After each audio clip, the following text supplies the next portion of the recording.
What's on TV? The answer is a lot. There's never been more choice over what to put on the box with an abundance of great new shows, but you can miss them all if you don't know where to look. And that's where the Pilot TV podcast comes in, your essential guide to every show that matters. Each week we sift through the very best in prestige TV to help you decide what's worth spending your time on and what isn't. So join me, James Dyer, as well as venerable TV critics Boyd Hilton and Kay Ribeiro, and let us help take the stress out of your downtime. The Pilot TV podcast, because you can't watch everything.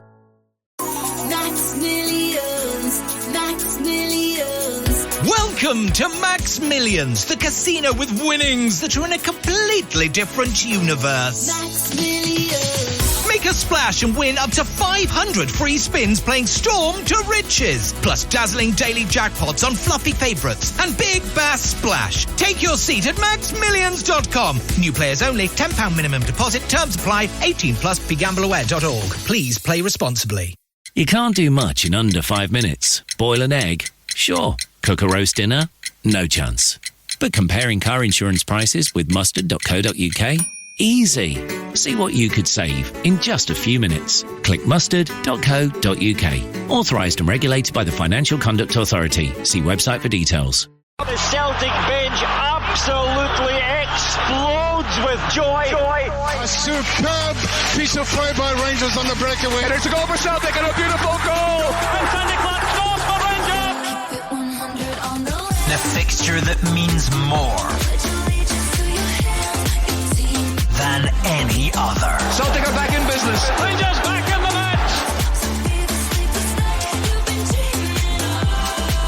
A goal that has set Celtic Park alight.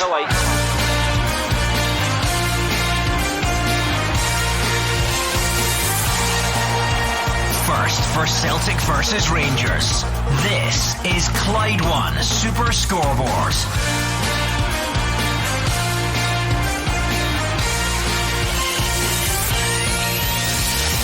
Good afternoon and welcome to Clyde One Super Scoreboard on Old Firm Day. Celtic host Rangers in Wilfred Nancy's first derby in charge as Danny Rule looks to draw his side level on points with their rivals. That's followed by 5 Premiership matches at 3 o'clock, including a Dundee derby, and top versus bottom as Hearts host Livingston. I'm Andrew Maclean. Joining me in the studio are Gordon Dalziel, Cammy Bell and Hugh Keevins. Only one story in town today, and it's in the east end of Glasgow. Only one big question to be answered today, and that is, could Wilfred Nancy survive a defeat from Rangers, which would be his 6th loss in 8 games domestically as Celtic manager? For me, the answer to that is that Celtic would be insulting the intelligence of their own support if Celtic lost and Nancy stayed. And I got all that off my chest a lot quicker than Nancy did yesterday at his press conference. Yeah, I agree with you. I think it's absolutely massive for a Celtic manager. He's got to turn it around. He's already got a lot of doubters. A lot of Celtic fans are not having him. This is massive. He can change it, because if he beats Rangers today, then things will be not bad in Celtic Park. But he's got to get results. And then you look at all the other fixtures up and down the league. Brilliant afternoon of football ahead. Yeah, huge afternoon of Scottish football ahead of us.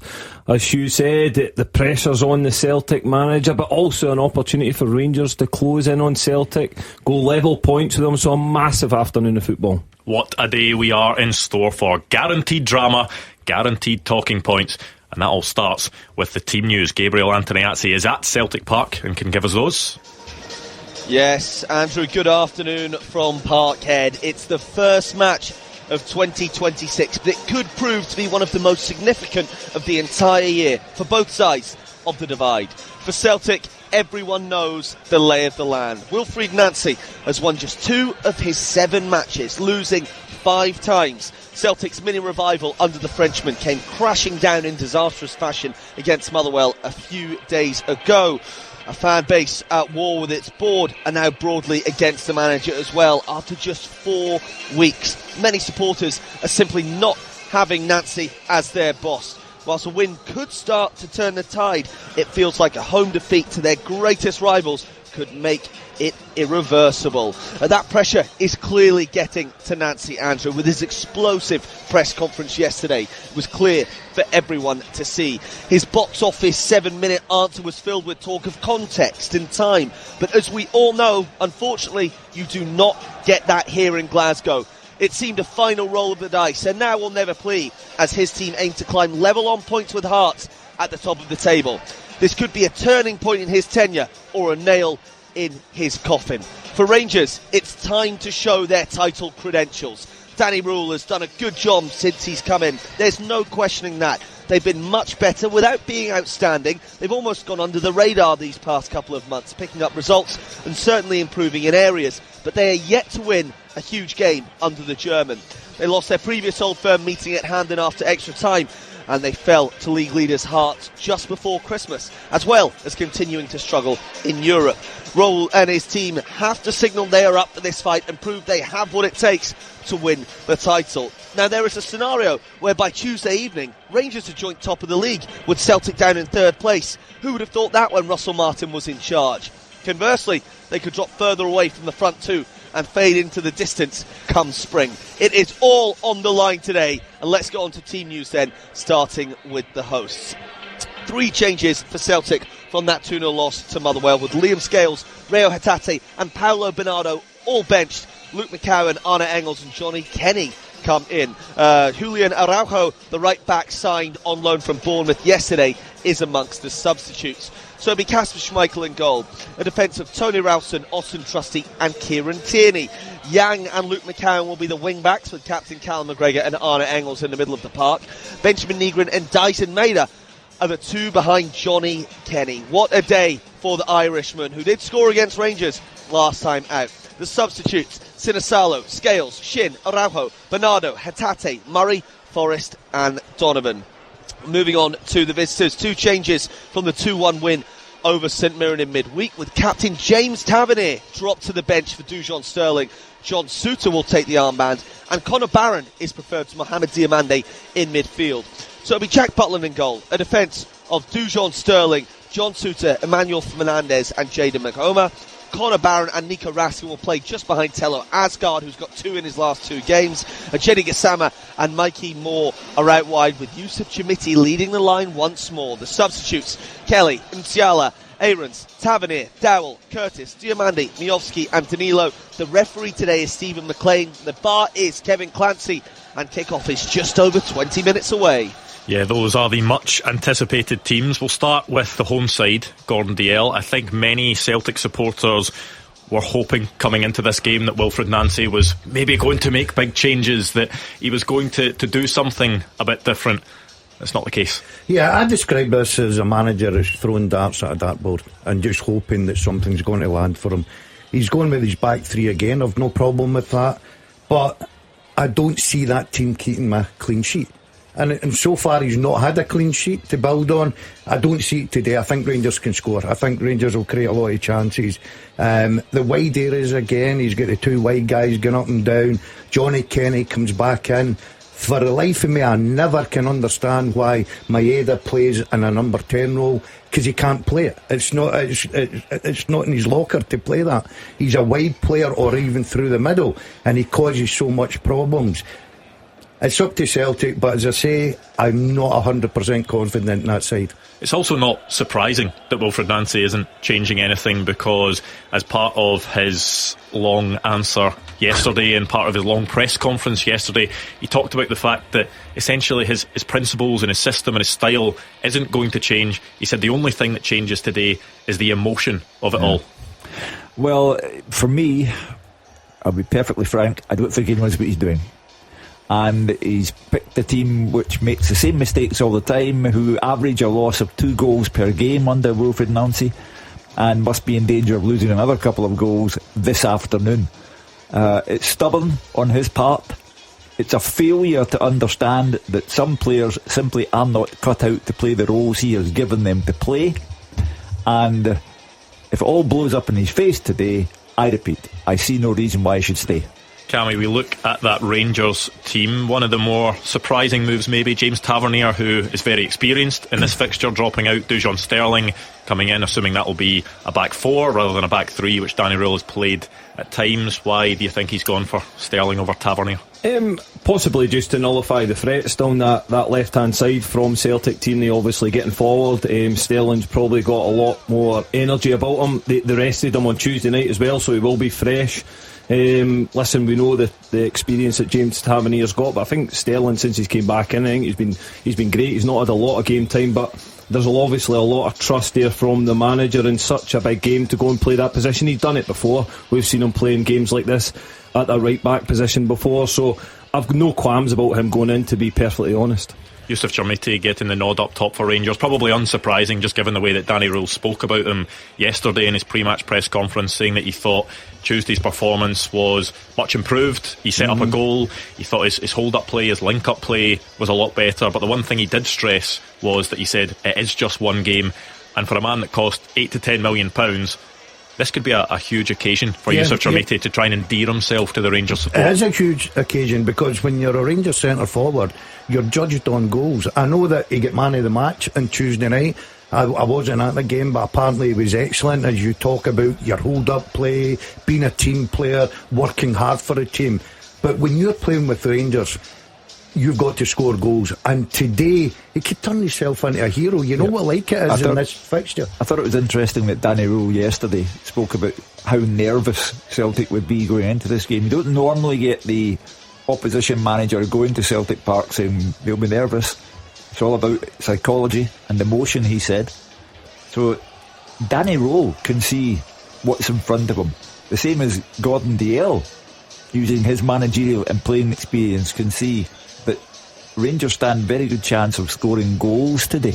And what I think is a key factor as well, I think set plays are going to be so crucial. Yep. You look at that Rangers team, there's a lot of strength and height in there, and if they can get the quality in, and we've watched Celtic defending and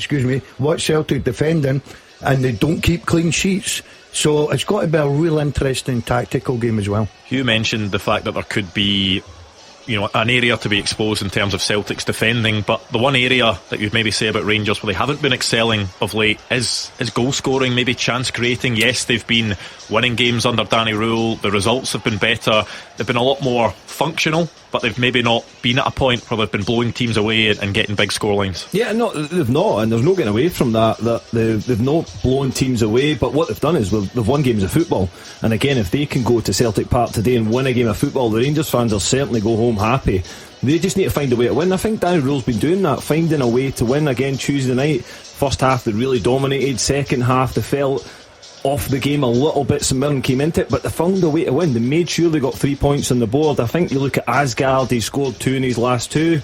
I think Mikey Moore as well, I know he didn't start the game on Tuesday, so he's probably rested. Same with Conor Barron. I think they bring so much energy to this Rangers team. I think they have threats, and I fully expect Rangers to score today. Julian Araujo only makes the bench, new signing, just came in yesterday on loan from Bournemouth. He's only made one appearance this season in the AFL Cup for Bournemouth. Was sent off, I think, against Brentford. Are you surprised that he's not thrown straight in, or is it maybe not a surprise just given the fact that Wilfred Nancy was very heavy yesterday on the fact that Celtic haven't had a pre-season under him? They've only had 13 training sessions. Would it then be maybe contradictory to throw in a guy who's only just in the door and hasn't played for him? We've seen it before, players coming in, not being at the club that long and going and playing a fixture like this. This fixture takes care of itself, let me tell you that. So there'd be no problems whatsoever. I think Alistair Johnston, am I right in saying that? He made his debut right away in an Old Firm game and he's been brilliant. I'm surprised he's not changed his philosophy, right? Why are you surprised? Because he seems very certain that this is the way he wants to do things. Because results dictate that it's not working. You seen the other night there, Motherwell totally outplayed them. They've not got a clean sheet. So it tells you that the back three just now, because of the personnel, I'm not against a back three. Listen, if he wants to play that, brilliant. He just doesn't have the personnel to play it. And they've given up chances. And it shows because of the fact that out of 7 games, not one clean sheet as a Celtic manager. He's trying to maintain his philosophy in the face of terrible results. In other words, he's acting out of defiance. Now, fans don't buy defiance, and as I said, they don't have their intelligence insulted either. It baffles me though as well with regards to the way that he's actually, again, watching the game against Livingston, seeing the highlights against Motherwell, the chances that these teams are getting and how open Celtic are. They don't understand the system. The players can't play that system, and today's just finding a way to win. They need to win this game today, and I feel like he's leaving himself wide open for a huge amount of criticism and big decisions to be made if he doesn't win this game. He's playing players. This is where I really have a go at him here. He's playing players in positions they're not used to playing. You know what I mean? He's putting players into systems that, even the other night there, his substitutions at Fir Park, and then he started changing players all over the place. There's nothing settled in that side, and I keep going back to it. Maeda for me is never a number 10 in a million years, right? Kieran Tierney, we know he's played at left wing back before, as lefty or centre 3, but he's a left back. And you look at McCown, he's going to play wide on the left. He's a midfield player. So Ralston's never a right centre back in a million years as well. So he's got players that are playing all over the place, and I feel sorry for the players. The start to the game is going to be crucial, because we stood here last week and watched Christian Montano score 2 goals in 8 minutes against Celtic. We stood here on the day of the Premier Sports Cup final, and Marcus Fraser had scored after 2 minutes. If Celtic make a start like that, it will be unbearable to be inside Celtic Park for the Celtic fans. Yeah, the crowd will be huge in this, and despite what Celtic fans may think of Wilfred Nancy, listening back to last night's show, the first caller said that he actually wouldn't mind, Celtic fan, wouldn't mind Celtic losing today because it might spell the end for Wilfred Nancy. But you think the closer it gets to kick-off, the Celtic fans will be up for it. It is an Old Firm game, it's a derby game. They won't have those thoughts in their head. However, if Rangers are the ones that get the quick start, the atmosphere can turn so quickly. Yeah, we've played in these games before. You understand the importance of them. It's amazing how it's turned very quickly, because we had the same situation with Russell Martin. Rangers fans were thinking, well, we hope he loses because we want him out the building, we want rid of him. It's the same with the Celtic fans. But you're right, the minute the referee blows that whistle, you want to win that game. It's a massive game, and the importance on this one now is incredible for the manager. They're not so much a crowd today, they're a jury. He's coming up before the jury, and they appear to have delivered a verdict of guilty where he is concerned. And yes, at the first blow of Stephen Maclean's whistle, they'll be 100% behind Celtic. However, the jury will then sit and scrutinise the team's performance, and if it's as chaotic as it was against Motherwell, and they're taken to school again by someone who knows the game better than Wilfred Nancy, the problems begin. If you're going to turn it round, Hugh, this is a game to start. For sure. There's no doubt whatsoever. This will buy him a lot of time and a bit of credit in the bank. But do you think it'll take a lot of time, some time? No, I'll buy him a bit of time, I said. I think it's so important to him. I wouldn't be surprised if he loses this today, that he loses his job on Monday. Yeah. It's that fine line between winning and obviously the start he's got off to. It doesn't matter if you come in. He's starting to make excuse after excuse. I've not had the pre-season, I've not had that. You're dealing with one of the best squads in this country. If they lose the game today, Rangers are level points, which is just incredible to think of where Celtic were at one point of the season. Rangers are so far away, and I think that frustration as well will set in to the Celtic fans. They'll understand they're level points with the rivals where they shouldn't be. They should have been out of sight from Rangers, to be perfectly honest, but they've got it wrong. So today is just so big for the manager. The only area where I would take issue with the Dazzler and what he said there, I don't think it is one of the best squads in the country any longer. He's been very, very unlucky. It's got to be one of the best squads in the country, in Scotland. Celtic have undoubtedly got one of the best squads in the country. Well, but that's undisputed. But nothing like the way it used to be. In the last 12 months, the squad has lost. It's been drained of quality. But absolutely good enough, Hugh, to go and beat Motherwell to go and beat Hearts. For me, they should be doing better than what they're doing, and that's down to the manager. I think you get square pegs, round holes, and I think you get players who one or two are hiding, and you've got others who are simply being asked to do jobs, as the Dazzler said about Daizen Maeda, been asked to do jobs that they are not comfortable doing, don't like doing, and don't do well in. Kick-off at Celtic Park is in 10 minutes' time. We'll go back there next.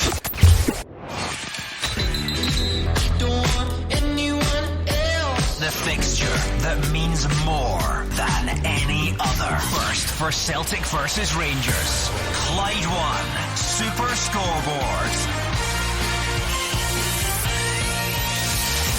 Clear skies in the east end of Glasgow as the teams get ready to make their way out the tunnel. No matter what happens today, there will be endless talking points, you would imagine, with what has been going on in Glasgow this season. It has been a season like no other, Hugh Keevins, which means that no matter what people will think going into this game, anything could happen, really. Oh yeah, it's a separate life form. Celtic against Rangers, or Rangers against Celtic at Ibrox. It's a separate life form. They belong to a parallel universe, the two of them, and that's why so much hinges on this for Wilfred Nancy, because the Celtic supporters cannot stand the thought of not being the dominant team in the city anymore. But at the moment, as Cammy said earlier, there's a chance that Rangers could be level on points and have further to go.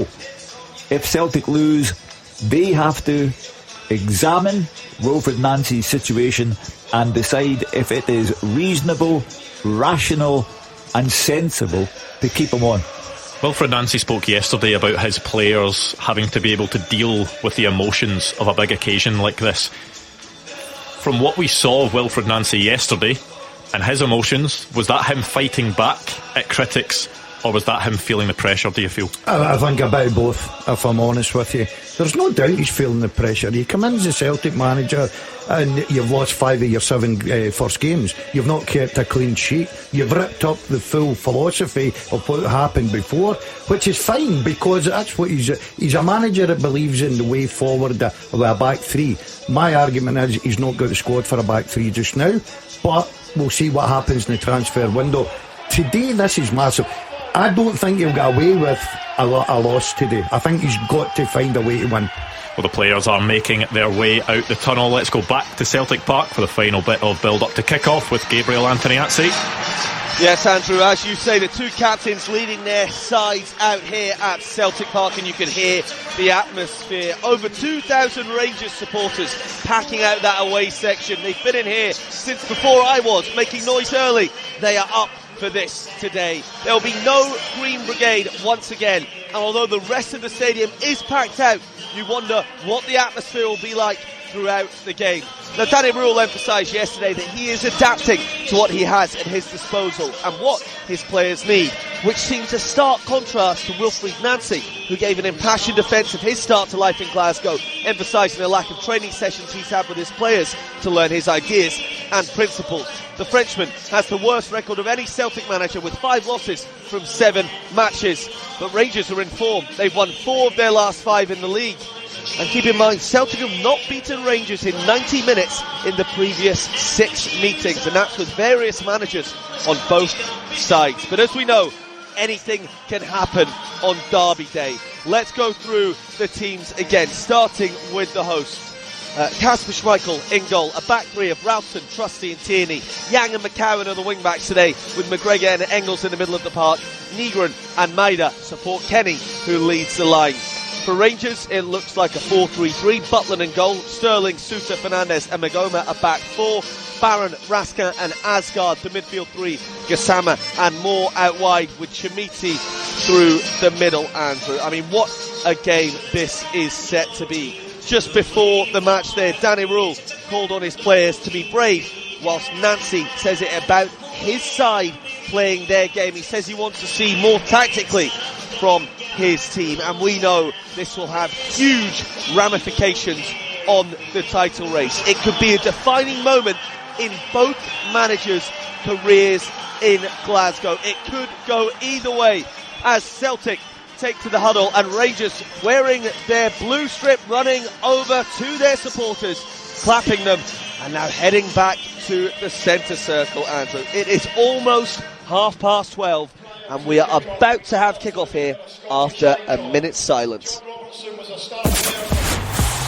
Clyde One Super Scoreboard Goal Flashes with M&D Green Pharmacy. Get set for the season with expert pharmacy support. Yeah, a minute's silence taking place for the late John Robertson. Hugh Keevins. From View Park in Uddingston, born a Rangers fan, had 5 years at Celtic as Martin O'Neill's assistant, 5 tremendously successful years as Martin O'Neill's assistant, all the way to a European final in Seville in 2003. An outstanding footballer in his day for Nottingham Forest, a European Cup winner with Nottingham Forest, an outstanding personality away from the game, and had illness problems later in life, but will always be remembered as a great guy. A minute's applause, I should say, it is, rather than a minute's silence, which is being observed very well by the 60,000 inside Celtic Park. The players just round the centre circle at the moment, and it's a brilliant day for football, isn't it, Gordon? Oh, yeah. Listen, it's a brilliant... These guys are standing there. They just want to go on with it. Quite rightly, John Robertson, as Hugh described him there, a wonderful footballer and a wonderful guy. But it's all about the football this afternoon. Look, there's not a better game in the world, let me tell you. I've experienced it a few times. To play in that fixture is unbelievable. Yeah, it's a great day for it. You see the sun shining, the players just getting set to get this game started, and they'll be so excited. I think both sets of players will be excited. Yes, there'll be nerves there, but as soon as that whistle goes, the nerves go aside, and it's about getting business done. And it's a huge day for both clubs, I feel like, today. It's a very significant day in Scottish football. Yeah, a passionate speech there from Callum McGregor inside the Celtic huddle. You do wonder how he will be feeling about things, because first of all, we haven't really heard much from Callum McGregor since Wilfred Nancy came in. But on top of that, his pride will surely be hurting at what's happening at Celtic at the moment, because he won't have experienced many spells like this. From the time when he replaced Scott Brown as Celtic's captain, it was a seamless transition, because a very successful Scott Brown was replaced by a very successful Callum McGregor. He has been the heartbeat of the club since Scott Brown left, and he has suffered along with everyone else since Wilfred Nancy arrived. So he will be desperate for Celtic to get a result today. We are underway at Celtic Park, 15 seconds on the clock, which means we need to get some predictions from the three of you before anything happens. Okay. He's another hour. I'll go 2-0 Rangers. Oof, it's a difficult one. Yep. 2-1 Rangers, I'm going to go. Okay, I'll sit in the fence and go 1-1. Okay, 2 Rangers wins as the prediction, and a draw from Gordon Dalziel. I was actually interested to see exactly how Rangers were going to line up, because Gabriel had lined up as a 4 at the back. I saw the Sky graphic just before kick-off, had it lined up as a 3 at the back, with Dujon Sterling as the right centre-back, Jady Gassama playing as the right wing-back. I'm not sure that looks to be the case. It looks more like a back 4 than a back 3, doesn't it, Cammy? Yeah, it does. And again, I think, listen, you look at the players on the pitch for Rangers, they're very flexible whether they need to go 2 or 3 at some point. They've been very direct in the game so far. I've seen them take the centre, which again is Danny Rowe's obviously instructions, as it goes back to Jack Butland, and there's 4 or 5 guys going forward. It's get launched forward, and they play in the Celtic half. And it was very similar on Tuesday at home. They played a lot in St Mirren's half, so they'll be looking to try and take the game to Celtic. Yeah, you're right, Cammy. They've just went forward very, very quickly. They're probably going to try and ask a few questions of this Celtic defence, because they know that they're shaky at the back. Let's not be kidded here. But the game will settle down, and I think we'll certainly get goals. Well, the manager said it yesterday. He said Celtic will be nervous, so he's out there to make the nervous system even worse as quickly as he can. You would imagine the goal for these Celtic players, just given the way recent games have gone, is to just not concede early. Not even do anything spectacular in the opening stages. Just make sure you don't concede in the opening minutes. Yeah, because I say they've had the problems with that of late since Wilfred Nancy got there, and that would just change the whole atmosphere at Celtic Park. As I say, the fans will be supportive, 100% supportive, until they have a reason not to be. Kasper Schmeichel with a kick out there which goes to the head of Nico Raskin. That'll be something that you think will be part of Rangers' game plan, is watching Kasper Schmeichel's kicking, and they'll have some sort of game plan in place, especially after seeing what happened against Motherwell midweek. Yeah, you can see it straight away. Rangers are almost man for man in the Celtic half when it goes back to the goalkeeper, pressing really, really high, making it difficult. And Celtic obviously want to play out from the back, so they're almost forcing the issue. And again, they're picking up balls in good positions. So I certainly think that'll be this manager takes some risks. I'm watching this here. Tierney is playing like a left back. Yep. And he's leaving Trusty. Ralston's on the right hand side. He's leaving Trusty just to say, right, you need to go on man for man, and hope for the best. That's why I think Celtic can give you goals. I think they're so open at the back. I think Austin Trusty, he was asked yesterday about the fact that essentially the system kind of leaves him quite exposed, and he was saying he didn't mind it. He likes having to do all that, but it can't be an easy job, can it? Look, at the end of the day, I think the argument would be, if you're good enough to play for Celtic, you should be good enough to go man for man. I wonder if that may get looked at by VAR. There was a swing of the arm from Emmanuel Fernandez into the face of Arne Engels, and play will be stopped. It did look like quite interesting. It did look like he took quite a. He took a blow, certainly. There was a bit of grappling. I think Engels actually gave away the foul. The question is, was it premeditated? Yes. And from my point of view, and clearly from Cammy's point of view, yes, it was. Do you think that's a red? Yeah? Oh, yeah. Do you? We'll see. Stephen Maclean certainly doesn't looks as if he's just kind of getting on with things. It seems as if VAR, the whistle goes and play will go on. How did you see that one, Gordon? I'm going to be totally honest, because it's a new year. I missed it. That's why I was trying to get my fellow colleagues here to bail me out. Well, I think it was Manny Fernandez is extremely fortunate to be still playing. I think he's fortunate. Again, you're always leaving yourself open in them sort of situations. I don't think he needs to get involved. It was a little bit of a loose swinging arm. It was really difficult to tell if it was actually meant or not, but it certainly caught Engels right in the face.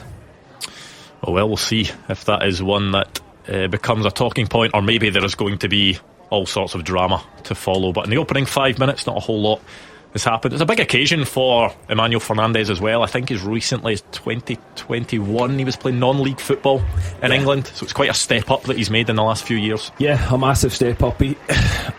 He's a big physical presence. I think he's got a lot to learn, even on Tuesday night. In recent games you watch him, he gives the opposition opportunities. I think just in his slackness, he's very casual on the ball, and that's when it gives me, not his defending. I think his defending is absolutely fine the majority of the time, but actually when he's on the ball he's very casual and can give it away. So whether Celtic will look to try and leave him on the ball when Rangers are in possession at the back, we'll wait and see. He certainly seems to be improving over the weeks. Definitely been improving. Again, I just feel as if there is that mistake every game that he can present the opposition. He's certainly a threat at set play. Yeah, he's scored goals as well. I'm just looking at attack. The Rangers are pressing very high, trying to cause a few mistakes for Celtic. It's an interesting tactical battle. I thought the pace would be a lot quicker. You know, these games usually start 110 mile an hour, but there've been no quality in the first opening 6-7 minutes. Well, for Celtic, from their perspective, they don't want to concede early. Yep. And Rangers just want to keep prodding, see if their nervous system will buckle. You've also got to take into account the goalkeeper Schmeichel of late, who has not looked convincing, was caught out again at Motherwell midweek. But no one has tested at either goalkeeper.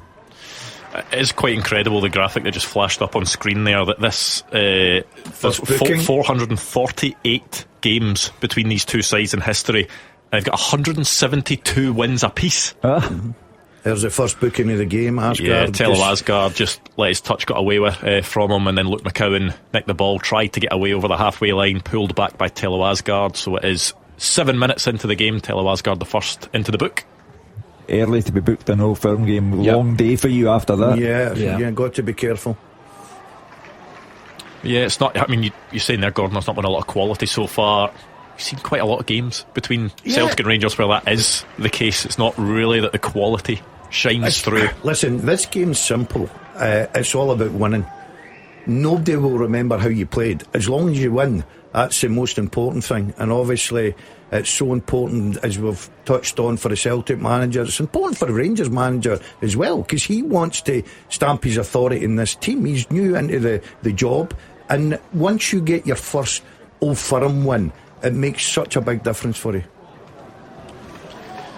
Terrible ball from Asgard there. The penalty box loaded with Rangers players, and the cross was abysmal, Cammy. Yeah, it was awful. Again, it was a really good opportunity to whip the ball in, as you say, Hugh. A number of bodies in the box, but overcooks it, goes out of play. But you can see how high Rangers are pressing Celtic players. Celtic trying to pass out, and there's always a player marking them. So they stole the ball in really good position so far. Tello Asgard, someone that still needs to prove himself to the Rangers support. A couple of goals in his last 2 games, but sort of all-round performances. He's never really managed to put it together, has he, Cammy? Yeah, no. Celtic have a ball in behind here. Could be the first opportunity of the game, flashed across the 6-yard box. What an opportunity that no is. takers. It's just a ball down the right-hand side, and it's absolutely done every Rangers player, and the ball gets whipped across. I think Maeda should be bursting a gut to get in there and put that ball in the back of the net. Yeah, you can see the ball's got to come in. And again, he's going to whip it right across in between Jack Burton and the defenders. As a striker, you've got to anticipate that. You've got to be in there, and it's just a simple tapping into the empty goal, but no takers for Celtic. I've got to say, it's too easy a ball over the Rangers defence. I think it's switched off. Yeah, we've seen that a few times. Here's a great Dujon Sterling, that was a vital touch, wasn't it? First of all, had to get a touch on the ball to stop Dyson Maeda getting through, and then also had to get a touch on the ball because if he didn't, he was taking Maeda down in an area where he was going to be running through on goal. Yeah, it was a vital touch, and it was full stretch as well. He was sliding just to get his toe on the end of the ball, as you say. He had to make that tackle to stop the attacker going through, but also potentially you can see a red card in that situation, so he did very, very well. Gassama's gave the ball away a number of times with his poor touch. He's not started the game particularly well. You can see why Dujon Sterling was selected over James Tavernier, because there has been a chance here for Celtic to potentially get through. Dyson Maeda doesn't make the right decision, does he? Long sort of cross really to try and find Yang on the other side of the park. Probably could have carried the ball further. Yeah, I thought he should have. As McCown's going to have a go here, but it was great play from Celtic. Rangers went and tried to press him very quickly, very high, and they just played through, and it was a good opportunity. I think he picked the wrong option for me there. I thought Celtic started tentatively, but now after 10 minutes they're settling into this, and they have threatened Rangers' goal more than Rangers have threatened Celtic's goal. That bit of play from Celtic was excellent. One touch passing just round the corner, and as you said, Maeda, wrong decision, just travel with the ball a little bit and make something happen, but really good play. There is a challenge that's gone in on Yusuf Chermiti, and it's going to be a free kick to Rangers. Stephen Maclean, don't think he's going to go to his pocket this time, but Anthony Ralston sliding in, and maybe just a bit high, was he? Yeah, we're just seeing it again here. He's just caught just really was stretching. Yeah. I don't think that's worthy of a card, to be quite honest with you. I think that's good refereeing. Yeah, not seen too much of the ball so far, has he, Yusuf Chermiti? He needs goals. There's no doubt he needs goals. This could be his day if Rangers can create for him, and he can make himself a hero, because that's what happens in these fixtures. It's all about scoring. How many times did we sit here and everybody would talk about Morelos hadn't scored against Celtic, and that's what you're judging on. You've got to go and score goals if you're a number 9 with Rangers. But as you say, this is an opportunity he had a good performance on Tuesday night and a lot of plaudits from his hold-up play, but as you say, the goals are important, but today could just kick-start his Rangers career if he scores. Yes, certainly. Hugh, I think it's been said before, hasn't it? He scored against Kilmarnock, didn't he? I know it wasn't great from Eddie Beach as Celtic tried to get forward here. But a chance potentially for Celtic to get in here, but it is a crucial bit of defending from Nico Raskin to stop Celtic making their way into the box. But there have been a couple of times where that ball through to Dyson Maeda has been on. We've criticised Celtic's defence. But I've got to say, in the opening 12-13 minutes here, the Rangers, the two centre halves, are all over the place. It's too easy for Celtic to get through them. Yeah, that ball down the line to Dyson Maeda has been on a couple of times, and it's something that has changed in the Celtic system. I know people have thrown that at Wilfred Nancy and said that he's not changed things, he's not tweaked things, but from the first few games where Dyson Maeda was finding himself really, really narrow, back to goal, receiving the ball in positions where he wouldn't be, you now kind of see Luke McCowan push into a more central role, allowing for Dyson Maeda to kind of spin round and make that run in a more wider position, which suits him better.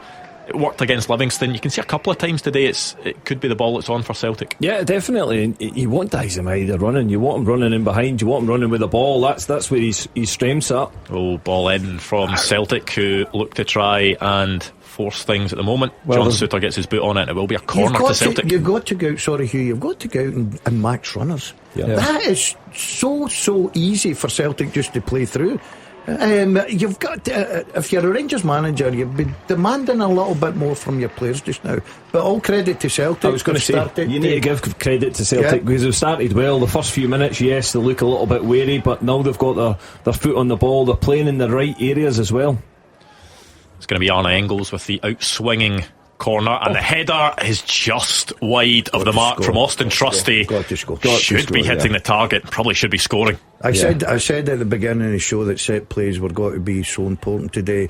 There was an opportunity.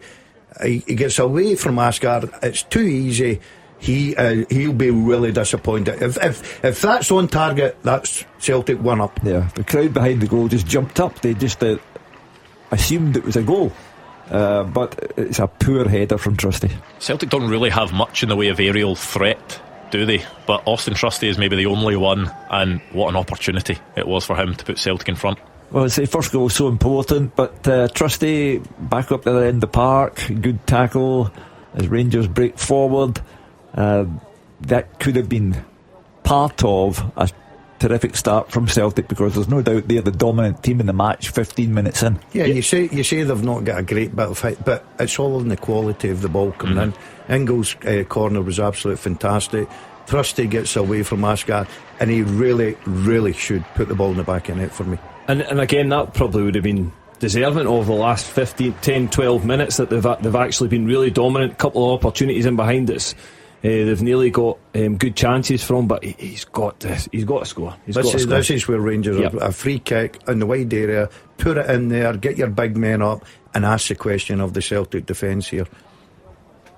Well, out on the right touch line, it's going to be Conor Barron to take a crowded Celtic box, and a bit of jostling going on between Arne Engels and Yusuf Chermiti. I don't know what Engels is doing there. He's getting himself caught up in a situation he shouldn't even be bothered with.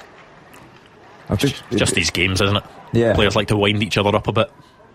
Especially, Fernandes, I think, is Chermiti in this occasion, but there are one or two players in there who can be loose cannons under these situations. Yeah, it is a big part of these games, keeping your emotions in check. It was something that Wilfred Nancy talked about yesterday. We will eventually see this ball be played into the box by Conor Barron, but headed away by Dyson Maeda. Oop. Not a great ball in from Barron. No, a bit of a miss kick as the ball is cleared. How will Celtic defend this second phase as the ball comes back in? Yeah, they've defended it well. Got a chance to break. Yeah, could potentially leave Rangers exposed on the break, but the pass isn't right. But everyone just seemed to leave it from a Rangers perspective, and then the quality isn't there from that Luke McCowan just trying to play a poker ball through with the outside of his boot, but rolls out for a Rangers goal kick. Look, I think if you ask the question right now, who's the happiest manager, I think the Celtic manager will be happiest. I think they've settled in well. They look more dominant on the ball. Don't get me wrong, nothing really created apart from the fact that we all agree that Trusty hits the target. He definitely scores, but it's a good start from the home side. It contradicts Danny Rowe's theory that Celtic will be nervous because they've taken care of the early pressure. 17 minutes into the match, they're creating chances. McCowan, I think, Greenock boy, Celtic fan, I think he just got caught up in the atmosphere there with that pass, because it was a good idea, but wildly overhit. Well, we're going to get the first chance to see what Rangers can do from a corner of their own. They've been certainly better from set pieces since Scott Fry, the new set piece coach, came in. I think Emmanuel Fernandez talked about it midweek, saying that it's not just from the initial delivery, it's about what they do at the second phase as well, in terms of resetting and getting in the right position. Yeah, again, you mentioned that the second phase is so important. Generally, if the ball gets headed out, it's what you do with that second phase, repositioning. Looks like Connor Barnes going to take this one. This is where I missed Tavernier for me. I think Tavernier's quality, as the ball gets played goes to the back post, the header back across by Chermiti. It's initially cleared, but it will be a ball across. Can Dujon Sterling do anything? His touch goes out for a goal kick. Yeah, they've obviously worked in that. They just peeled off. It's a long ball to the back post, and they were looking for the next ball off the header. But it was well defended by Celtic. It's probably the most, stable Celtic have looked defensively under Wilfred Nancy so far. Whether that is down to any sort of tweaks, whether it is just the adrenaline of the occasion, whether I think it's the opposition. They don't want to make their situation even worse by, if they were playing Aberdeen. Here's a great opportunity. Yeah, Dyson Maeda. It's a great ball in, and a strike by Johnny Kenny is saved by Jack Butland, and that is a big opening for Celtic. Should have scored. I totally agree with you. If you're a centre forward and you get an opportunity like that, I think you've got to do better. He's got to adjust his feet a little bit quicker. It's great play once again. Celtic are cutting Rangers open so easy, it's unbelievable. But then if they don't score... Here's another chance again. Yang this time on a strike, and it's past Jack Butland. Goal flashes with M&D Green Pharmacy. Celtic have the opening goal 20 minutes into the game, and it's Yang firing a shot past Jack Butland. It's Celtic 1, Rangers 0. I'll have Marvin Bartley on the phone now. Yang scores, and what a goal. First of all, thoroughly deserved. Secondly, what an emphatic finish. Johnny Kenny was weak in the finish seconds before, but Yang buries this. I'll tell you, take nothing away from him. I totally agree with you, Hugh. Positive, gets his head down, goes at the Rangers back line and absolutely smashes it by Butland. But if you are the Rangers manager, you are seeing there Raskin, half effort, Ashgard, half effort. It was so easy. Listen, that goal was coming. Everybody could see that coming. Yeah, listen, that, take nothing away from it. Brilliant from Yang. It's a throw-in on the right-hand side, ends up cutting in, but he beats 5 or 6 Rangers players, almost just passively defending, and then smashes a brilliant finish past Jack Butland. But a terrible goal for Rangers to lose. But I totally agree, that goal was 100% coming. Yeah, the space that Yang had to run into there will be very worrying for Danny Rule. Well, Gordon picked it out 5 minutes ago that Rangers at the back were all over the place at times, and none more so than on that occasion. But I go back to giving credit to the player. If the defending was passive, that's their fault. But the player had only one thought in mind when they gathered the ball, and it's a superb finish from Yang, and it changes the complexion of the match now, because Celtic they went into this game with the feeling that they were underdogs even at home, but they have played terrific football so far. From a goalkeeper's perspective, any issues with Jack Butland there? It was, that is near post, quite close to him. I don't listen. I don't the whole near post thing. I don't agree with as a goalkeeper. But what I would say is, I think Jack will look back and think he possibly could have done better. Is it the pace that beats him? The pace of the strike. It was a good strike. A goalkeeper of a top quality, Jack Butland, I think he maybe could get a hand on it and try and save it. But also there's a bit of movement in the ball. So listen, there's 5 or 6 players you look at before Jack Butland for me, because he certainly could be putting a tackle in. I'm not the greatest goalkeeping fan, here he goes. Right? But I've got to say, I think we're being a little bit hard on Butland there. I don't think he's saving that. No, I think the pace of the strike. I think the pace has absolutely destroyed him there. But he got a magnificent save prior to that off Johnny Kenny, and we see it again here. I think Kenny's got to adjust his feet a little bit better. There's no belief there, but then Yang picks the ball up. He just slices through them like butter. I think that the pace has absolutely killed the goalkeeper. Yeah. Well, it's Celtic 1, Rangers 0, 22 and a half minutes on the clock. That goal from Yang has Wilfred Nancy's side ahead. When I said to you earlier on, Andrew, this match is a separate life form. It takes on a life of its own.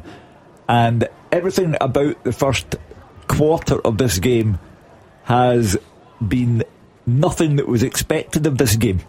Celtic have been relaxed. They've played good football.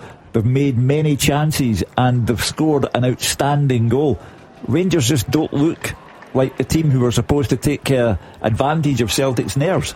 Rangers right now have got too many passengers on that pit. You look at the three are in behind Chermiti as well. Moore, for instance, not seen him. Asghar is just jogging about the park. Kasama is the exact same. Raskin, not even seen him on the ball.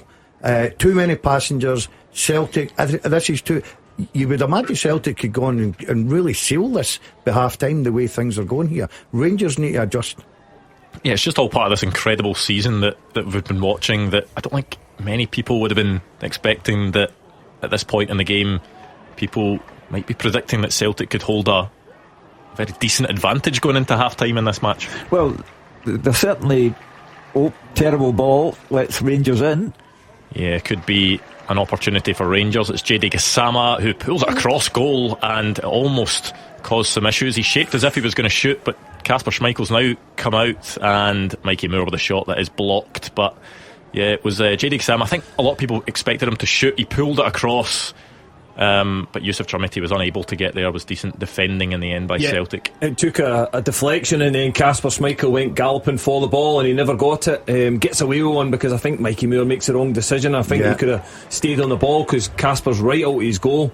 So it was just a sign that there might be opportunities for Rangers. Here's one for might Celtic. be another opportunity for Celtic because Mikey Moore has given the ball away. Johnny Kenny with a strike from the edge of the box. It sort of pinballs off a few Rangers defenders and Jack Butland will gather, but it just shows that Rangers for a second thought they might have an opportunity, but they can be pretty easily exposed, can't they? I was almost about to say we speak about Celtic being open in the last few games. Well, Rangers in this first 25 minutes have been so open and easy to play against, easy to create opportunities. So, but what I would say is Celtic will be looking to try and take them opportunities, because I think it'll be pretty quickly Danny Rule will have to make some sort of tweaks to his system because it's far too easy for Celtic.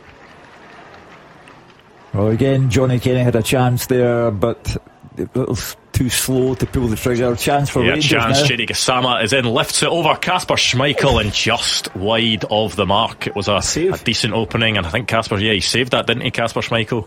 Just tried to lift it over the goalkeeper. How easy is it just to get in behind Celtic there? Like, it's so easy. That's a good save. Very good save. Yeah, good save from Schmeichel. I don't think JD Gassama really does a lot wrong there, does he? Sort of lifts it over, looked as if it was going to go in towards goal, but Kasper Schmeichel does well just to lift his right arm up and direct it away from you've got to give full credit to the goalkeeper there, because I think Gassama does everything right. Tries to just dink it over him, gets it all right as well. It's going towards goal and Kasper just kind of sweeps it away with that right arm. It was a fantastic save. Well, the first 10-15 minutes or so there wasn't too much going on, but certainly making up for it now. It's a dreadful corner. That is, a really poor corner from Conor Barron. Yeah, Not quite sure what he was trying to do there. Pull it back to someone at the edge of the box, but didn't get it right at all. Look at this at the back post. Yeah, and it's a chance for JD Gassama, but he doesn't get the ball under control. And once again, these are the situations where Rangers look extremely vulnerable. Celtic have a 3-on-1. Rangers eventually getting some players back, but can Celtic make the right decisions? Just maybe a bit too slow in all that Celtic to get the ball forward, because they had a real opportunity to get at Rangers there. Johnny Kenny picks the wrong pass there in the sense of he plays it behind. He's got to be better ball into Maeda and keep him going forward, and all of a sudden Rangers are in real trouble. It's so open, this game. It's incredible. You wonder where was the Rangers defence at that point. I know that they had an attacking corner that didn't quite go to plan, but you need to also have players back and a plan for being countered on, and they just didn't seem to have that at all. Again, you're always set up defensively, and it was almost a 3-on-1 from Celtic, so it was incredible they didn't take advantage of that situation. But again, the game's just bouncing end to end here. Incredible. This ball in between the left centre back and the left back is incredible for Celtic. Yep. It's so easy, and it's happened down the other channel as well. Oh, it's causing them so many problems at the back, Rangers. Yeah, well, that is just a long clearance, really, that will make its way into the arms of Jack Butland. But openings, chances at both ends, Celtic certainly with the better of those so far. Rangers maybe coming into it a bit more now, but Wilfred Nancy will definitely be the much happier of the two managers. Celtic have a 1-goal advantage as we close in on the 28th minute of the game. When the game started, I thought you can tell that there's a lot of pressure on both sides in typical Old Firm fashion, and it didn't look like much of a match, but certainly come into a game now. Yeah, it's good entertaining, and there's chances getting created. As I say, I think it's a very open game of football. I certainly don't think we're going to finish here 1-0. I think there'll be plenty more chances. Rangers are almost quite guilty of a lot of the things Celtic have been criticised for in the last few weeks, in terms of being exposed defensively, quite a few square passes that aren't going to plan, and then haven't really created too much. I know Celtic have by and large created a lot of chances in most of their games, Tuesday aside. But just looking at the stats, they are 61% possession for Celtic. They've got 5 shots to Rangers 1, 2 shots on target to Rangers 1, just 7 touches in the opposition box for Celtic, 5 for Rangers. Rangers have, again, defensively, you're speaking about Rangers today defensively, I think they're almost Celtic are getting in between players, and the responsibility is getting passed between each other. There was a couple of balls where it fell between two Rangers players who both just looked at each other, nobody moved for it, so there seems a real uncertainty in Rangers' defence in this first 28 minutes. Do you think Rangers would benefit from shifting to a back 3? Possibly, and I think they might do that at half time. Quite easily do that, even within game just now. I think and Gassama has played wing back for Danny Rule earlier on in the season, so really you could just push Sterling in one, because this is happening continually, really, where Celtic players are getting in behind Dujon Sterling and Jayden Magoma. You must be thinking there, if you're a Celtic player, I can fill my boots here this afternoon. I'm getting so many gaps, too easy, simple balls. There, look, he's defended that way, from Johnny Kenny there for a penalty. Looked to be good defending, I think, from Emmanuel Fernandez, wasn't it? Yeah, it certainly was. It was a terrible crossfield pass. I think it's Asgard played that. It was almost a cross into the box for Celtic. I think he's been shocking.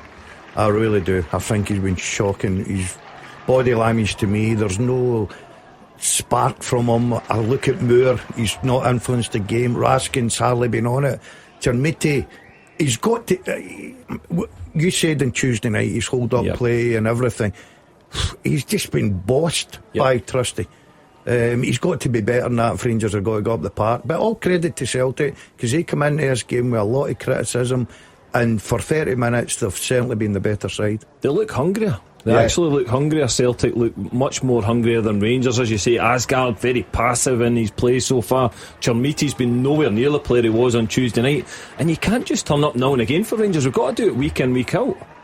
You do wonder, you're saying the Celtic players look hungrier, could that be anything to do with the narrative going into the game, that the Celtic players will feel as if they've been completely written off from this match? The Rangers players have maybe felt they've got a bit of an easy ride going into this game, an easier ride anyway that you don't normally get going into an Old Firm game. Yeah, I think, listen, the Celtic players will probably feel as if they've got a huge point to prove, and they're good players and they're getting a lot of criticism they're probably not used to either, and they've not had for a long time.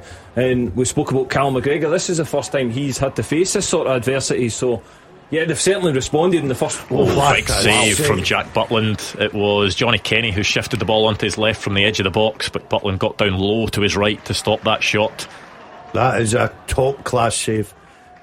That is a top class save. Kenny must have thought another chance for Celtic at the back post. Yang with the header, which was stopped by Butland and then had to be hooked away in the middle of the 6-yard box, but Celtic causing Rangers all sorts of problems again. I think Rangers are causing themselves problems as well. That is a magnificent save, Cammy. Yeah, it's the pace again. We speak about the pace of the ball. It's a brilliant strike. It's probably close to him, but I think just the pace to get down and get a strong hand away from goal. But Rangers again, when the second ball comes in, it's a long ball into the back post, almost to switch off. Magoma, even Butland as well, just kind of surprises them. The ball's not out of play. You need to play at the whistle, and Rangers are asking for trouble here. Good stop that, Cammy, the initial one. Huge strong hand with the right hand from Jack Butland. We've seen him do that before. I think he's got them big saves, and he's already had 2 big saves within this match, and Trusty's header that they've missed. So Celtic have had a lot of opportunities. That keeps Rangers in the game. Right now, that keeps Rangers in the game. You go back, if you're pessimistic, you go back to the Dundee United game where Celtic swarmed all over Dundee United in the first half, and everyone said it could have gone in 4-0 at half time. But the key was they didn't go in 4-0 at half time, and they lost 2-1 in the end. So I think the Celtic fans would be far happier if they could get a second goal.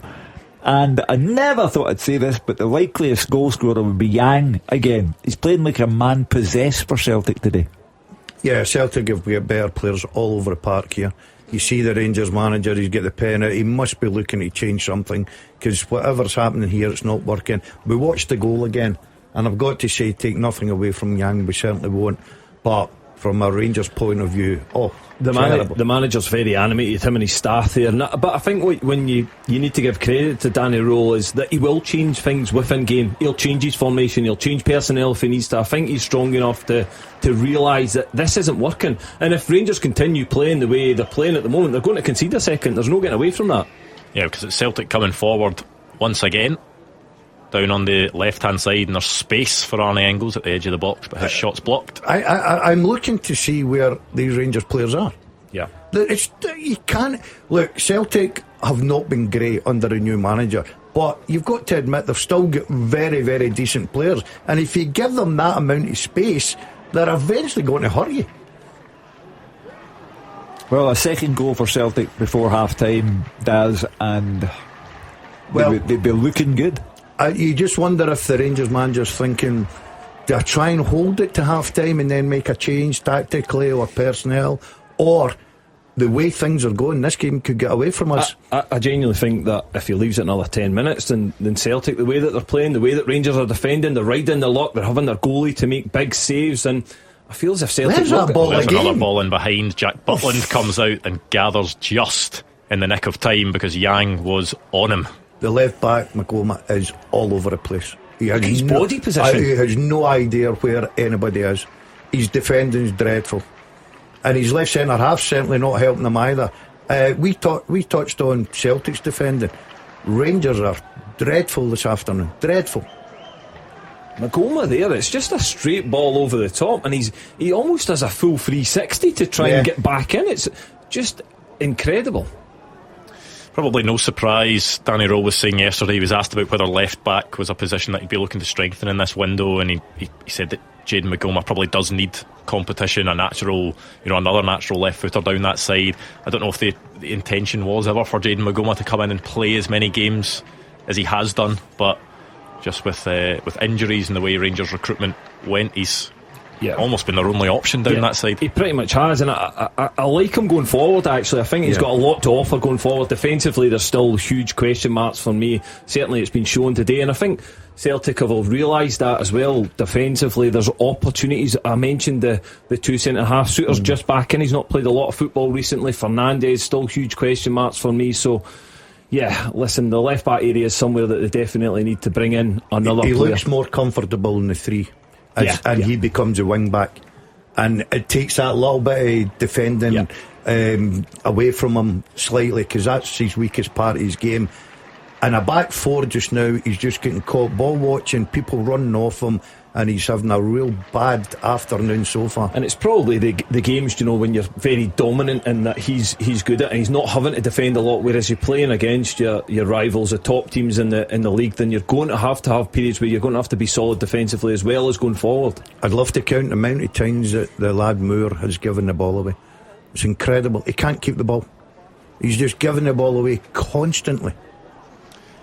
Am I right in saying in the first game between Celtic and Rangers at the start of this season that he didn't have a great time as Jack Butland makes another save down to his right? That probably a bit more routine, that one that you'd expect him to make, but it's another ball into the box for Celtic. Luke McCowan with the header this time. Yeah, again, it's far too easy. The header's probably too far out. It's almost 16 yards out he's making the header from. He's not going to beat Jack Butland from there, but it's too easy to get the ball in the box, and again, it's another opportunity. It's one of those games that any time you Rangers are in possession, you glance away from the TV for a second, you look back, all of a sudden the possession's just back in the feet of a Celtic player. Rangers just can't retain the ball whatsoever, but it is Yusuf Chermiti making a run down to the byline, cuts it back, but didn't really get his head up there, did he? That was just a sort of hopeful cutback. I agree with you, Andrew. I think it was just more hopeful than anything there, but it was a good, powerful run down that right hand side. It's one of these games that it could turn very, very quickly. The next goal is so important.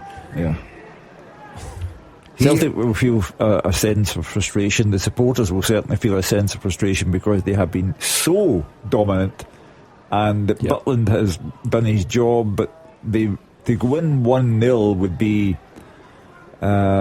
not a proper reflection of the first 45 minutes. It'll maybe be another game that Celtic look at and think, if they had got their recruitment right in terms of a number 9, that the game could look very different. Yeah, I mean, you know, it sounds like you're picking on Johnny Kenny, but you know, they've had great chances. I'm looking at the Celtic players who are not involved, sitting watching from the stand. You know, Jota, Sarachi, you know, Kelechi and Acho there as well. Ali Johnson. You know, the players denied Wilfred Nancy at the moment. That has to be a factor. There was also Rod Stewart, who was scathing in his criticism of Wilfred Nancy this week. He was sitting there, and 3 along from him was Stormzy. You know who Stormzy is? Aware of Stormzy as a concept? I know he's a rapper. He didn't look as if he was having that much fun. It was the biggest yawn I've ever seen when he was on screen there. But Rod Stewart, or Sir Rod, wished Rangers well. He was one of those who was hoping that a bad result for Celtic might mean the end of the road for Wilfred Nancy. But 40 minutes in, Celtic have been outstanding and Rangers have been woeful. I'm telling you now, I'm looking at these two fullbacks for Rangers, and it's too easy. I think he's got to go and change his system, try and get some players. You look at Rangers in the middle of the park, none of them have contributed anything. Not one thing. Barron, to me, has probably been the best of the picks. He's tried to go on the ball and make a couple of passes, but they need better, and Celtic are dominating. We've got a chance to break here. Yeah, just a foul on Conor Barron. You do wonder what that change looks like for Rangers, because if it is a change of system and Rangers decide to go to a back 3 and have the wing backs, are you then bringing on potentially another defensive player for a more attacking minded player, which maybe solves one issue but then doesn't help Rangers at the other end of the park, where they've not really had any spark or creativity so far? Well, me personally, the one person I would bring on at half time is James Tavernier. I was going to say the same. 100%. I would bring him on the pitch. That system just now isn't working, but as I say, the manager, he's now got 5 minutes, get to half time. Look, with great cliche in it, it's a game of two halves. It could come out and all of a sudden Rangers could start popping the ball about and be a lot better, but so far they would be very lucky to get in leading, only one behind Celtic. And you've seen Celtic several times under Wilfred Nancy have halves where they've looked good and they've dominated teams, maybe not taken chances, but then looked very poor in the second half. But if Rangers don't improve, they'll really need to hope that there is a drop off from Celtic, or else there's not much chance for them of this result changing. Tannadice was the classic example. Celtic played really well first half and really poorly second half, and that was the night when the Celtic supporters cracked and aimed those chants at Wilfred Nancy. So they've had an outstanding first half, Celtic, except for putting the ball in the net. And Jack Butland, of course, has played a big part in that, but they deserve to be more than 1-0 up. Yeah, Rangers can't even pass the ball 10 yards. I was going to say that it's not even really too complex what the gulf is between the teams, that Rangers just aren't doing the basics right at all. Yeah, again, I've seen people's poor touches, poor passes, poor decisions, right time to play, wrong time to play. Everything that could have went wrong for Rangers has in this first half, apart from they've gave opportunities to the opposition, they haven't taken them. So I think Rangers will be desperate to get in at half time and change things, whether it's personnel, whether it's formation, whether it's both. I certainly think expect the manager to do something at half time to completely change this. They'll get too many passengers. And that's all credit to Celtic, because Celtic are moving the ball, working hard. They look more hungrier than what Rangers players do at this moment in time. So there'll need to be changes at half time for Rangers somewhere. There was even a small moment there that was showing that Rangers aren't really getting much right. That John Souttar was playing a pretty simple 5-yard pass into Nico Raskin, who didn't even look like he wanted it. Had two men at his back, but the pass was kind of fired into him almost too hard. Raskin wasn't ready for it. He then takes a heavy touch, and Celtic are sort of on Rangers' case. Yeah, Rangers need something just to happen, whether it be a chance or a breakout, just something to try and get this game turned round, because Celtic are certainly the ones that look favourite to score the next goal. Yeah, deep free kick from Rangers this time, goes towards Chumity at the back post, does well to head it down, but Celtic clear, and the offside flag goes up, which will be a frustrating one for the Rangers staff, because it should be relatively straightforward staying onside from those situations, but Yusuf Chumity just isn't watching the line. Yeah, again, it's lazy. He's looking right across the line, doesn't get himself back in line with the Celtic defence to give himself an opportunity. But again, it's things we said, James Tavernier, the set pieces haven't been good enough when Rangers have had them. Conor Barnes been over most of them. The balls into the box haven't been good enough. So if you bring on a Tavernier at half time, he brings experience, but he brings also that quality from dead ball as well. Here is Yang, who has been one of the top performers so far, but you won't want to see that again. Went for a sort of firing across into the box, but caught it all wrong, sliced it, and it goes by Jack Butland's goal. Did he mean it as a shot? Not really sure what that was, to be honest. But I'm looking at when Yang gets it there, and I'm looking at Moore coming over. He just chucks it.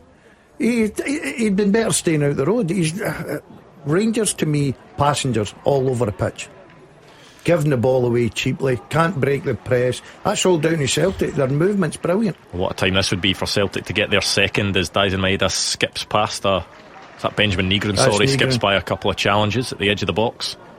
Actually someone we've not really mentioned too much in this game, Benjamin Nygren, but it's not mattered. Celtic have managed to dominate this game really so far without his involvement. Yeah, it's been so slack from Rangers as well, though. Again, they're trying to play out from the back, present another opportunity to Celtic. I think as players on the pitch, you're nearly at half time, you realise this half hasn't went your way, and you don't take any chances. Play long, play in the opposition's half, don't give them that second goal. I think Jack Butland here from the goal kicks realised that and is just going to play a long one up the pitch. But it's been really poor from Rangers, but give full credit to Celtic because they've been really good in the first half. It's an amazing game in an amazing season. I mean, this Celtic side were shambolic on Tuesday night at Motherwell. Absolutely shambolic. Well, I think a lot of credit's got to go to Motherwell, Hugh. I know what you're saying, but Motherwell were fantastic. It was very hard to play against, and I know that you're saying Celtic should be able to beat Motherwell. I totally agree with that, but I felt that on the night Motherwell's football was outstanding. Well, Rangers might be able to fashion a final opportunity here with a minute and a half to go. There were 2 minutes added, a minimum of 2 minutes, but Rangers slack once again in midfield. Mikey Moore just unable to keep a hold of the ball. And Asgard on the turn. It's good play from Tello Asgard, and Mikey Moore, can he fire the ball across the Celtic box? He wins a corner.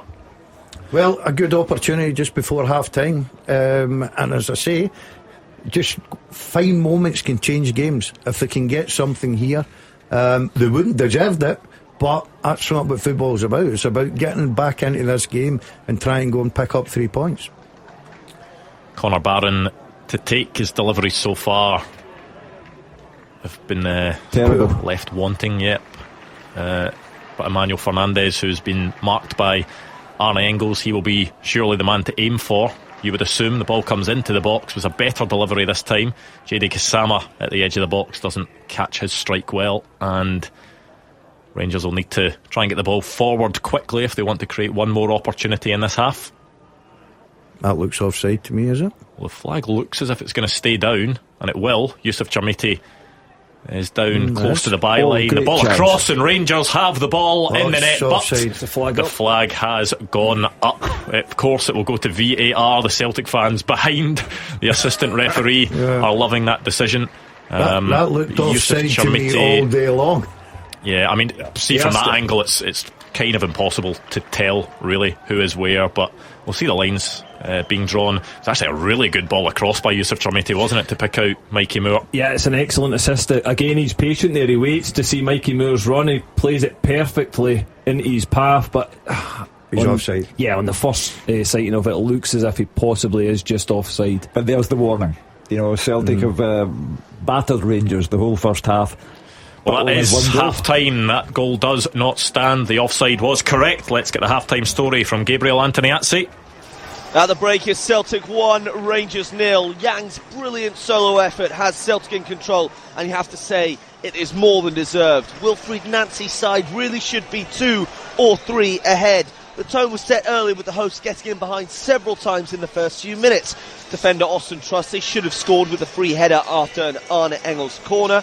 Then a great team move culminated in a Johnny Kenny strike that was well saved by Jack Butland's legs. Then came the breakthrough after 20 minutes. Yang with a brilliant solo goal, gliding past 4 or 5 Rangers players with ease and smashing the ball high past Butland, who barely saw it as it flashed past him. As the English goalkeeper had to make several further stops to keep the deficit at 1. He saved from Kenny again, as well as a Luke McCarron header, whilst Emmanuel Fernandez had to clear the ball off the line. Celtic got in behind Rangers so many times with just one ball down this right channel. So simple, but Rangers could not stop it. And Danny Rule's side just kept giving away possession far too easily on so many occasions. And Rule has to change something at the interval. The visitors have only been in Celtic's box a couple of times. They had one big chance. JD Gassama got in behind and looked to lift it over Kasper Schmeichel, but it was a great save from the Dane. And then just right before the whistle there, Andrew, they thought they had an equaliser out of nowhere, but Yusuf Chermiti was standing well offside before he cut the ball back to Mikey Moore, who stuck it in the net. It's certainly the best Celtic have looked under Nancy, but they cannot let up here. With better finishing, this game would be done and dusted, but it's not. Rangers are in this, but they have to make big changes. What a spectacle it's been so far. Not what anyone expected, and who knows what the second period will have in store. At the break, Celtic 1, Rangers 0. Yeah, this will potentially be the happiest Wilfried Nancy has been in his time as Celtic manager, but he could be a lot happier as well if Celtic had taken more of their chances. Yeah, they've played some great stuff. They've created a number of opportunities. They've exploited that poor Rangers defence. The thing that the manager will be frustrated with is that they've not put the ball in the back of the net more than once. So yeah, the game's still there, it's still open.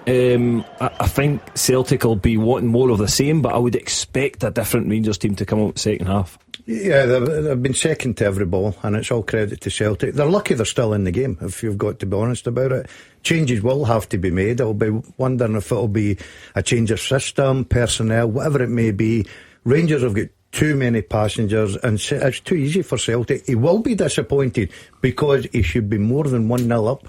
Well, they're going towards the Celtic end of Celtic Park second half. The crowd will be enthused by what they've seen so far. Now they have to overcome one of the characteristics of the Wilfried Nancy era: a dodgy second half. A second goal for Celtic, and it could be home and hosed. Wilfried Nancy, after his sort of emotional address yesterday, you felt kind of had to back that up with a result today. It's only half time, but certainly some of the things that he was saying look to be coming to fruition today. But as you say, the big thing is, can Celtic maintain it? Yeah, you can't appeal for time one day and lose an Old Firm derby the following day, because that just takes away any time that you were looking for. But as we've agreed, if Celtic get a win, you certainly do not follow a win over Rangers by sacking the manager. That's for sure. So he goes on to Dundee United next weekend at Celtic Park. But second half, a second goal, a 2-goal lead might be enough to win the match, and that the first goal of the second half is vital. Well, Wilfred Nancy's side have a much deserved lead at half time at Celtic Park. It's Celtic 1, Rangers 0. The goal coming from Yang. A big 45 minutes to come, and we'll get that next. Action as it happens, and your reaction from 5 on the open line. This is Clyde One Super Scoreboard. Half time at Celtic Park between Celtic and Rangers, and Celtic have the lead 1-0, and Yang with the opening goal. Just seen the goal back a few times during half time, Gordon. It maybe gets worse every time you see it from a Rangers perspective. Yang making that sort of darting run from the right wing into the box.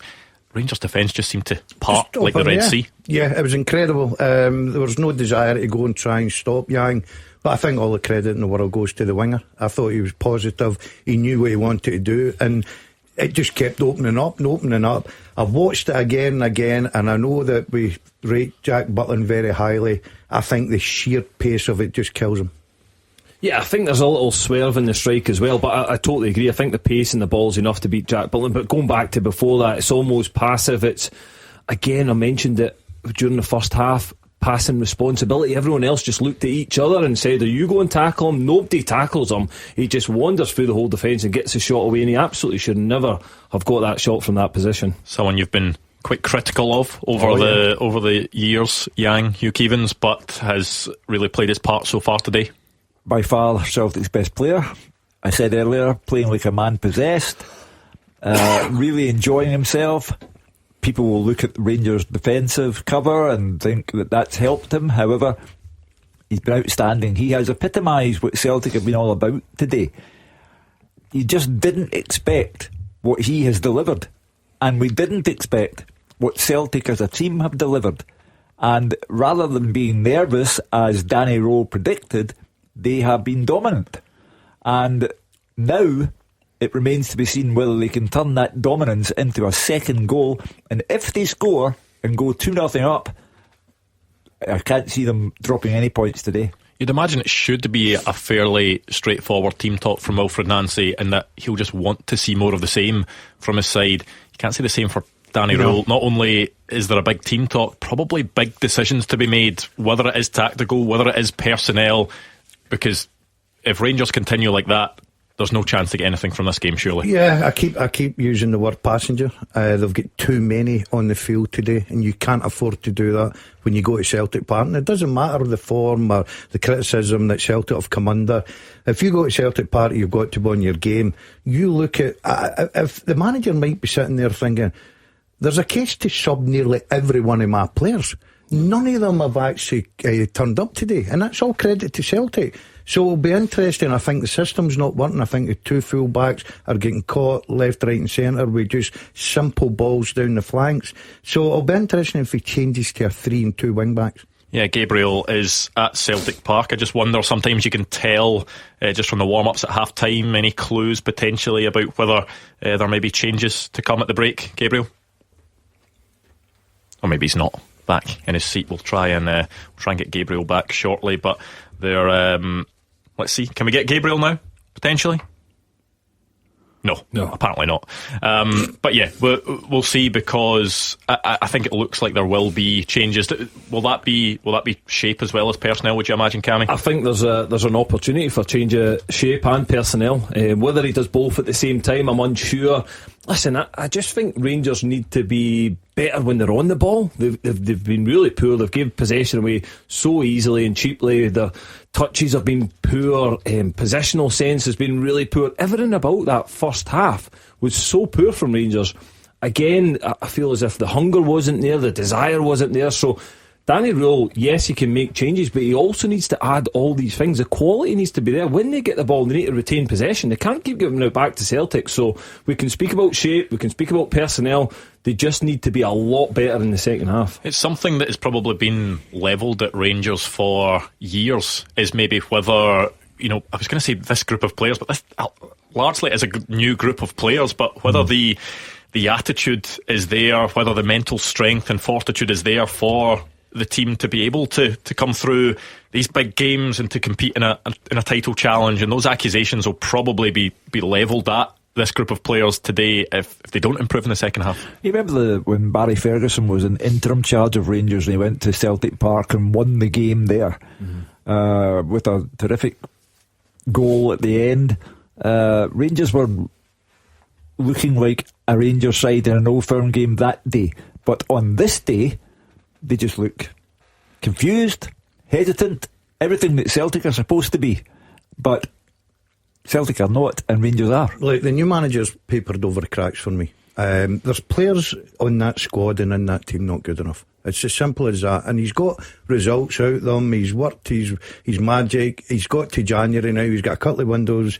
Get a January window, a summer window. Got his own players in. Because there's certainly that squad there. I know everybody's talking about Rangers back in the title race. It's only half time. They could tweak things and get back into this game because you know Celtic can give you chances.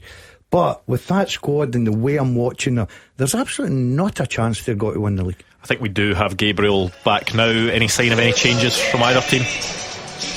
Yeah, Andrew, Mohamed Diamande going through his paces very intensely. He's got his bib off as well. Looks like he's going to be coming on for Rangers straight away in the second half, but we're not yet sure who for. The two teams will be coming out very shortly, so I'll be able to confirm with you. Callum McGregor just leading his players out right now. What a dominant performance it was from Celtic in that first 45. They'll just be asking themselves how they are more than one goal up with a better finishing. It genuinely could be 3 or 4 and they'll be out of sight in the first 45. So that is the Celtic 11 out on the pitch now, and it will be the same 11 that started the game. So it'll be Schmeichel in goal, Ralston, Trusty, Tierney at the back, Yang and McCowan wing backs, and McGregor and Engels in the middle, Nygren and Maida behind Johnny Kenny. Rangers just emerging from the tunnel now as well. They waited in the changing rooms a little bit longer than their rivals. Let's see who's coming out on the park now. Yeah, it will be Tello Asgard substituted for Mohamed Diamande. Of course, Asgard booked early on in the first 45 minutes, gave the ball away a few times as well. Pretty much anonymous going forward, so it's Mohamed Diamande in the middle of the park for him, but it looks like the shape will still be the same. So it will be Butland in goal, who made big saves in that first 45 minutes. Sterling, Sousa, Fernandes and Magoma as a back four. Barron, Raskin and Diamande as a midfield three, with Gassama and Moore supporting Schmitti, who starts through the middle. Arne Engels is standing over the ball. Andrew Stephen McLean, the referee, got his whistle in his mouth, and the second 45 is about to get underway. Clyde One Super Scoreboard Goal Flashes with M&D Green Pharmacy. Get set for the season with expert pharmacy support. Yes, Arne Engels standing over the ball and underway at Celtic Park for the second half of Celtic against Rangers, the first Scottish Premiership match of 2026. And I think the opening 45 minutes, the way it panned out, has been a shock to quite a few, but this season has just been a shock in general, hasn't it? Celtic 1, Rangers 0, and one change for Rangers. Tello Asgard off, Mohamed Diamande on. Maybe not a massive surprise that it was Tello Asgard that made way. Yeah, it's a massive surprise. He maybe have been thinking of one or two others, but he's obviously had a word. He's tried to make that change. Asgard offered absolute nothing, but he wasn't alone, and it'll be interesting. The manager will be looking for a response in the second half. There's that ball again. Yeah, ball in behind the Rangers defence, and Emmanuel Fernandes is the one coming across to put it out for a corner, but a bad warning sign for Rangers in the opening seconds of the second half. Well, a second goal for Celtic is crucial, because if they go 2 up, Rangers won't come back. There's every chance that Rangers could come back at 1-0, but there's just a lack of sharpness about Johnny Kenny. But Trusty's up there looking for another header of the sort that he should have scored with in the first half. If Celtic can get an early goal second half, what a day it could be for Wilfred Nancy. Yeah, it'll now be Mohamed Diamande picking him up rather than Tello Asgard, who it was in the first half, who lost him for that header. It's Emmanuel Fernandes that gets it away in the strike from Callum McGregor on his weaker right foot. Flashes by the Rangers post. He wants a corner, but Stephen McLean, the referee, I think he's got a case for a corner here. I think so. Well, don't know.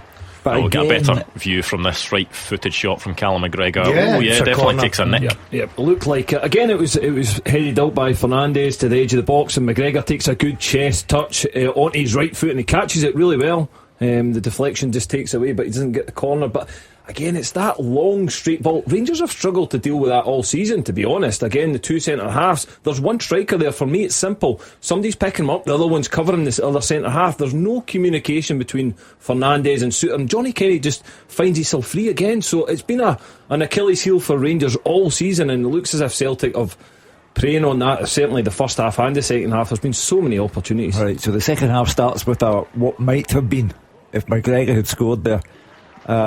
So Celtic are still in that position where the lead they have is insubstantial. They need to get another goal to reflect their superiority.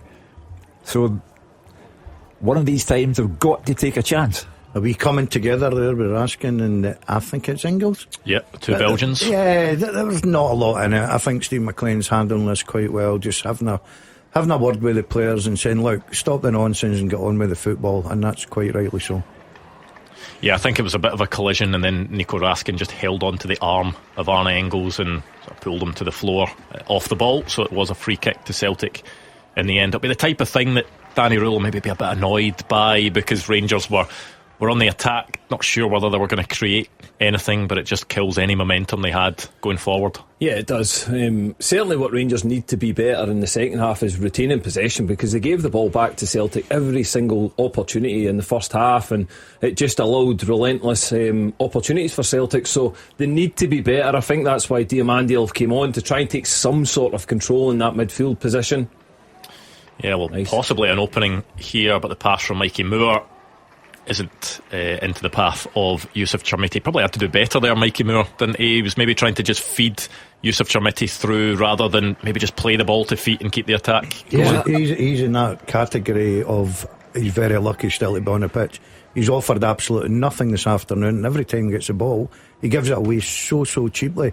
There's no doubt the boy's got ability, but you've got to do better in situations like this.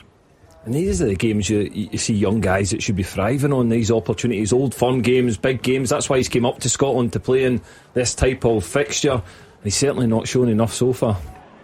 The one man in the Celtic team who's had a really, really quiet day. Rangers are in behind this time. It's Dujon Sterling, but I think it's another case of a Rangers player just not lifting their head when playing a ball into the box. I mean, there wasn't a Rangers player anywhere near where Dujon Sterling cut that ball back to. But it's now Nico Raskin's turn to cut the ball back, and Rangers have an equaliser. Goal flashes with M&D Green Pharmacy. Well, so much has been said about him. £8 million, £10 million, whatever the fee ends up being. He has his first Old Firm goal. Yusuf Chermiti gets onto that ball, cut back by Nico Raskin, smashes it into the top corner. And against the run of play, you'd say it's Celtic 1, Rangers 1. Well, I told you so. The one goal lead was insufficient, and Celtic have had plenty of chances and also came up against a very, very good goalkeeper. But Rangers are back in it. It had to be Chermiti. What a finish. Anybody's game now. I've done a disservice to that finish. It's actually a back heel flick finish from Yusuf Chermiti, which ends up going almost into the top corner. Just lets the ball run sort of through his legs. The back heel flick does really well to get that contact, and that is the perfect time for Rangers to get themselves an equaliser. Danny Rule is absolutely delighted, and it's game on at Celtic Park. Well, it's certainly game on now, and it's a great response from Rangers. And we touched on it earlier at half time. As this Celtic team, they've always been decent in the first half, and then the second half, I don't know what happens, but the collapse, take nothing away. You know that Celtic will give up chances. It's poor defending, but it's a fantastic finish. Great cut back from Raskin. Again, he does ever so well to make that run beyond. It's a little flick round the corner. He's at a tight angle and cuts it back, and Chermiti does ever so well to get between Schmeichel and that small gap. And as you said, what a finish. Just a little flick, ends up in the top corner. And yeah, listen, we spoke about it before the game. It's so important for the number 9 at Rangers to score goals, and he's delivered today. No one remembers a good first half, you know. They won't remember your missed chances and everything else.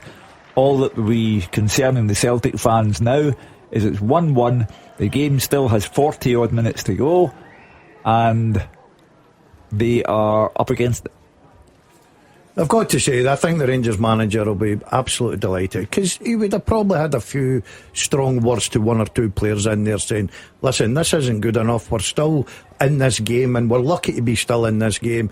And he's looked for a response, and they've certainly answered it.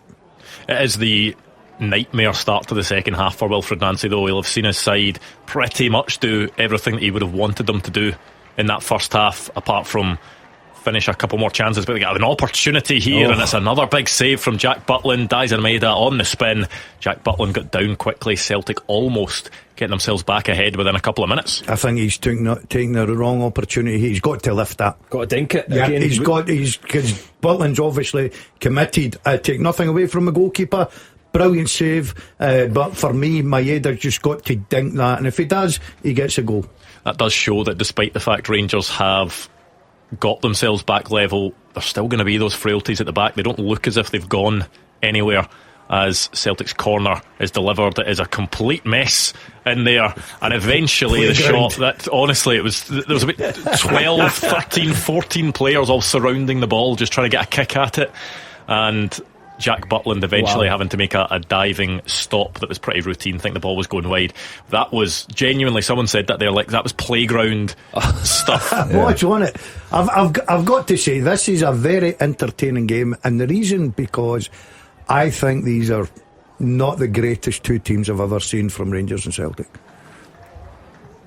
I would agree. I think defensively, you look at both of them, Celtic, they look vulnerable at the back, but Rangers have been terrible at the back today. Yeah, Mikey Moore with an opportunity to try and create something, cuts it back at the edge of the box to Connor Barron on the spin, and Rangers will get a corner out of it. End-to-end stuff. That's been great. You get the feeling the game is swinging Rangers' way. Now there will be a bit of nervousness about Celtic, and they don't want to have had all the pressure, all the domination, and blow it at home. So the pressure's on them now. Yeah, it's probably at the point where the pendulum is swung to the point where it's bang in the middle, because it was so far in Celtic's favour in that first half. It looks as if both teams, it's almost like a basketball game at the start of this second half, as Rangers' corner delivery once again is not on the money from Connor Barron. I don't know who the set play coach is, but I'd be asking him to take Barron off it. Here's another and then chance. Once again Celtic have the bodies piling forward on the break, and it's Jada Magoma back there with a vital foot, but I think there's going to be a yellow card for Jada Gassama. It was a late challenge on Johnny Kenny as he played the ball across, so Celtic will have a free kick.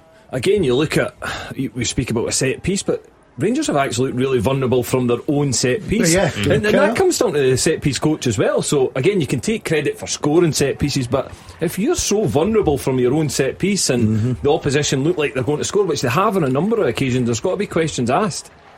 Set pieces have been poor from Connor Barron, as you say. I've seen Magoma put ones in the box, so why not? Yeah, surely if you've got a set play coach and you're saying, right, okay, if they're not working, you've got other options there. Yeah, you take the pressure off the player a little bit as well, because it will be in Connor Barron's head that the quality's not been there. Well, can Arne Engels find himself a delivery? Actually looks as if he's got a cut in between his eyes, which potentially happened from being caught by Emmanuel Fernandez in the first couple of minutes of the game with a swinging elbow, and it will be right-footed delivery in swinger from Arne Engels. The right arm goes up. Can his delivery be better? It is, and the header from Yang is tipped over the bar by Jack Butland, who once again makes a vital save for Rangers. It's his day. Butland is just in sensational form. I'm expecting him to save that all day, Hugh. Yeah, all day long. All day. It's a good save. Yeah, but I'm expecting a goalkeeper of the quality that he got to save that. But I think when we tally up all that he's done more than anyone to prevent Celtic from being in the lead. Oh, he's been excellent. Absolutely excellent. Which he had to be last weekend, didn't he, against Motherwell? Made a good few saves to keep Rangers ahead in that game. Yeah, and then the penalty save obviously midweek, which was a big moment. He had another save in the game. So listen, he's been in decent form. I think even the save from Maeda before, when we spoke about Maeda lifting the ball, Good ball in by Arne Engels. Celtic will get a second chance at it, and that will go out for, I think it's actually hit another Celtic player. Yang shot, and it's going out for a Rangers goal kick. Yeah, Celtic have responded quite well. Yeah. Starting to create a couple of chances there. He's just unfortunate. Yang gets in the place as we see this again. I'm sorry, I'm saving that. Never mind Jack Butland. I'm catching that. I think it's all about his positioning. That sort of header that comes in from Yang, it's above him. You expect a goalie of that quality. But the Maeda one, I think he reads the situation really well. We all criticise Maeda for not lifting it, but I think the goalkeeper needs to take a huge amount of credit because it's a 1v1. That's what it ends up being, a 1v1. Makes a save. I just saw Benjamin Negron flash up on the screen here. He's maybe the one player, with it being such a frantic game and so much happening all over the pitch, he's maybe the one player that I feel like I've really not mentioned at all in this game. And he's got that really good goal scoring record for Celtic. He's in double figures for goals, but has maybe just had a criticism that he's not impacting games across 90 minutes. Yeah, it feels like it's passed them by a little bit. Is that because it's just went from, again, Celtic have played a lot of them balls direct in behind Rangers, which have worked for them so far, so it's maybe just passed them by a little bit. You also wouldn't put it past him to pop up with a goal at some point, just given the way he tends to operate. Celtic with a dangerous looking ball into Rangers' 6-yard box, but that'll be caught all day by Jack Butland. There's certainly a good pace to it, a good feel to it in the second half here. I'd be very surprised if it finishes 1-1. Yeah. But no doubt, although you said you would have saved it, and I'm not going to disagree with you, but there's no doubt that Butland has been outstanding today. A bit of a heartbreaker when the Celtic players watch him. Well, maybe a chance here for Rangers to get forward. Yusuf Chermiti powering into the box. No Celtic players have closed him down, and he has his second. Goal flashes with M&D Green Pharmacy. Well, Danny Rule said that today could be the day for Yusuf Chermiti to make a name for himself, and he has a double. He's turned this game around, and Rangers have a 2-1 lead. I can't believe what I've just witnessed. I cannot believe what I've just witnessed. Take nothing away from the centre forward. What is Trusty and the Celtic defence thinking of there? By the way, it's great play. They go in the press, Celtic. They win the ball. He's still got a lot to do. Trusty has got to come over and try and make a tackle. But once he doesn't do that, Chermiti must have, everything must have just lit up for him and said, I'll tell you what, I'll put it in the back of net. Because Austin Trusty is gambling there, really, isn't he? Because first of all, Austin Trusty once again is being left completely exposed there, and he's the only player back. Because Celtic are only playing with one natural centre back, Kieran Tierney's having to be dragged across from the left to get in there. Anthony Ralston is out on the right touchline. Austin Trusty is then left to deal with two Rangers players. He's tracking, was it Connor Barron in the middle? Yeah. He's tracking him. He then has a decision to make. Does he stick with Connor Barron or does he go towards the ball? He decides to stay with Connor Barron for way too long, then jumps. Yusuf Chermiti's away by that point. For me, again, it's poor from Celtic. It's a shot thrown. McGregor plays it back to Ralston. Rangers do well to close it. It falls into Chermiti's path.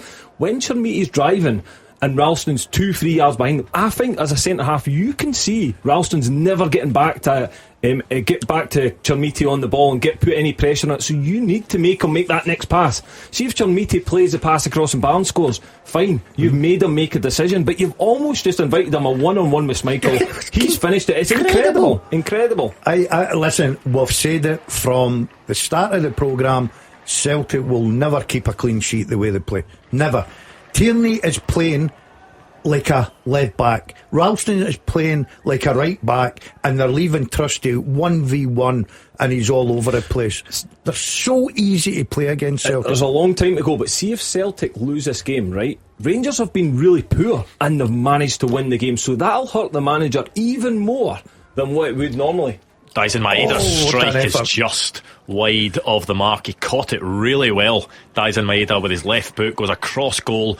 If that had snuck inside the post, Jack Butland would have had absolutely no chance of getting close to that. But It's a great it's effort. Just wide of the mark. It just sums up the Celtic manager's time at Celtic Park. The camera went on him, and after Rangers scored, he's got his gloves and he's got his hands in his face as to say, where am I? What's happening here? Well, the reason for that is that with half an hour of the game to go, Wilfred Nancy's future is now very much up for debate, because he was a goal in front and now he's 2-1 behind, and that has been a recurring theme. See where I feel sorry for him, Hugh, right? And look, the manager takes responsibility. I've not been a fan of what I've watched with him, but sometimes you look at those players. Trusty, what did they cost? 6 million quid or something? Individual errors, exactly, yeah. Cammy. And sometimes as a manager, doesn't matter the coaching or fighting the press or coming out with excuses. Sometimes you've got to rely on your players. I think there is an element, I feel, because it is individual errors that have cost certainly that goal. You look at that goal in isolation, but we all know it's about results. So today was always about result. We spoke about what formation to play. Who cares what formation they play? As long as they win the game, then he would still be in a job. If they lose the game, there's going to be huge question marks over his future. Now, where it gets difficult, even more difficult, is if Rangers go 3-1 up, because that will be the end of the day for Celtic, and the pressure then is mounting on Wilfred Nancy. It's a recurring theme. 8 matches at the moment, 8 matches played domestically, 2 wins, and one of the recurring themes is going in front and then going behind.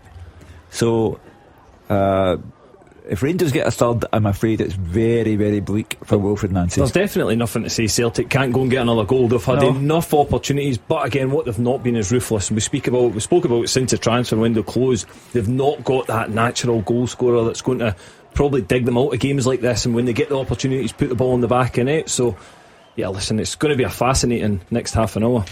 This is an experiment that would be impossible to do, but see if Yusuf Chermiti hadn't scored his first goal in this game, I would have loved to have seen how he would have handled that situation. You just feel the fact that he had that confidence boost, that belief from having scored the first goal, when he gets that ball, when he wins that ball back on the wide left channel, he looked confident, didn't he? He was striding with the ball. He only had one thought in his mind, it was go towards goal.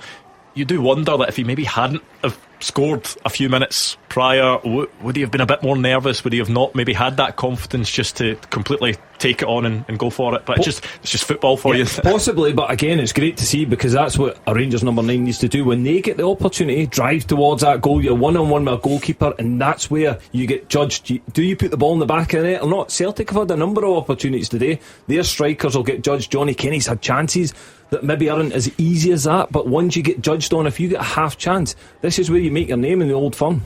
I think we were saying earlier on about Yusuf Chermiti, he certainly improved on Tuesday night, and he was showing a good hold-up play, link-up play against St Mirren, set up a goal. Still wasn't really looking like a goal scorer, but he's taken those 2 chances like a goal scorer, hasn't he? Yeah, you spoke about before the game. This is where he could really make his name and can turn a lot of Rangers fans around today. Scoring 2 goals, as I say, Tuesday I felt as if he was good. First half, we can't get away from it. It wasn't great, was it? No, it wasn't great. No, and you wouldn't have been surprised if they sort of changed the centre forward, Majowski coming on, but he stuck by him. And to be fair, I thought his first goal was brilliant. And then his second goal, the Celtic defence make his mind up for him, and he says, do you know what, I'll just go and put this ball in the back of the net. It was incredible defending. Celtic trying to play the ball in behind, but this time it's thwarted by Emmanuel Fernandez, who does well to win it and then actually does well under pressure to flick the ball around the corner to Nico Raskin. I was talking about that maybe confidence and belief from Yusuf Chermiti. It just maybe looks as if Rangers are playing with a slight bit more swagger now than they were in the first half. I think we're bringing Diamandi on as well. It brings him a little bit more control. Asgard wasn't in the game at all. Couldn't get his still in the game, was poor. And I think Diamandi just brings that a little bit of steel and energy about the team as well. Here's JD Gassama cutting inside, but a couple of Celtic players are on hand to block his shot. Goes out for a Celtic corner. I think that was actually a nice, lovely switch ball by Yusuf Chermiti again this time to find JD Gassama. I think Rangers, the swagger that you talk about, Andrew, partly comes from the fact that Celtic are now burdened by the thought of, what if we lose this game? And a lot of the swagger has gone out of their game. So it's as tense as it can be. I don't think even a draw is regarded as a good result for Wilfred Nancy. Especially in these circumstances where it looks as if Celtic have really thrown away all their good work from that first half. Yeah. It is the theme that everybody's talking about now. First half, they started their career so well, his career so well, against Hearts. I thought the opening first half against Hearts, they were very, very good indeed. But they don't seem to be able to carry it through for 90 minutes plus. Well, what a time to make your debut. Julian Araujo, who joined on loan from Bournemouth yesterday, is coming on for Celtic. He replaces Luke McCowan, so that maybe answers the question of where Wilfred Nancy sees him, because he is a right back, but he easily could have been slotted in as a right centre back in this Wilfred Nancy system. You wouldn't have been surprised, because that tends to be fullbacks that he plays in those wide areas, but you'd think that he maybe goes over to right. That wouldn't surprise me, the way this guy operates. You'd imagine he'll go over to right wing back, and Yang will switch over to be the left wing back. Corner for Rangers now as the pressure mounts. As I say, it's imperative that Celtic don't lose a third goal, because if the third goal goes in, then it's all over, and possibly a description that applies to Wilfred Nancy's Celtic career.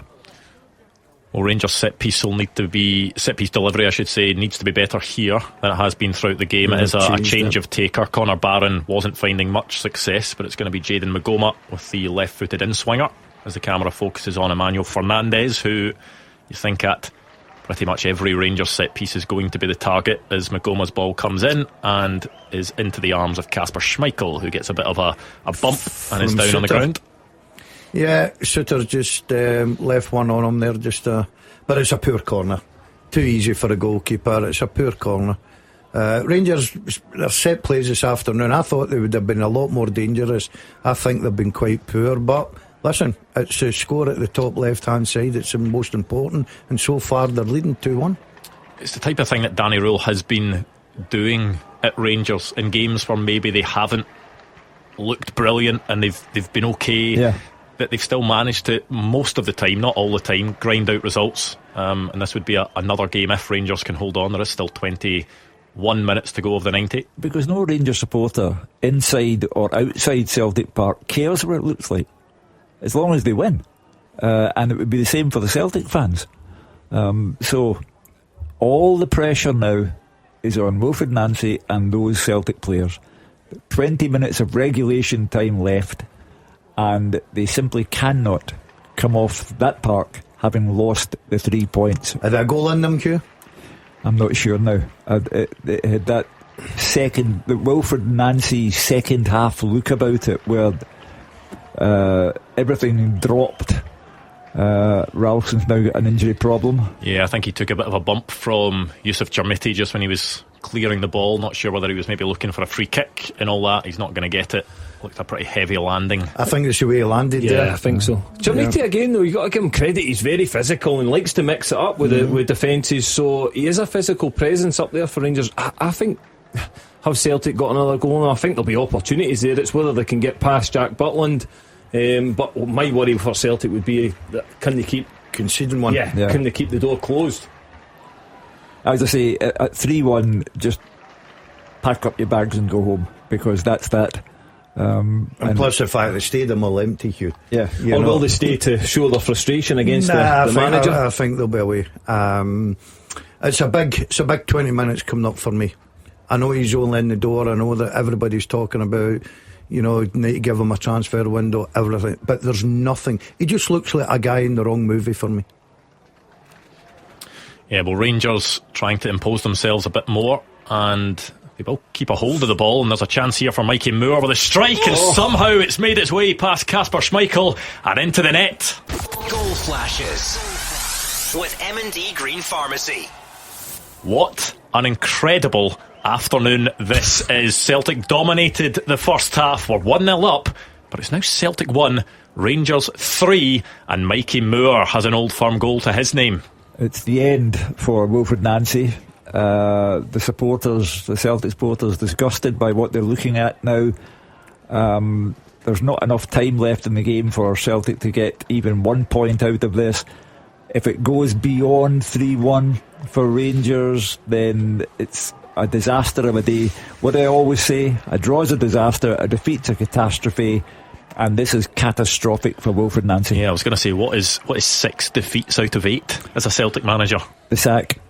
I've got to say, I feel for him, because there's not a coach in the world can do anything about this.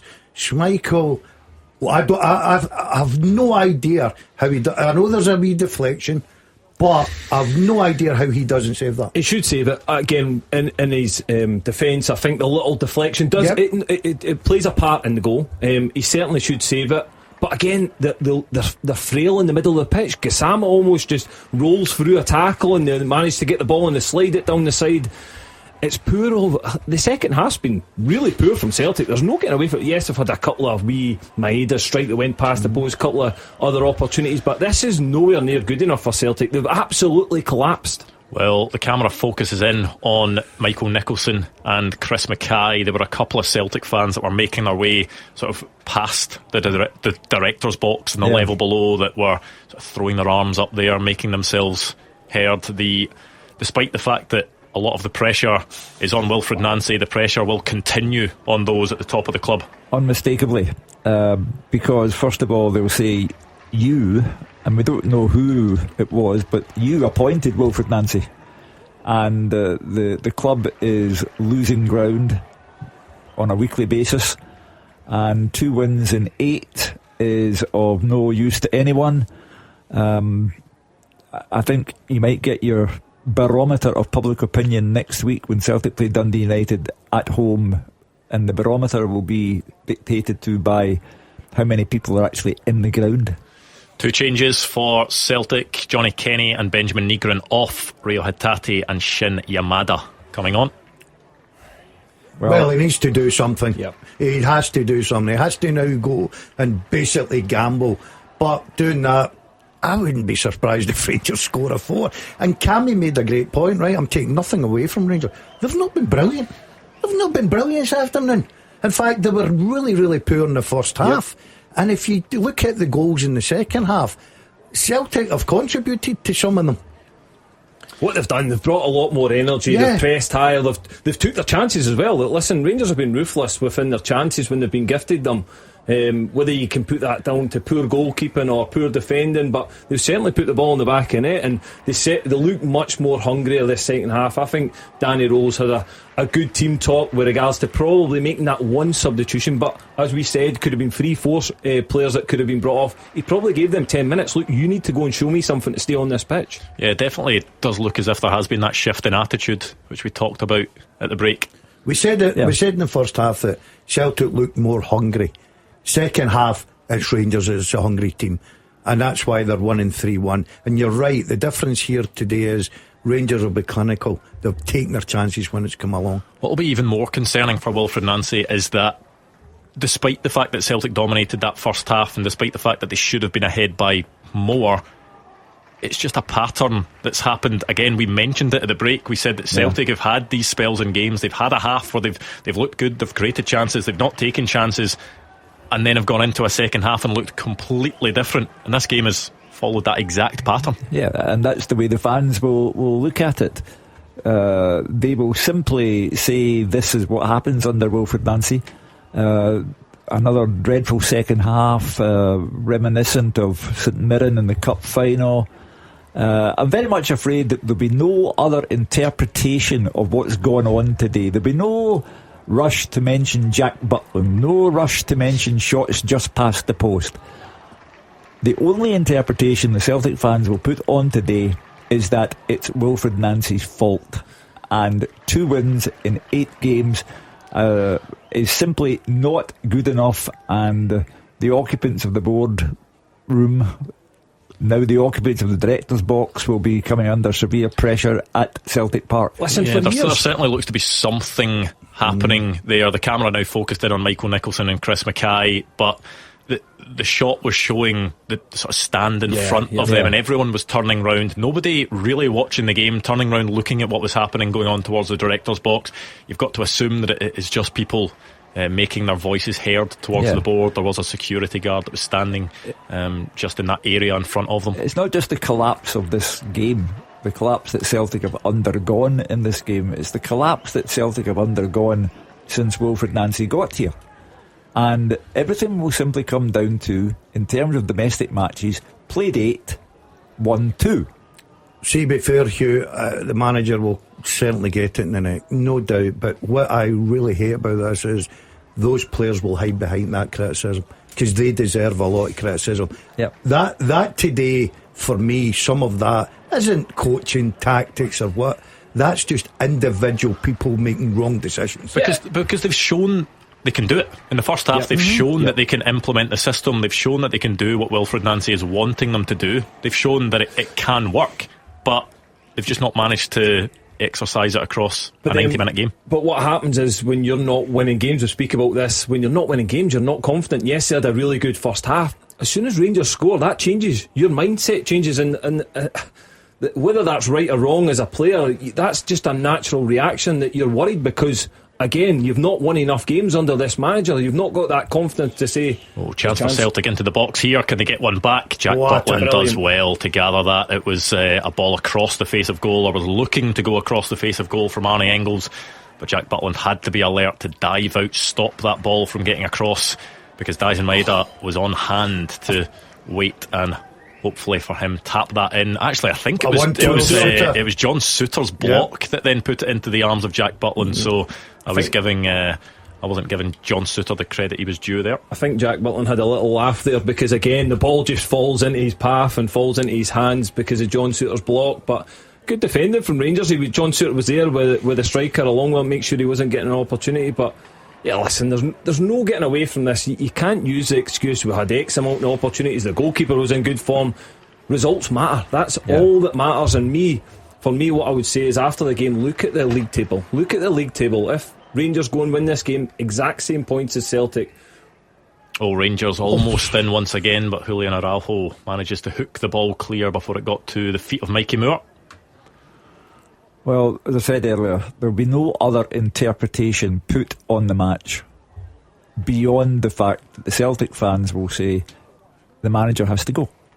And we've agreed Rangers were hopeless in the first half, but in the last half hour have simply been the dominant team. And for Wilfred Nancy's sake, you can only hope that it doesn't get worse. It's 3-1 now. Once it goes to 4, in people's minds, that puts a different complexion on it, an even more darker complexion. I just think when you look at Rangers, we mentioned the ball in the box. Schmeichel punching away. We mentioned that Rangers, they were hopeless in the first half. They weren't good at all. They were all over the place. They've been efficient in the second half. They've done what they needed to do. They've been much better, much more energy, taking their chances, been clinical, put Celtic under pressure. But yeah, listen, I don't think it's been a sparkling performance from Rangers in the second half to win this game. Almost. If they do win it. And again, it was Nico Raskin trying to thread a ball through for JD Gassama, but on the stretch he wasn't able to get his foot on it in the Celtic box. So open. Celtic are so open at the back, giving you so many chances. I think they were a wee bit disappointed. They thought that ball was out, but obviously the referee decided to play on, and it would have been a great opportunity. This could probably get worse for Celtic. They need to be careful here.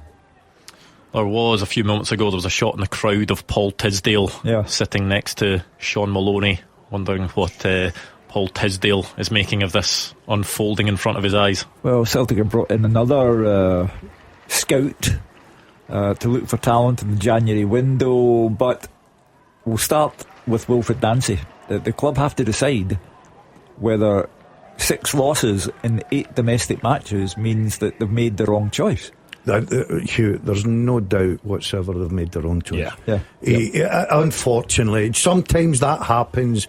You bring in someone in with a big reputation, good reputation, you've done your homework, and it's just not worked out for him. And unfortunately, that's what's happened to Celtic. There's no point just keep going and waste money. You've got to make big decisions and waste time, because again, I think if Celtic make the decision pretty quickly, they can still win the league. They've got a transfer window to go through if they find the right man, or a man that can win games, because I certainly think they've got players that are of good quality within the squad. Yes, they need to add quality to their squad, we all know that, but I'd feel as if they bring the right man in very, very quickly, they've still got a chance of winning this league.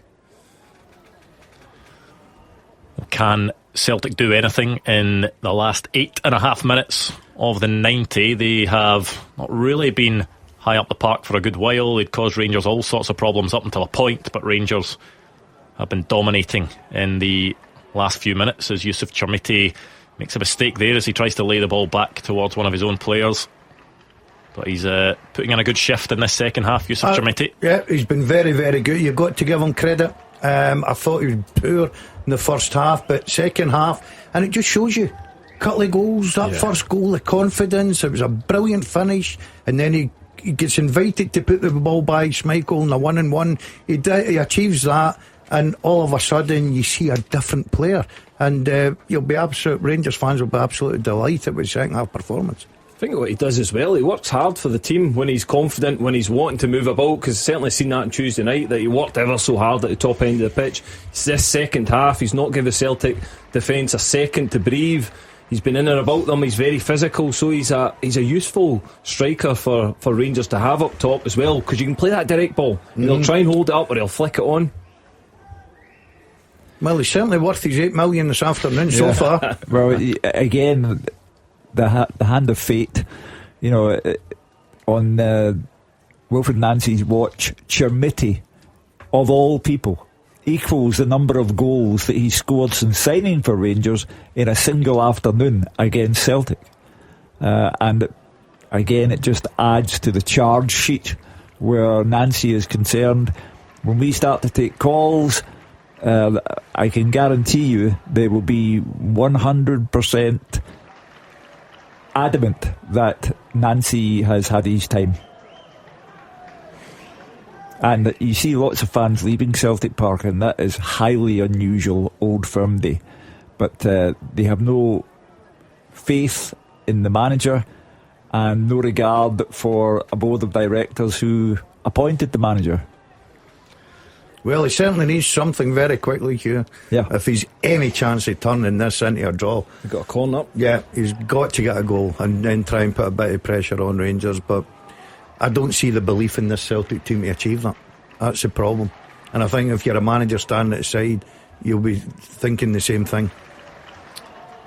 Yeah, it's going to be Arne Engels with the corner, right-footed outswinger, which doesn't make it past Connor Barron, who is at the front post. Celtic will have a chance to deliver again if they get this right, or will it be...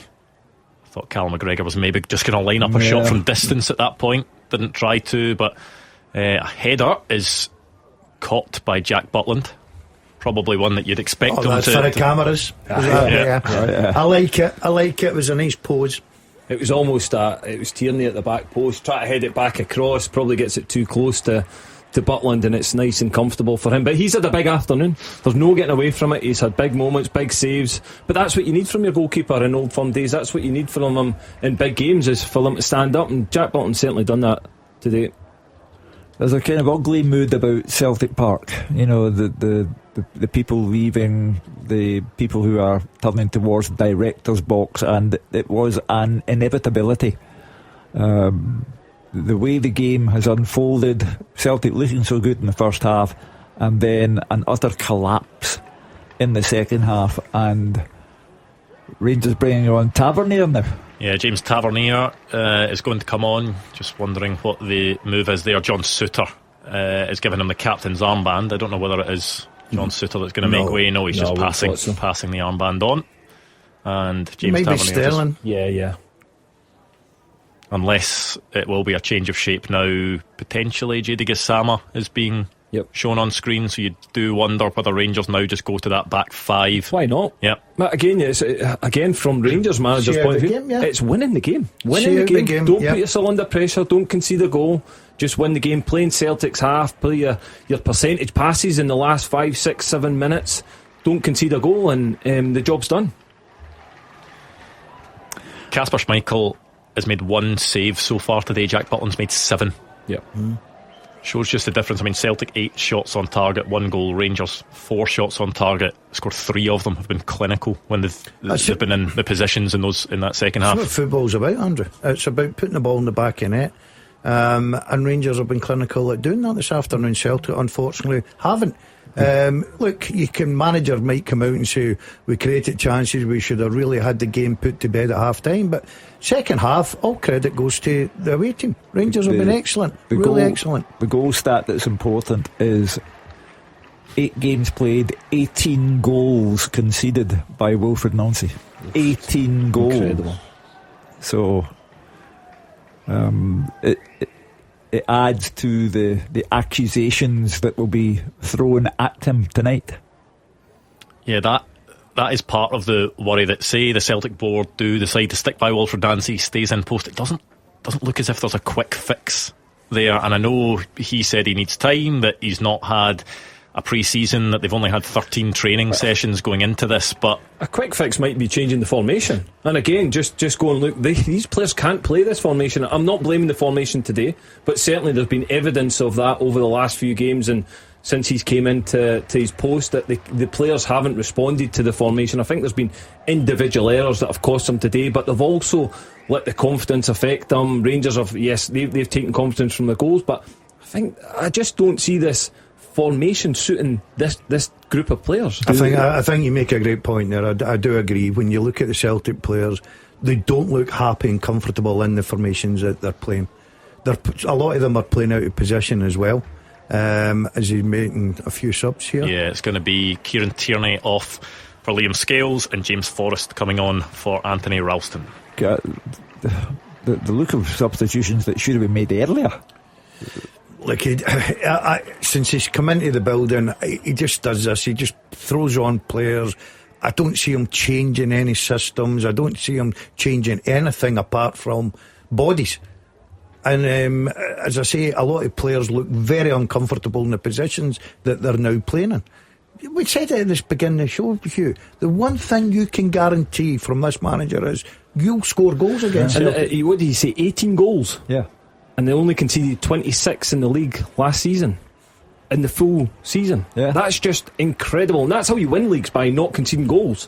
So this team is never going to win a league playing the style of football that he's asking them to play, and certainly the personnel have got. But that's just an incredible start, that they've conceded so many goals under the new manager. To be fair, 3 of them were in the cup final, so it's in terms of league matches. Yeah, but I'm just within games. Yeah. Again, it's a huge amount of goals to concede for a one of the big teams in Scotland. Yes, in the league, Celtic have only conceded 3 fewer goals than St Mirren, who are down in 10th.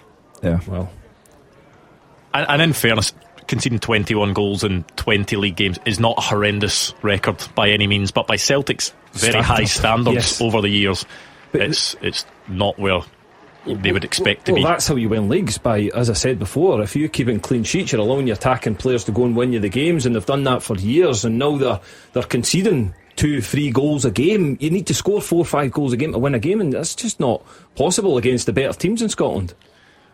You can even see up until the last minute of the 90s, Rangers players just hounding that Celtic defence, putting them under pressure and winning themselves a throw-in high up the park. Yeah, it's good play from Rangers. They deserved it in their second half performance. You know, the manager made the substitution. You're right, what Cammy's talking about, could have been a lot more, because they really underperformed, and that was all credit to Celtic. They should have had the game put to bed, but Rangers have been far the better team in the second half.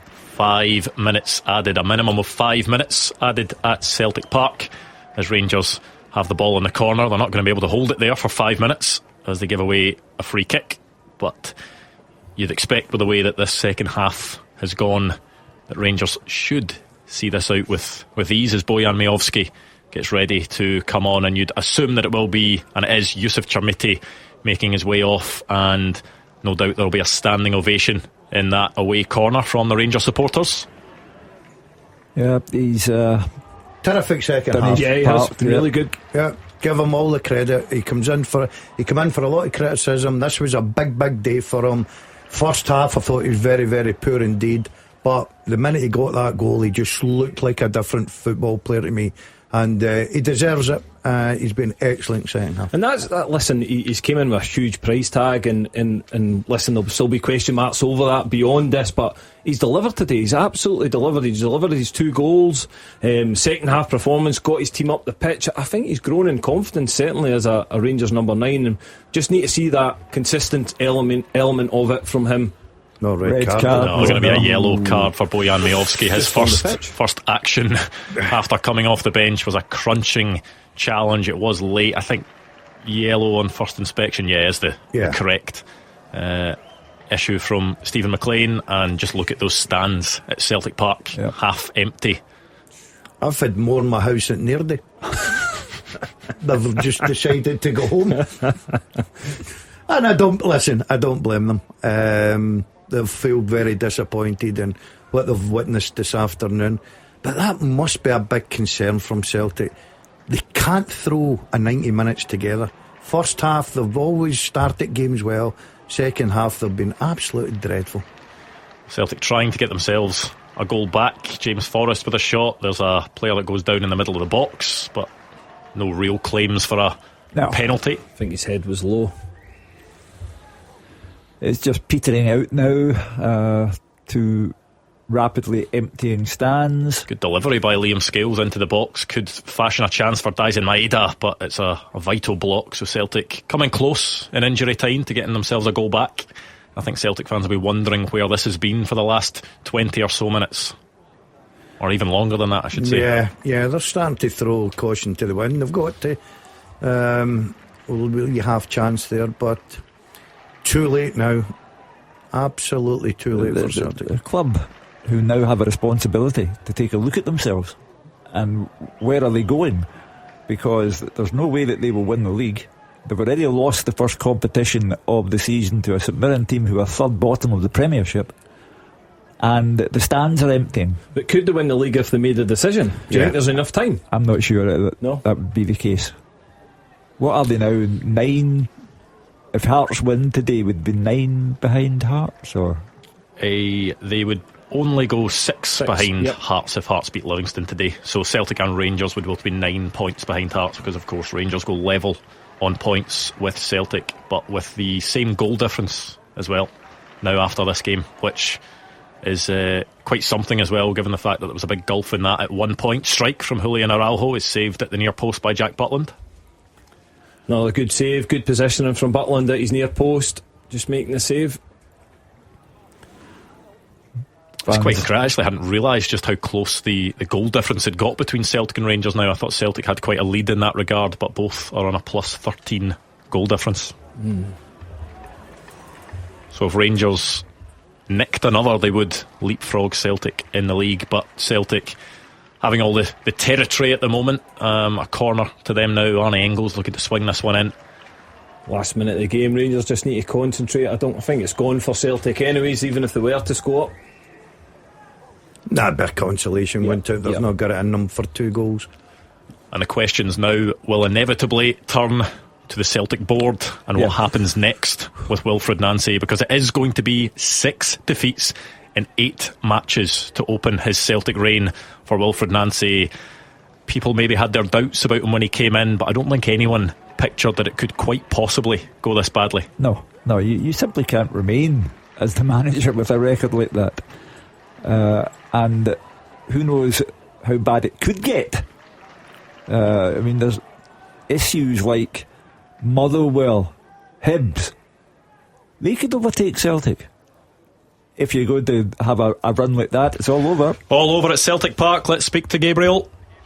Celtic 1, Rangers 3. What a game, Andrew. It simply sums up the madness of this season. Celtic outstanding in the first 45 and in control after Yang's brilliant solo effort, have totally collapsed in the second half as Yusuf Shamiti's double has inspired Rangers to victory and draws Danny Rule's men level on points with Wilfred Nancy's side. who have now lost 6 of 8 matches under the Frenchman. And now, given the scenes around me with an essentially empty Parkhead, the few who stayed have booed. You have to wonder if Nancy will remain in his post much longer.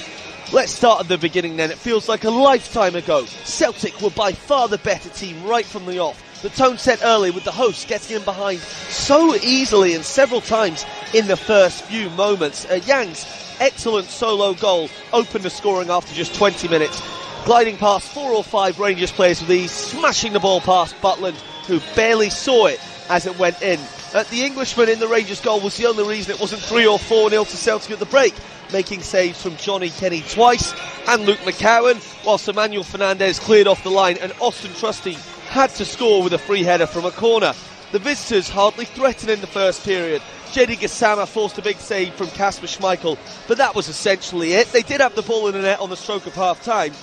With Schmitti, though, who was well offside. He cut the ball across to Mikey Moore, who stuck it in the back of the net. But that should have been a warning sign for Celtic, who up until that point had delivered by far the best spell, the best period of football under Wilfried Nancy. But it all changed after the break, Andrew. Schmitti equalised 5 minutes after the restart. Nico Raskin taking the ball past Trusty far too easily, cutting it across to Schmitti, who turned it in expertly. A really, really good finish there, even though it's from close range. Suddenly it was level, and the teams were going punch for punch. Celtic had efforts from Yang, Maida and Callum McGregor go close.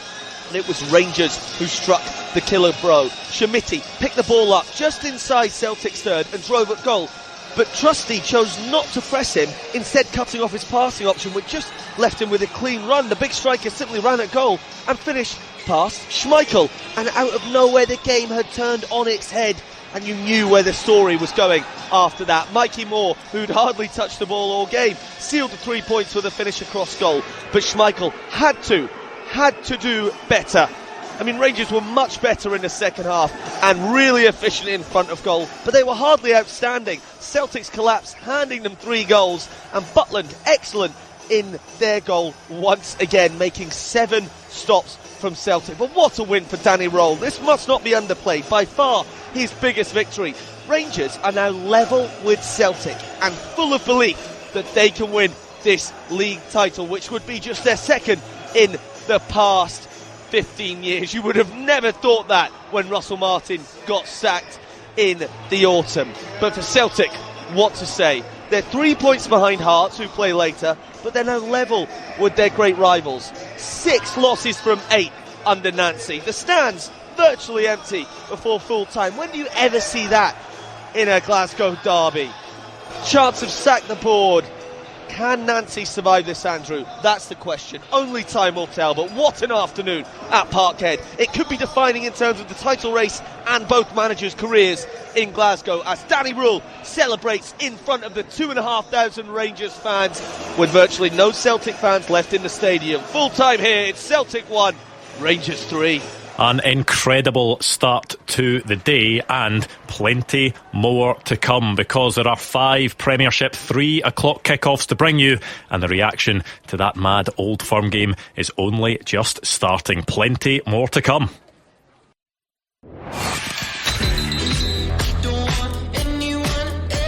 The fixture that means more than any other. First for Celtic versus Rangers. Clyde 1 Super Scoreboard. It was a hugely anticipated Old Firm clash at Celtic Park, and it did not disappoint. Celtic dominated that first half. They went into the break 1-0 up, should have scored more. However, it ended up in a 3-1 victory for Rangers, who ended up running over Celtic in that second half towards the end. 2 goals from Yusuf Chermiti, 1 from Mikey Moore. Rangers drawing level on points with Celtic in the table. Now it is over to the 3 o'clock kickoffs. We will go around the ground shortly and get the preview and the teams from those matches, but first of all, let's just get a bit of a reaction from around the grounds, shall we? Starting with Roger Hanna. Roger, just simply, what did you make of that at Celtic Park today? I think it's probably a first home derby and a last home derby for Wilfried Nancy. He cannot survive this, Andrew. I expect the Celtic board to make a move in the coming days. The stands are emptying. The players, by the look of them, have gone. and now the board faces a huge call. No Celtic manager can survive 6 defeats in his first 8 games, including a cup final at Hampden and a home Old Firm derby. I'm at Rugby Park today. If you're manager of Kilmarnock or Hibs, you'd struggle to survive 6 defeats in your first 8 games. At the final whistle there, Danny Roll was almost consoling Wilfred Nancy. Nancy had the look of the condemned man, and for me it's a repeat of the Russell Martin experiment at Rangers. It's now not a case of if Celtic sack him, but when Celtic sack him, because if they don't sack him soon, the title will be gone. Do you go along with that? David Friel is at the end of the road for Wilfred Nancy? Yeah, it just has to be, Andrew. I mean, Celtic did miss chances. They played quite well in the first half, but I think Wilfred Nancy said yesterday he wasn't a coulda, woulda, shoulda kind of guy, so he can't hide behind that. He's speaking about the stats, 6 defeats and 18 goals conceding in 8 games. It just simply can't go on. Celtic are so easy to score against. And Andrew, see when Wilfred Nancy took over, Celtic were level in points with Hearts with a game in hand. They were 9 points ahead of Rangers at that time. Rangers are now level, and Hearts will go 6 points clear of Celtic today. And if you are Michael Nicholson, Dermot Desmond, all these guys, you look at the fixture list, Celtic are in free fall. They play Hearts at Tynecastle in 3 weeks' time. If Wilfred Nancy is a manager, they will not win that game and they will not win the league. So if they do want to salvage a title bid, it's as simple as this. They need to make a change, and I agree with Roger. I think he'll be lucky to see out the day, to be perfectly honest with you. Fraser Wishart, just looking at the other dugout, how big a win was this for Danny Rule? Because a lot has been said about the fact that he may be getting the best or a lot out of a group of players that people maybe don't rate as highly as a Rangers team could be or should be, but it is a big win on the patch of their rivals, now level on points with Celtic. Yeah, absolutely huge win for Rangers, that they're back in it now. I think if they lost today, I don't see any way back into the championship title race for them. But he strikes me as being a really calm character, very smart, made good substitution at half time with Diamandi coming on after Rangers were outplayed in the first half and could have been 2 or 3 down, but he made that change. And all of a sudden they had a bit more control, and that's the key for managers nowadays. They've got 5 subs, can they make the changes to change the game? And once they got that goal, you could see the lift in the Rangers players. Chimiti, I was at the game during the week, Rangers against St Mirren, and I thought he was outstanding. He's got 2 goals now. Rangers fans will be hoping he kicks on, but for Celtic, where do they turn? And that is the big question. But a celebration around Tynecastle as well, because of course the result has an impact here, and I think that the last result that some of the Hearts fans around me wanted was Celtic to win it, and if they win today, Hearts go 6 points clear in the new year with just about half a season to go. So incredible season so far, but well done Danny Rowe. He's come in and he's settled Rangers down, and he's made a real impact on his team. The guys out of the grounds, Gordon, seem pretty convinced that is the end of the road for Wilfred Nancy. Do you see any way that he is in charge for Celtic's next game against Dundee United next weekend? No, absolutely not a chance. I think that the boys are right. You cannot be a Celtic manager and have the record he's having. It's not just that, Andrew. What's really baffles me is this guy has not had a clean sheet. He's lost another 3 goals today. It tells you the players in the system ain't working. And he never looks like he's going to change it or mix it up or try something else. You can't survive that. Unfortunately, I hate to see any manager lose their job, but I keep saying it, he just looks like he's in the wrong movie. Yeah, he's not the right fit for me again. I think when things are going against you, you need to change. Good managers change things. They're open to changing formations, they're open to changing personnel. He's not willing to do that. He's not willing to change his style of play. We mentioned it on a number of occasions that these players don't fit that formation at this moment in time, and he just cannot survive. And I totally agree. I think there could be a decision made today, to be perfectly honest. I think there might be a decision made today, because they need to change something definitely quickly. The only reason why I would contradict the guys is that I think the original decision to appoint Wilfred Nancy was taken by Dermot Desmond. I did not see on the television pictures Dermot Desmond being present at today's game, and also Celtic are not a club who go about their business that way. It might be over the weekend, but what they must not do, Celtic is a big business concern, £80 million in the bank, as well as a big football club. What you can't do is insult the intelligence of the customers who put the money in the bank. Celtic Park emptied, and it emptied because the fans, like the players, have no faith in Wilfred Nancy. Yeah, you say it's not the way Celtic operate to sort of hire and fire managers, but these are sort of extenuating circumstances. What I meant by that, Andrew, was what Rangers did with Russell Martin. He drew at Falkirk, and by the end of the day he was gone. Celtic might sleep on it. Consultation with Dermot Desmond might take place. I don't see it happening today, but I do see it happening before Celtic play Dundee United at Celtic Park next week, because it will have to, because you'll see by the size of the crowd, if Wilfred Nancy is still Celtic manager when Dundee United come to Glasgow next weekend, Celtic Park will be half empty. And as bad as that feeling will be for Wilfred Nancy, what a feeling it'll be for Danny Rule. We saw the pictures of him celebrating in front of the 2,500 Rangers fans, getting his first win in an Old Firm derby, getting it on Celtic's patch, drawing level on points. Has done an excellent job in steadying Rangers, getting positive results, but that's his biggest one by far. Oh, huge for him. Obviously his first one, and he must have been delighted. Now, the one thing I like about this guy is when he came into the building at Ibrox, he said, forget styles, forget tactics, forget everything. I need to win games. I need to win games. He knew the importance of being a Rangers manager was win games. Look, that's not the greatest squad and the greatest team I've ever seen, right? But the one thing he does, and the difference between him and the opposite manager is, at half time they should have been dead and buried. He went in, he must have had a few strong words, he changed the personnel, they come out in the second half, they got the goal, and all of a sudden there's only got to be one winner. So he's got to take a lot of credit for that this afternoon. It'll be interesting to see the players that he's going to bring in the window. But he will be a delighted football manager today. That is the stark difference between the two managers, and Danny Rule was kind of asked about it yesterday, and he went into a bit of detail about how when he first took over the job, it wasn't about him, it wasn't about his principles, it wasn't about building a team in his shape, it was about doing what is best for the players and with the group of players that he has at his disposal.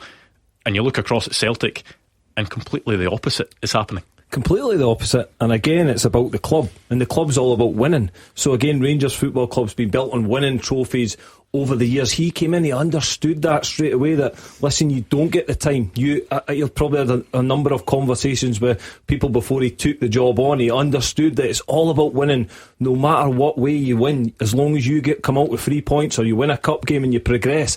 That's what Rangers is all about, and he's done that since he's came in. He's been exceptional, he's found a way to win. I totally agree. I don't think it's the best squad by far that Rangers have had for a number of years, but he's finding a way to win. He's breeding confidence within that group, which is allowing them to go to places like Celtic Park and pick up a free huge points today. Right, plenty more reaction from that game to come, but there are 5 big 3 o'clock kickoffs that we need to build up to. There is another derby, a Dundee derby. I would go live to Tannadice right now, but Dave Galloway snowed in up in Aberdeen and he's not made it to the game. He sent me some photos. The snow does look horrendous up where he is, so we took the safety precaution. We told him to stay at home. So let's go around some of the other grounds, starting with, of course, the league leaders at Tynecastle. It's Hearts against Livingston. Fraser Wishart. Yeah, league leaders. I mean, you think back to this time last weekend when Hearts had lost to Hibs. If Celtic had won their 2 games, Hearts could be sitting 3 points behind Celtic, but they've done nothing, Hearts, and they're in an even stronger position than they probably thought they would have been this time last Saturday. And with 32 points separating these two sides, and bottom of the table Livingston with 1 win all season, and that was in August as the visitors, I don't think Hearts could have picked a better game to get 2026 underway. They've already strengthened their squad with Jordi Altena and Islam Chesnikov. Chesnikov doesn't take part at all, but Altena starts today as well. So yet again, Tynecastle will be full, fans excited, and really an expectation of what may lay ahead in 2026. So David Martindale, he said he needs new players in. He's brought a couple in who are on the bench, Danso and Zimmerman. But to be honest with you, when you look at the figures, they've lost 2 goals per game. They'll certainly have to be on top of their game defensively to stop the Hearts attack. I know Livy will make it difficult, but you really can't see anything other than a comfortable home victory here today. And if Hearts have any title aspirations, and they must have now, they can't drop points at home to the bottom team in the table. For Hearts, they've made 3 changes from that defeat. Steinbender and Kingsley drop to the bench. McEntee's out completely. New signing Altena and Milne and Beningame come in. 4-2-3-1. Alexander Svoloff in goals. George Altena, Craig Halkett, Stuart Finlay and Harry Milne at the back. In midfield, Cammy Devlin and Benny Beningame with Alexandros Kizaridis, Thomas Magnuson, Claudio Braga. Behind the lone striker, Lawrence Shanklin. The subs are Craig Gordon, Frankie Kent, Stephen Kingsley, Jimmy McCart, Elton Kabangu, Michael Steinbender, Blair Spittle, Alan Forrest and Sandor Kurtoja. 4 changes for Livy. Outgo Tate, Smith, Bokila, but surprisingly skipper Danny Wilson. They all drop onto the bench. Soho, McLennan, Yengi and Kabangolo, a young lad who was on loan to Arbroath the first half of the season, makes his first start for Livingston. They go a 4-5-1 formation. Jerome Prior in goals, Danny Finlayson, Ryan McGowan, Brooklyn Kabangolo and Christian Montano at the back. Across the middle, Stevie May, Mohamed Sila, Mamadou Sissoko, Scott Pittman and Conor McLennan, with Tete Yengi as the lone striker. Evan Miles, Cammy Kerr, Robbie Muirhead, Lewis Smith, Jeremy Bokila, Danny Wilson, Joshua Zimmerman, Emmanuel Danso and Samson Lawal are the substitutes. And the referee today at Tynecastle, Chris Graham, and the VAR is Greg Aitken. Yeah, a big game at Tynecastle, and it is one, Cammy, that despite the fact that everything is looking good for Hearts, they have a 3-point lead at the top of the table, the game in hand. If you are wanting to win a league title, this is a must-win game, you'd say, for Hearts, isn't it? Yeah, listen, these are the games you've got to take care of. Home game against the bottom of the league, Livingston, who are struggling to get any sort of results in recent weeks.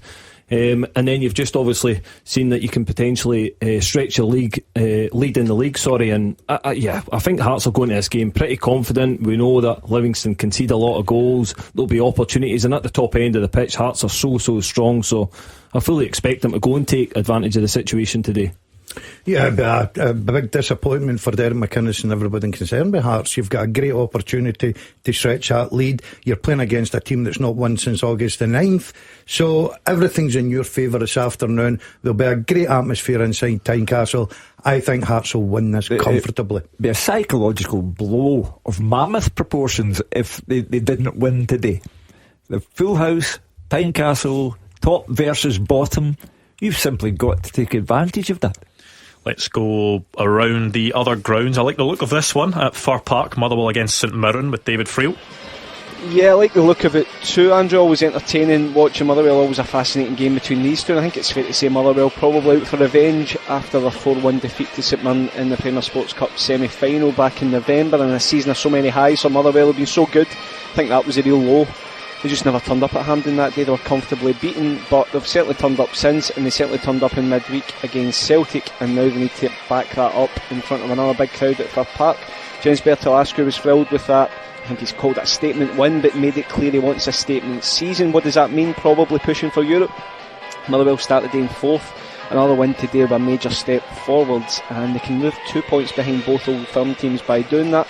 They had some bad news this week. Regan Charles-Cook is out for 8 weeks, but there's a boost with the return of Tawanda Waswanisi from AFCON due to he's Motherwell's top scorer. He's got 12 goals. He also scored for Zimbabwe at the AFCON, and he starts today. Stephen Welsh and Manny Longelo are also in. So Callum Ward starts in goals, Stephen O'Donnell, Paul McGinn, Stephen Welsh and Manny Longelo at the back. Elliot Watt, Lucas Verdinga, Elijah Just, Callum Slattery, Tawanda Maswanisi and Ibrahim Saeed are the front 6. Subs for Motherwell are Connolly, Gordon, Bama, Sparrow, Stamatolopoulos, Osong, Priestman, Ross and McAllister.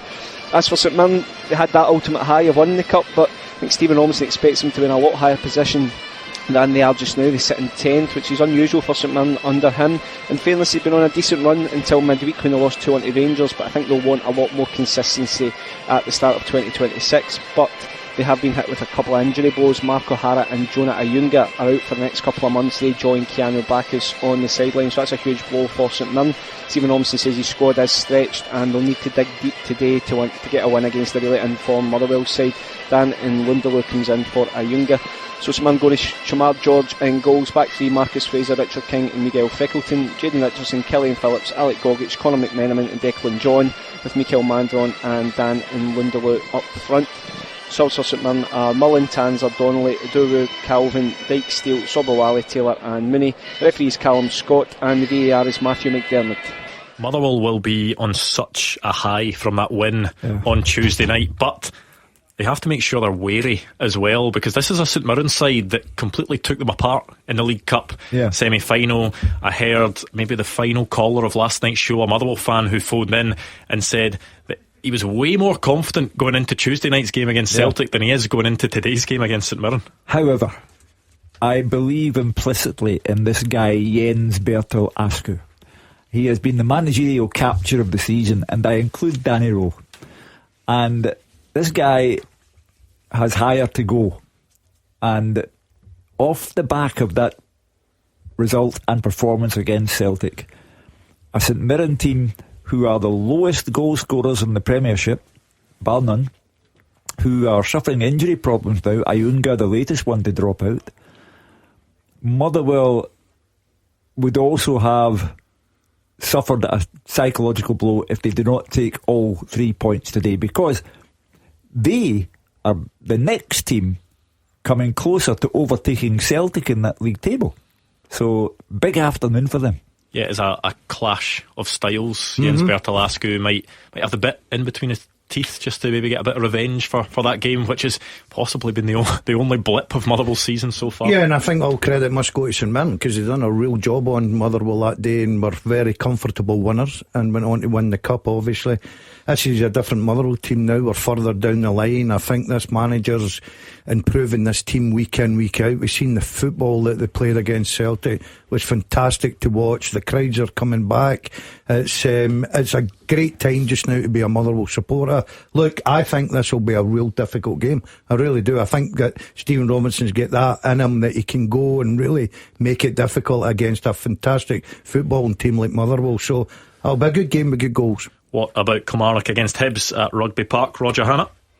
Yeah, and if Celtic fans think they've got it bad, Andrew, think about the poor Kilmarnock supporters. 13 games without a win, 10 defeats and 3 draws. A miserable run stretching right back to the start of October. The 2-1 defeat to Dundee at Dens Park on Tuesday night left them 5 points from the safety of 10th place. Stuart Kettlewell has already departed. Caretaker boss Chris Doolan managed to take just 1 point from 9. Right, so Robbie Nielsen, Neil McCann, Peter Leven all expected to have talks with the Rugby Park board on Monday, and they have a drop zone 6-pointer at Livingston beckoning next Saturday. Hibs, by stark contrast, they've been buoyed by an Edinburgh Derby win over Hearts and a 2-0 home win over Aberdeen between Christmas and New Year. They sit in 5th place, and of course they have real ambitions of a return to European football. Kelly came from 2-0 down to earn a point in a 2-2 draw at Easter Road back in August. They may well take that again today, but they are 8 without a win against Hibernian, a run which stretches way back to November 2022. Kelly made 3 changes from that loss at Dens Park in midweek. Ben Brannan, who scored a wonderful goal at Easter Road in that early season draw,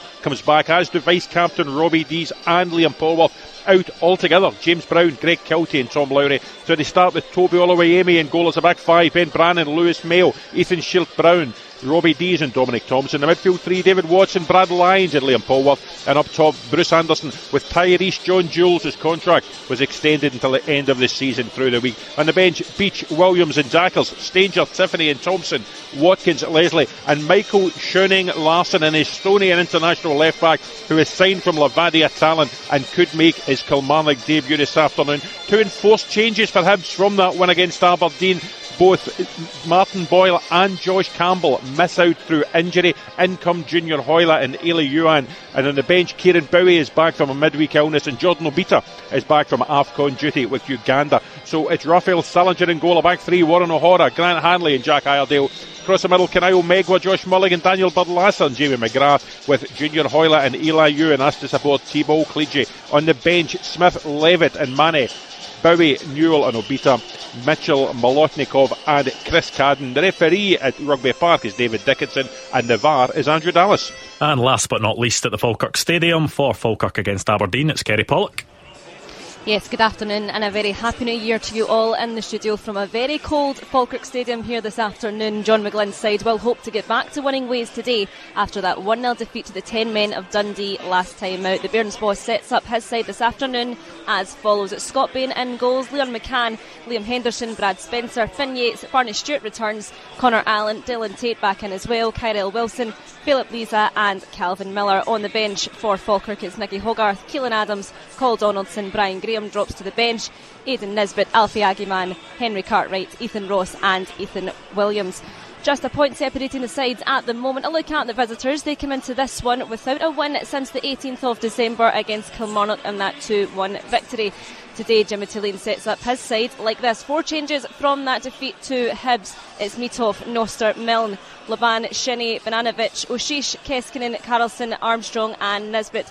On the bench, it's Suman, Devlin, Nielsen, Polvara, Carlson, Clarkson, Milanovic, Lazatic, Jensen and Cartensen. The referee today is John Beaton.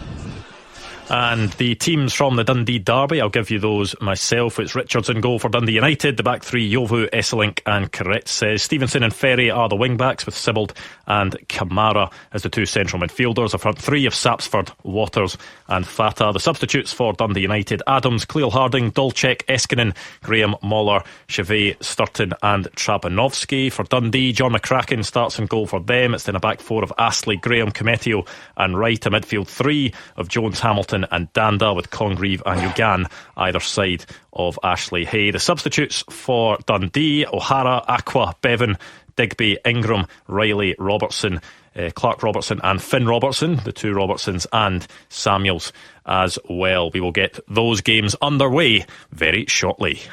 Scottish football's league leader. This is Clyde One Super Scoreboard. An incredible start to the day in the Scottish Premiership, and the good news is we're only just getting started. It was quite the Old Firm game to kick things off. Celtic looked dominant, looked comfortable in that first half when they went into the break 1-0 up, but it was disaster for Wilfred Nancy in the end. Rangers coming back, a 3-1 win, 2 goals for Yusuf Chamiti, 1 for Mikey Moore, and Rangers now level on points with Celtic. The big question now will be, what does the future hold for Wilfred Nancy? We'll get the reaction from both managers coming up. We will get into these 5 3 o'clock kickoffs as well. It's over to them, but it's also over to you, because we're going to open the phone lines early. Normally on a Saturday we won't have the phone lines, the open line, until 5 o'clock, but on a day like this, why not? Let's get the phone lines open. What do you have to say, Celtic fans? How are you feeling? I know many of you weren't having Wilfred Nancy anyway. How are you feeling about him now? 0141 951 1025 on the phones. And Rangers fans, you have the other perspective. How good are you feeling after that win at the ground of your closest rivals? The fact of the matter is that Wilfred Nancy is the only story in town tonight. It's no secret there are hundreds of people outside Celtic Park at the moment, and they are protesting against the board. The board who brought in Wilfred Nancy from Columbus, Ohio. Now, what made them think that a man of limited managerial experience from Columbus, Ohio via France was going to enter the environment that we have here, and the story would be any different from the way it's turned out? Played 8 domestic games, lost 6, won 2, lost a cup final, has lost the dressing room by the look of it, has lost the support by the look of it, and there's only one reason why hundreds of people are outside Celtic Park as we speak, and that's because they want Wilfred Nancy to go. The board won't go because the voting structure is weighed heavily in the board's favour, so no board member will be going. But the club has lost its way and needs to find direction, and they have to find a new manager in order to renew their sense of direction, because, as Cammy said earlier on, if you appoint a manager, your chances of winning the title remain. If you leave Wilfred Nancy in charge, the chances of the title are non-existent. The phone lines are open. Simple question for you Celtic fans: what does the future hold for Wilfred Nancy after that defeat to Rangers? And Rangers fans, how are you feeling? You must be delighted with that 3-1 victory at Celtic Park. It is underway in the 3 o'clock kickoff, so let's do this. Clyde One Super Scoreboard Goal Flashes with M&D Green Pharmacy. Get set for the season with expert pharmacy support. And get some predictions for the 3 o'clock kickoffs from you three, starting with Hugh Keevins. United to win the Dundee derby, Falkirk and Aberdeen a draw, Hibs to beat Kilmarnock, and Motherwell to beat St Mirren, with the league leaders Hearts playing the league's bottom club Livingston. A home win for Derek McInnes. Okay. Do you want me to go? Yeah. Okay. Right. Yeah. I'm going to go Dundee United win in the derby. I'm going to go Falkirk Aberdeen draw. I'm going to go Kilmarnock Hibs draw. Motherwell to beat St Mirren, and Hearts to beat Livingston. Okay, I'll make it a full house. I think Dundee United will pip the derby. I'm going to go Aberdeen to beat Falkirk. I'm going to go Hibs to beat Kilmarnock, and Motherwell St Mirren draw. Ooh. Hearts Livy? Oh yeah, Hearts, sorry. There we go. Right. Does the ACCA reset from earlier on? Or does it include the Old Firm result? Because two of you got it right and one of you got it wrong. Well, on the basis that I said that Rangers would win by a 2-goal margin, I think I am the winner. No, I was only 1 goal away as well. I said 2-1, so... No. 2-goal margin. I went for a draw because I wanted to mix it up a little bit. Okay, so you did. Not a sheep. I said Rangers by a 2-goal margin. I declare myself the winner. Right, it is just around 3 or so minutes into those 3 o'clock kickoffs, and we are yet to have any action, I think, from around the grounds, but we will keep you updated on what's happening. What games do you like the look of? All of them, but I'm intrigued now by Motherwell, because I think Motherwell can take advantage of Celtic's continuing collapse and go above Celtic. If Wilfred Nancy is not replaced, I could see Motherwell going above Celtic. But the Dundee derby, very interesting. I just think United have possibly too much for Dundee. And at Hearts Livy, top versus bottom, everyone loves an occasion like that. Hearts have got to get over what happened to them against Hibs and come back with a resounding win. And before you ask, Big Marvin Bartley went early. He went too early. He sent me a text about Yang scoring. Unfortunately for him, before Rangers scored 3 others.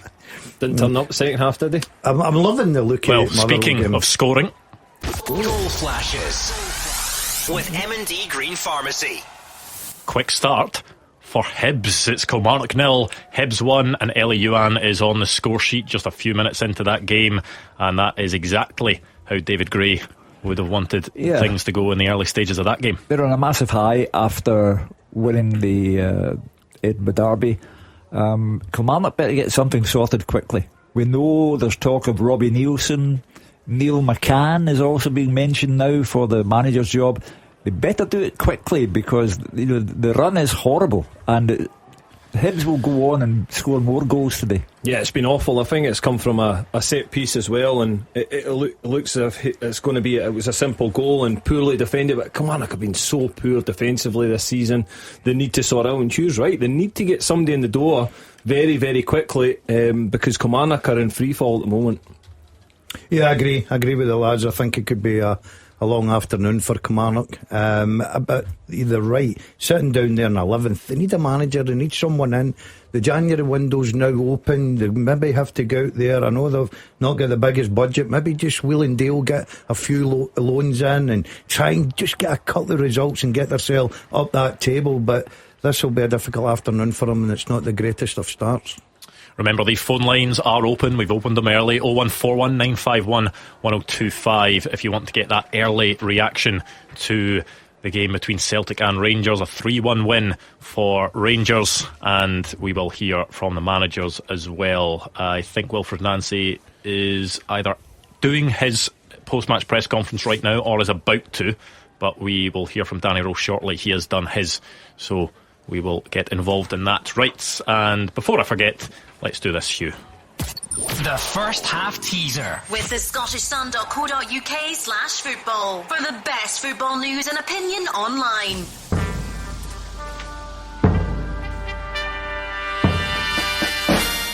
I think this is tough. I don't know if you can Google this if you're in the mood to cheat. Can you name the last 6 players to have been booked on more than one occasion in an Old Firm game that took place at Hampden? The last 6 players to have been booked on more than one occasion in an Old Firm game that took place at Hampden. Goodness me, I think that is a tough one out there. You will see that question written out at Clyde SSB on Twitter. You'll see it in full, which may help you decipher it a bit more Here's a question. Yeah. If you can't Google it, how do they know the answers? Well, you must be able to Google it. That's the thing. I would. You know what? I would encourage you to Google that, because nobody has that information off the top of their head. But you know what? It adds an extra challenge to today's teaser. There's maybe some people out there that might want to take their mind off the football and want to get involved in a teaser. So as I say, you'll be able to see that at Clyde SSB. It is a podium. It's quickest first, and you have to get all your answers in the one tweet. Right. Should we go to the phones then? Yeah. Yes. 0141 951 1025. Chris is a Celtic fan in Port Glasgow. Chris, how are you feeling after that today? Not too great at all. I think Wilfred should be out the door now. Is there absolutely no way back for you? No way back for me. He could win a league and progresses in a Europa League this season, and there's still no way back for me. I don't know what he sees in Anthony Ralston. I don't know what any manager's seen in Anthony Ralston, to be quite honest with you. He's alright going forward. He's not great going forward, sorry. He's even worse in a back line, and he's playing him in a back three. Now we brought in this new boy, Arejo, who can play right centre back, and then he takes Yang, who was our best player by far in the first half, swaps him onto the whole other side of the park to put this boy on when Anthony Ralston's having a stinker already. That's my first point. We'll take that, Chris, and I'll let you come back in, because there are probably two ways of looking at it, because Celtic fans can say yes, they don't think it's working because the players aren't good enough. The players aren't able to carry out his system. But then people would ask, why is he persisting with a system that these players that he doesn't have the tools to work with and find success with? There's a stubborn side to his nature. Gordon has said repeatedly today that he just thinks that Nancy, and Gordon's a former manager at a high level, and it just looks as if he's in the wrong place, and that's the way he looks to everyone. He's had 8 games domestically. He's lost 6. Now, we're always being told it's a results-driven business. His results are driving Celtic in a backward direction, and they'll be overtaken by other clubs like Motherwell and Hibs, because he clearly is unsuited to the job. I think the only fascination now is whether Celtic get rid of him tonight, and I don't think that will happen, because I say Dermot Desmond will need to be brought in to the consultation process, and he appears not to have been at the game today. But I'd be astonished if he was Celtic manager when they play Dundee United next Saturday. Everyone is saying on the show that he can't continue in the job. There's no way that he should be in charge for the game next weekend. Do you see any eventuality, possibility that the Celtic board don't feel the same way, that they will give him time, that there is a chance that they might defy all the noise and shut it out and say, you know what, this is our guy, we brought him in for a reason, he needs time, as he publicly said yesterday? Do you see any avenue that happens? No, I'd be very, very surprised. It's just what the Celtic board think. Listen, you just need to narrow it down to one thing. You look at him, for me, he looks out his depth as a Celtic football manager, right?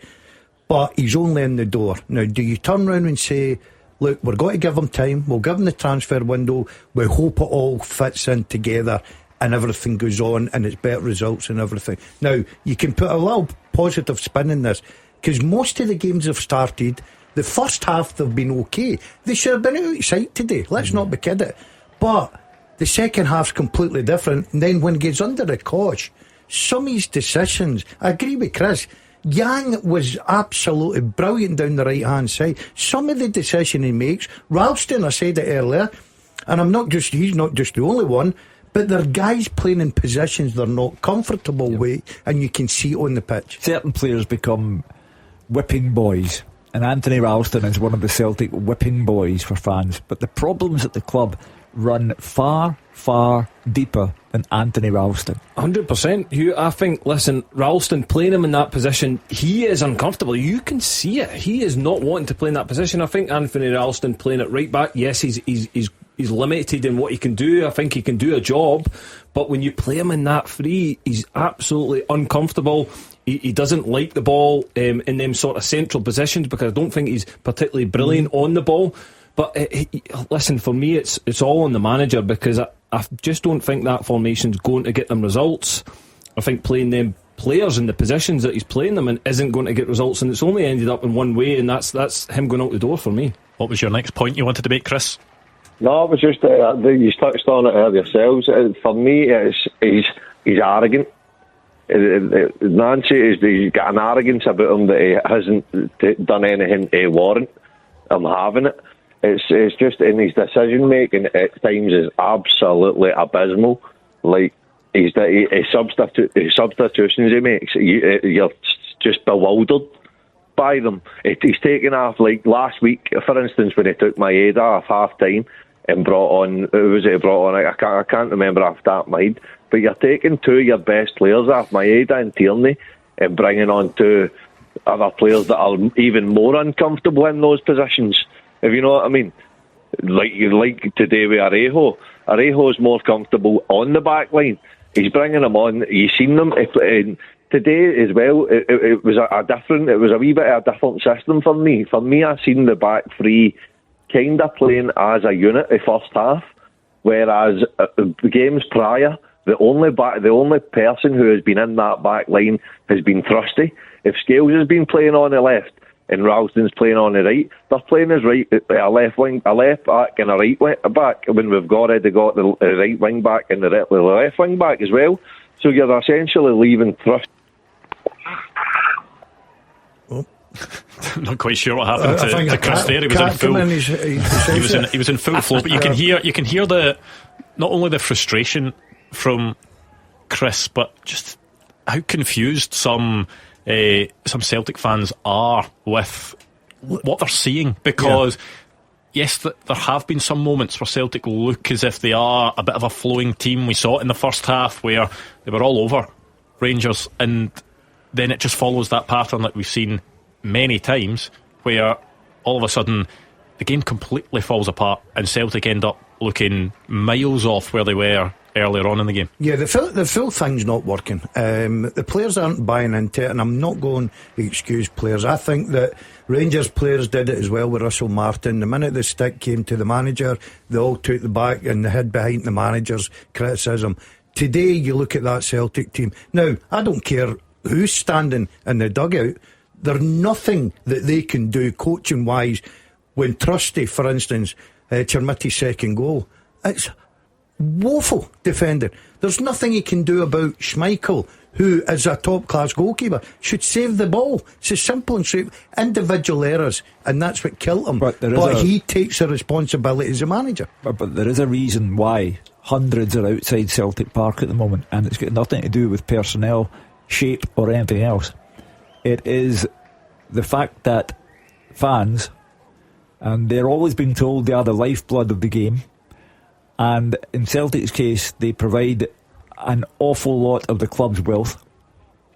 Fans see their club declining at an alarming rate. A club who a year ago had a very, very good squad, who seemed to be making inroads in Europe at last, and now they see a squad depleted, mediocre, going down the table instead of up the table, and they feel that the club now has reached a watershed moment, starting with the removal of the manager and putting Celtic back together again, basically. I think we've got Chris back. I was just going to ask you, Chris, there's been a lot of criticism obviously for the Celtic board. Do you see the Celtic board making this decision to relieve Wilfred Nancy of his duties this week? No, to be honest with you, no. I don't see them coming out and bagging him. I don't even see them coming out and sacking him if he loses next week. I think they're going to stick to their guns, and I think us as a fan base are going to suffer for it. Well, the consequence of sticking to their guns, as you call it, Chris, is that the ground will empty. It'll be back to the Ronnie Dyla days of the top tier being closed, because the supporters will not stand by and watch this decline take place without having their say. And for example, recent transfer windows, Celtic issued the statement, unsigned by anyone, where they admitted they had made a mistake, going out of the Champions League to a team from Kazakhstan.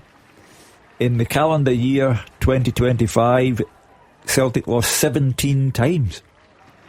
And they are in decline. And that's why the hundreds are outside. The reason I'm not confident, and I think if you're a board member, you've got to look at, I think it's plain for everyone. If you play a formation, and everybody's talking about, oh, well, he's not got the players to play it right. If you play a formation as a top manager, and you have not kept a clean sheet in 8 games, it's there, the proof's there, it's not working. Yep. They've lost another 3 goals today and could have lost a couple more. So, for me, you've got, and I'm not against his shape, excuse me, but what he's got to do is say, right, I'm going to play a back 4, for instance, or a 5, or whatever it may be. I'm going to play a back 4 until I get the personnel, the right personnel in. Because you can see it. Ralston, as much as he's right, a whipping boy, he's never a right centre back in a million years. And that's where the problem is, and he's not changing. I don't know if I'll go along with Chris and say he's arrogant, right? I don't know. Naive? I think he's out his depth. I think he's naive. I felt, I said this when he first came in, that he was naive against Hearts to change the formation. I felt as if Martin O'Neill had built something, built confidence within that group. Yes, they're not the best players we've seen in a Celtic jersey, but they built confidence within that group. He had a style that won games at that moment in time, and he came up and ripped it up. He came and changed everything, made players uncomfortable in positions that are not comfortable. Ralston's the prime example. Nowhere near a player that plays in a back 3, but he's having to be put in there, and he is uncomfortable. So, listen, a lot of the blame has to go on the manager for me. A lot of the blame has to go on the manager. Yes, some of the blame can go towards the players, but I think if he plays a different formation, he would have got different results. Goal flashes with M&D Green Pharmacy. Well, a good day for Hearts has maybe got a bit better because it's Hearts 1, Livingston 0, and the goal comes from Craig Halkett. They had a potential penalty check for handball earlier on. It went to VAR. It was dismissed. They have had a couple of shots blocked from Kizaridis and Braga. Braga also hit the post with one that was deflected, but it is the opening goal. They have been dominating, and it's Craig Halkett on the score sheet. Another great characteristic that the club has, goal-scoring defenders. That's the best possible start. I would expect them to build upon it. They know that they can go 6 points away from Celtic and Rangers, and they have got to take that chance. Yeah, they've certainly got off to the best possible start, and you're at home to bottom of the table Livingston. Can't buy a win Livingston at all. You've got off to the best possible start. You've just got to build in that.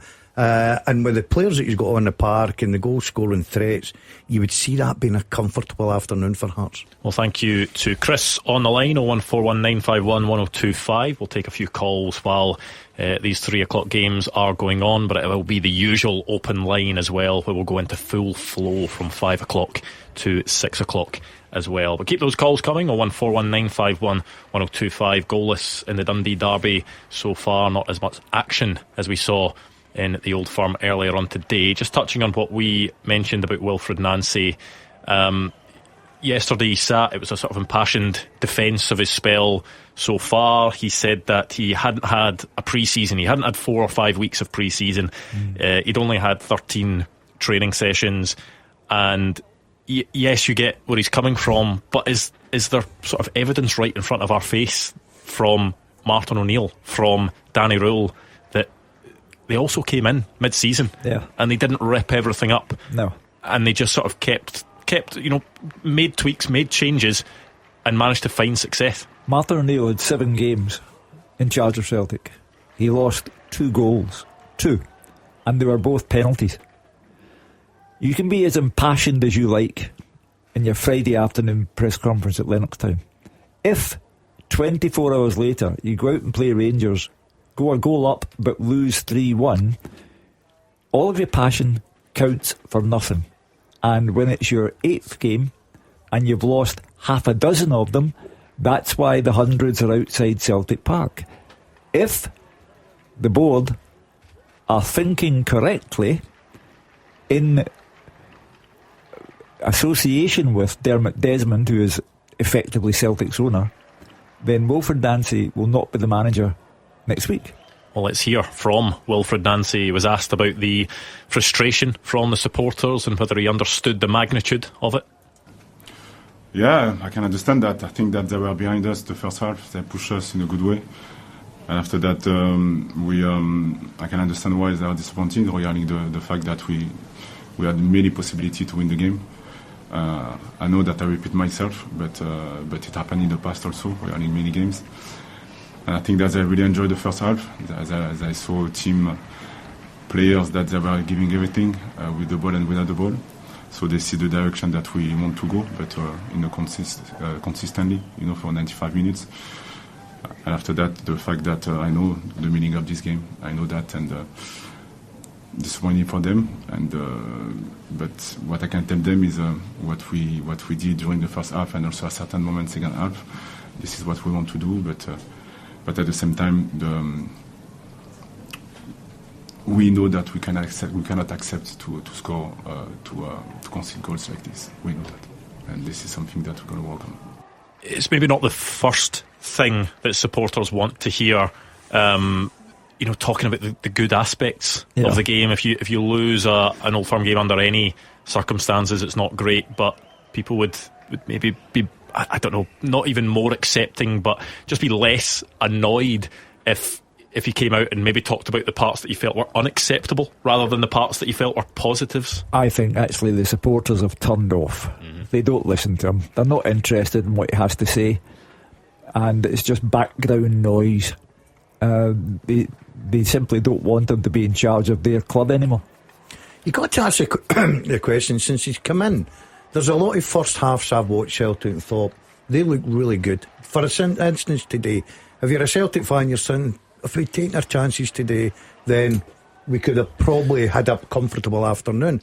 Second half, Rangers tweaked one or two things and all of a sudden dominated the game, and Celtic had absolutely no answer. There was never a time when that went 2-1 to Rangers did anybody really sit there and think Celtic are going to come back and win this game. I get that point, but my thing is with Celtic at the moment, they're so vulnerable. They're going to concede goals, and if you concede goals you can lose games. So again, Hugh touched on it before. When Martin O'Neill was there, it was all about clean sheets, not conceding goals, which then gives you a platform to build on and go and win games. Celtic and Rangers are all about winning games. There's no getting away from that. So if you keep a clean sheet, you're going to pick up a point. So at least, and just at this moment in time, Celtic, which the stats say, are conceding 2+ goals a game. That is difficult to win games then. But is that not the learning curve of a good manager? When you look at a team and you take over, and you look in the last 7 games they've lost, and Hugh says 2 goals, right? What formation did they play? They played 4 at the back, right? He goes in there and they play 3. Now, I don't mind the 3. I have no problem with formation. But right now, he's played 8 games and never kept 1 clean sheet and lost 3 goals this afternoon. Incidentally, I thought he sounded like a defeated man. Yesterday he was upbeat, spoke at length. He sounded in that clip, Andrew, like a beaten man. He's hurting, of course he's hurting. Listen, as a manager, you know how important it is for your club, your supporters, everybody. He knows how important it is for himself, because he needs to start winning games. So he's certainly hurting, there's no doubt about that, and rightly so. It's just, the big question is, I don't want any manager to lose their job because I think it's terrible. But the big question is, does the board look at this guy and decide, yep, he will get this right? And right now, I don't think there's a lot of confidence there for him. A board can't act in defiance of supporters. They just can't. Because it then becomes difficult for the board over a prolonged period of time. The only power that fans have is non-attendance. If you don't go to your games because you won't change the manager, then you better change the manager. The evidence is there for me that there's no evidence to support that anything is going to change, because he's conceded 18 goals in 8 games. That evidence shows me that they're going to win absolutely nothing going at that rate. A couple of big goals in the Championship to tell you about. It's Partick Thistle 0, Morton 1, and it is Michael Garrity with the goal in that game. And to make things worse for Partick Thistle, St Johnstone have taken the lead against Arbroath. Adama Sidibe making it 1-0 in that game. A few things to tell you about in the Premiership fixtures. Hearts are flying according to Fraser Wisher. All the flicks and tricks looking really good after taking the lead against Livingston, and Motherwell have had a couple of efforts, both from Callum Slattery. The second one was a low shot, decent save from Shamal George, but just the one goal in the Premiership so far to tell you about. Well, it's a nasty sequence of results for our pal Mark Wilson. Not results, but scorelines. They can't afford to have those scorelines turn into results, and they lose and St Johnstone go even further in front. Remember, the phone lines are open. We've opened them a bit early just because of the drama that took place in the early kick-off between Celtic and Rangers, a 3-1 win for Rangers. Let's hear a bit more from Wilfred Nancy, then we'll go back to the phones. He was asked this time about his future. Yes, the results. So this is the way it is for the moment. And when I say this is the way it is, doesn't mean that I am a defeatist guy. No, what I mean is we are really close, really close to turn things around. And again, I repeat myself, but I can understand the situation. I know that we lost, but I have also to be objective, and the level that we had at a certain moment was really high. This is the reality. And I will not talk like that if it was not the case. But that's why this is, in terms of results again, that's why I said that this is the same story. And we all know that. And that's why I said that we are really close to things turn around.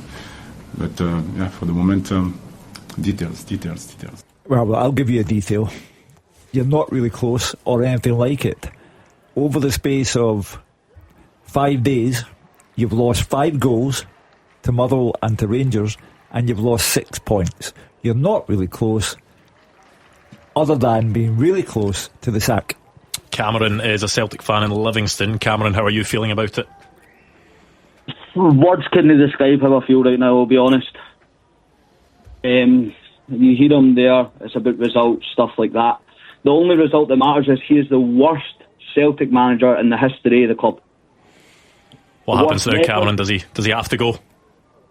There's no doubt about it. Now, I'll be honest, I don't think he will.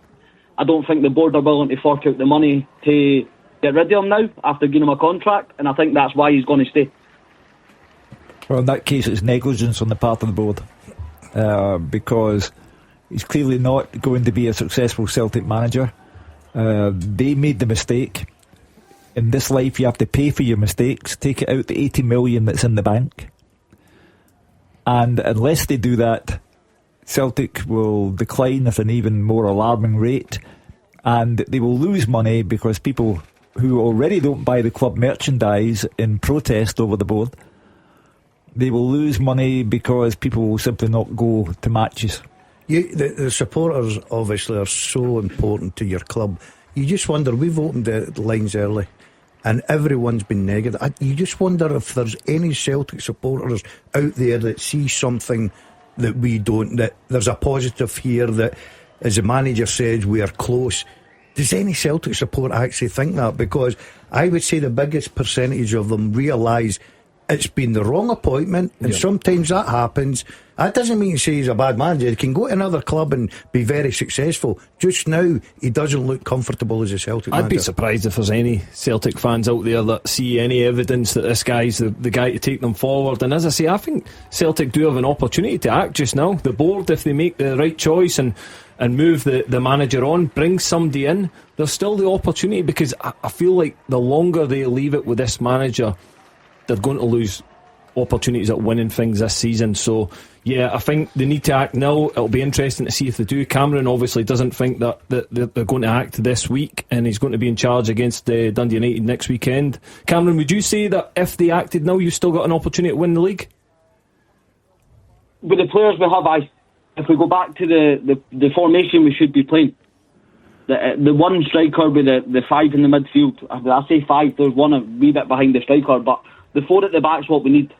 Now, I was ecstatic when I seen that we were going to be playing 3 at the back football, and I don't think that it necessarily wouldn't work. I think right now is not the time to be doing it. Wait till, if he came in and kept it at 4 at the back the now, and then for next season maybe having the the pre-season, bringing the players in that he wanted to play the three at the back, then I genuinely do think it would work for the team. But with the players we have now, it was idiocy. That's the best word I could use. There is a danger if he is left in post as manager. There is a danger that Celtic might not qualify for Europe. Now, when you talk about a business, money, Celtic not in Europe. I mean, it's unthinkable for a club that has tens of millions of pounds in the bank. But look at the way it's going. 8 games, 6 defeats. Cameron, Wilfred Nancy saying there that he feels he's getting really close to turning things around. Are you seeing any evidence of that? No, I think the only thing he needs to turn around is himself, to be honest, and walk right out the door. Well, it doesn't sound like that's the option he's got to give. I think that if he's going to get out the door, Celtic will need to make a decision on that. Look, I feel for him a little bit, because if he'd have walked into that job and Carter Vickers and Johnston and people like that were fit, that back three could work no problem, because they can play that without a shadow of a doubt. But he's walked in there and he's got players that can't play the back three just now, and he's stuck with it, and he's continually losing games and losing goals. Goal flashes with M&D Green Pharmacy. Motherwell 1, St Mirren 0. Back from AFCON and back amongst the goals, Tawanda Maswanise, his 13th of the season. He's their top scorer, but it shows how well Motherwell have been doing, because it didn't look as if they'd been playing without their top goal scorer for the last few weeks. But he is back and he's put Motherwell ahead against St Mirren. And if they hold on to that scoreline, they will be 2 points behind Celtic by 5 o'clock tonight. 2. And that's why I say teams will start to overtake Celtic. Motherwell high among them. Hibernian, if they hold on to their scoreline, will go on to 34 points. That would put them 4 points behind Celtic. Celtic are in danger of going further and further down if Wilfred Nancy stays in the position of manager. You keep talking, you could get Celtic relegated within 10 minutes. However, I'm simply pointing out stats. I'm not inventing anything. I am giving you the black and white facts from the Premiership table. Motherwell, if they beat St Mirren, 2 points behind Celtic. Oh, for the case of Motherwell, it was good work by Elijah Just to pass through, and Maswanise ran onto it, put the ball under Shamal George. Another good contribution from Elijah Just. Tawanda Maswanise has been brilliant this season. Elliot Watt has been brilliant this season. You can go through the whole Motherwell team, really. Yeah, I agree with you there. The full team, I think they've all played their part. They've bought into the style this manager's brought in. They're a great watch. They're an absolute great watch. They schooled Celtic the other night there on how to play football. It was incredible, some of their movement. Sometimes he makes so many changes, he mixes it up, he'll go and play without a striker, but it doesn't seem to matter. They're just brilliant to watch, Motherwell. I think making so many changes will help Motherwell in the long term, because listen, there's no getting away from it. Motherwell are doing brilliant. They're probably going to lose a couple of these players for big fees, so because they've been absolutely fantastic this season. Well, thank you to Cameron on the line. 0141 951 1025. If you're just tuning in, we have opened the lines early. We want to hear your thoughts on the Old Firm game earlier on. It finished Celtic 1, Rangers 3. The team's now level on points, and they will both be 6 points behind Hearts if Hearts can hold on to their lead that they have over Livingston at Tynecastle. Well, there's no reason to suspect that Hearts won't hold on to that lead. Fraser's saying that they're really putting on a show, and it'd be a massive blow if you lost to the team bottom of the league. They've also put in one of their new signings straight into the starting lineup, Jordi Altena, who came in from, I think, is it RKC Walwick, who are a second tier Dutch side. You know, these are the sort of places that Hearts are sort of plucking players from, and clearly Derek McInnes is impressed enough with this guy. I think he's maybe 23 years old, 22, 23 years old, impressed enough that he's just happy to chuck him into the starting lineup. I think he's already had a looping header that was saved. He's making an instant impact already, and that is maybe one thing that Hearts potentially have an advantage over Celtic and Rangers is that a lot of people would trust Hearts to do better business in January with a much smaller budget than Celtic and Rangers would do. 100%. Again, the reason that they would trust them is because they've seen the proof's in the pudding. They've seen players come in from this new way of new model of recruitment. It's worked. These players are fitted in seamlessly. They've done very, very well. And listen, two or three of them players, if they keep doing what they're doing between now and the end of the season, they could move on for big money. So it's a brilliant model that's worked very, very well for Hearts. Derek McInnes is getting the best out of these players as well. He's created an environment that these guys thrive on. And listen, I fully expect them to pick the 3 points up today. Yeah, I agree with you. I think Hearts' transfer business has been absolutely brilliant. You look at Celtic as well. They've 10 million in two wingers, contributed absolutely nothing. So look, it's a big January for Celtic, and they can turn it round, there's no doubt. They've got the money there to go out, but they've got to get the recruitment right, and first and foremost they've got to make a decision: is this a manager to take them forward, yes or no? Fraser saying Jordi Altena is having a good game. He had a cutback there to Magnuson, who probably should have scored, so nearly had an assist on his Hearts debut. The money that Celtic have squandered is nothing short of scandalous. Balikwisha will never ever in your lifetime or mine be a decent Celtic player. Likewise Tunekti. And you wonder if they're now about to spend the January transfer market bringing in more players who are not going to make it, and the wage bill will go up as the team goes down. But then you do wonder, yes, they didn't have the best start under Brendan Rodgers, and then Martin O'Neill came in. They're obviously not being given the best platform now under Wilfred Nancy, but we've seen it before with players that have, thriving under different managers. People were saying similar about Yusuf Chermiti a few weeks ago, and all of a sudden he pops up in one of the biggest games of the season, scores twice. Yeah, but against a Celtic team who their defensive motto is buy one get one free. Celtic played in a cup final against St Mirren and used 5 substitutes. One of the substitutes not used was the £5 million Balikwisha. They couldn't even bring him off the bench.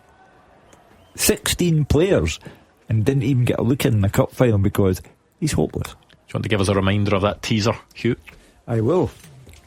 Now, as I say, very difficult, this one. Can you name the last half dozen players to have been booked on more than one occasion in an Old Firm game that took place at Hampden? The last 6 players to have been booked on more than one occasion in an Old Firm game that took place at Hampden. Has Andy got that? I'm not sure yet. I'll let you know shortly. But I was just enjoying the bemused look on your face and Cammy's face when that was being read out. There's absolutely no chance we're getting anywhere near that. You can just throw a couple of names in, but that's it.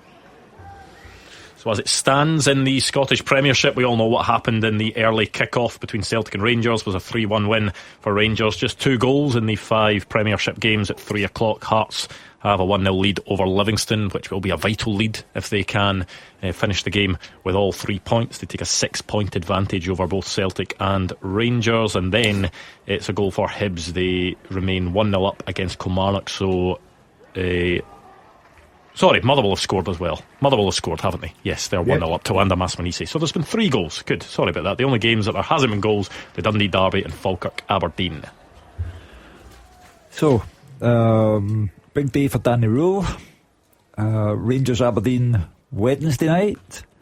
I have no real regard for Aberdeen. I think they're a boring team with a boring manager, and that's why they're bottom 6. Apart from that, they're okay. Well, Kerry's saying that Falkirk have done pretty much everything but score against Aberdeen so far today. Yeah, they're boring, and he gets away with everything up there.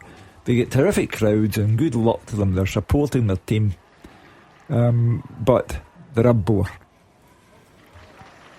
Yeah, just sold the season tickets at Pittodrie. I'm not here to sell season tickets at Pittodrie. I'm here to tell you that Aberdeen Football Club are in the bottom 6. Yep. Listen, they're massively underachieving. There's no getting away from that. Yeah. And you're right. Would the manager still be there if he hadn't won the cup final? Probably not. I think he's still living on that legacy, and that won't last for for too long, because I think the Aberdeen fans will soon realise if they're not going to places like Falkirk and winning, they should be winning. Yes, it's a difficult game, but they should be going to Falkirk and picking up all 3 points. I'm not saying they're not going to, but they're unconvincing going to these places. He's the luckiest man in the world, because Aberdeen were terrible in that cup final. Absolutely terrible. It's all about winning it, Hugh. Of course, but Kasper Schmeichel threw the ball in, minutes to go, regulation time, and that got the extra time and the eventual win on penalties. I'm just saying, Aberdeen Football Club, bottom 6. Elliot Watt is down, claiming that he was headbutted by Miguel Freckleton. David Friel thought it was a bit theatrical. Might go to VAR though. We'll see. Right, we've heard from Wilfred Nancy. Shall we hear from Danny Rule next? Okay. For us, was a perfect game for a story. I think to come back after 1-0 down, it's not easy away. I think in the first half, the opponent deserved to be up and lead. We're more aggressive in the 50-50 duels. They were more in front row. They played in behind. But then we turned it back to our side. I think second half we were incredible. And then the second story, of course, with Yusuf, who scored. I think this is what we want to see. Big respect to my group of players. The belief was there in the halftime. We spoke just about tactical things. We changed something in the pressing, and we were from the first minute on in the game in the second half. Danny Rule saying he enjoyed the story of the game. I like that interpretation of events, because he understands how it would have read had he lost that game. Can you imagine? 2 Old Firm games back to back. The first one lost to a 73-year-old man who hadn't coached a football team for 6 years.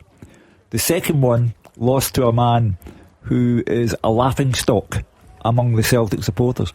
How would that have looked? So he understands the storytelling business, Danny Rowe. They were a goal down, they came back, scored 3, won the match. From Rangers' perspective, good story. Partick Thistle 0, Morton 2. Eamon Brophy with a goal at Firhill, so that would be a big result for Morton. Ian Murray's first game in charge. Is he in the dugout for this one? I know he was only appointed yesterday, I think. Well, he should be if he's a manager. So. You might not be here next Saturday, Cammy. Why? Your pal. He's got him sacked already, hasn't he? After losing the day. You've definitely had some festive season, because you're off the pace today. Quickly he'd forgotten about Mark Wilson. Can you believe that? He made himself the main feature of Mark Wilson's wedding, and now he can't even remember who he is. Yeah, he was texting me last night, but I've fallen out of him. Dundee have got a great chance to open big chance for Dundee, and we have one of these in the derby. Goal flashes with M&D Green Pharmacy. A nice finish from Ashley Hay right on the stroke of half time, and no real reaction from Stephen Presley, but it could be a big goal for his side. Dundee have the lead at Tannadice. And isn't Ashley Hay making hay? He's loving the moment. Cavorti in front of the Dundee United fans.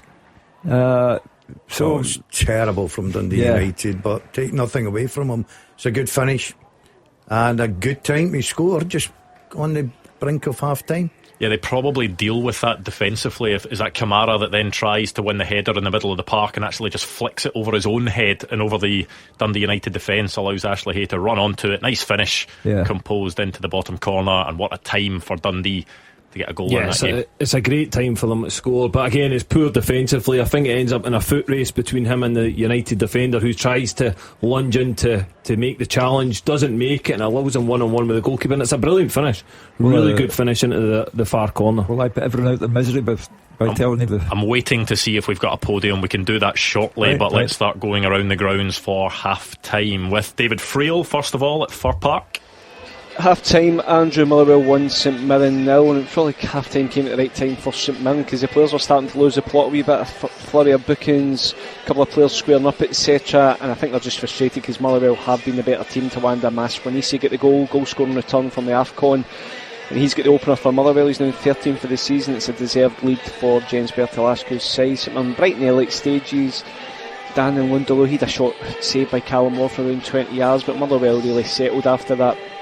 took control of the game. Jamal George called into action after Lucas Verdinga tried his luck with a powerful drive. Callum Slattery sliced a ball into George's arms and then forced a decent low save from the St Mirren keeper. You could sense Motherwell were starting to come into the game even more in the final third. Elijah Just, he's been excellent all season. He's excellent again today, showing so much class. He was probably guilty of overplaying at times, but he was then spot on with his pass to set up Maswanisi's opener in 35 minutes. Little midfielder spun into space, brilliant ball over the top. Maswanisi clean through, and as he's done so often this season, stayed calm to roll his finish under Jamal George. St Mirren defender Miguel Freckleton didn't stay calm. He scored up to Elliot Watt before the break. The Motherwell midfielder went down like a sack of potatoes, but a yellow was the right call. It was never a red card. Callum Scott on the spot, didn't even need to go to VAR. Motherwell control at the moment, but I'm no Stephen Robinson will demanding calm and also a lot more from the St Mirren players in the second half. Half time, Motherwell 1 and St Mirren 0. It's also half time at the Falkirk Stadium. Kerry Pollock. Yeah, half time here at Falkirk Stadium, Andrew. It's Falkirk 0, Aberdeen 0. It's been a great start for John McGlynn's side. Real fast-paced, attractive football they're playing. Dimitar Mitov has been tested, put through his paces, and that Aberdeen goal. Falkirk have been relentless in those forward areas. Calvin Miller, he's been terrific so far down this left-hand side, putting great balls into the box, and he's had a few pops at goal himself. Aberdeen, on the other hand, have lacked any real spark, any real creativity, been really wasteful so far. No goals to report on just yet, but as we head into this second half, if anyone's going to score, it looks like it's going to be the hosts. And the story at Rugby Park with Roger Hannah.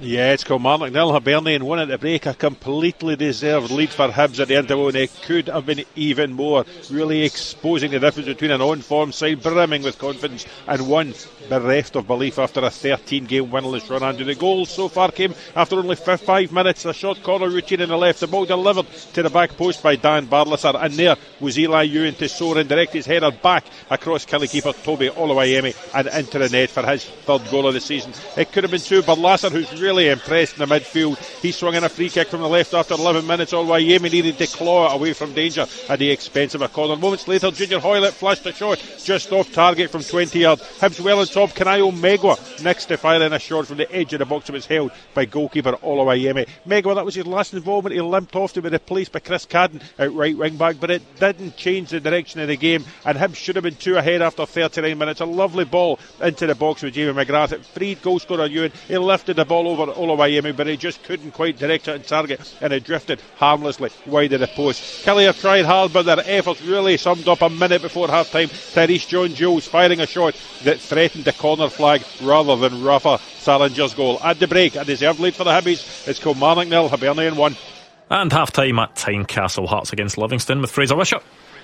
Yeah, it's Hearts 1, Livingston 0. We know the importance of this game for Hearts, and so far it's all been very straightforward. Our first half of real confident play by the Hearts team, dominant, creating chance after chance. Look at the scoring every time they go forward, and it's only Jerome Prior in top form, the Livy goal, that's kept it down to 1. Livingston actually started fairly well. First 10 minutes pushed Hearts back into their own box, but no clear chances, and after that it was all Hearts. Kizaridis played the ball to the back post. Shankland, lovely cushion volley, side foot across goal. Magnuson should have scored. He got his foot to the ball and it went just wide, but I felt he should have done better. 1 minute later, desperate defending by Livy. Kizaridis and Braga had shots from inside the box, both with great blocks. The Braga one actually hit the post and was cleared. There's a VAR check for a handball, but no surprise in the 18th minute when Hearts took the lead. A very simple goal, a brilliant finish. It was Jordi Athena, the debutant, lovely curling cross into the back post. Craig Halkett looped a header from 16 yards over the goalkeeper into the back of net. Prior, no chance. Brilliant finish by the big centre back. Nearly 2 minutes later, when Ryan McGowan dived to intercept a Kizaridis cross, it was going to Shankland, who would have scored. Only a brilliant save by Prior, diving to the right, stopped his skipper scoring an own goal. Hearts flying,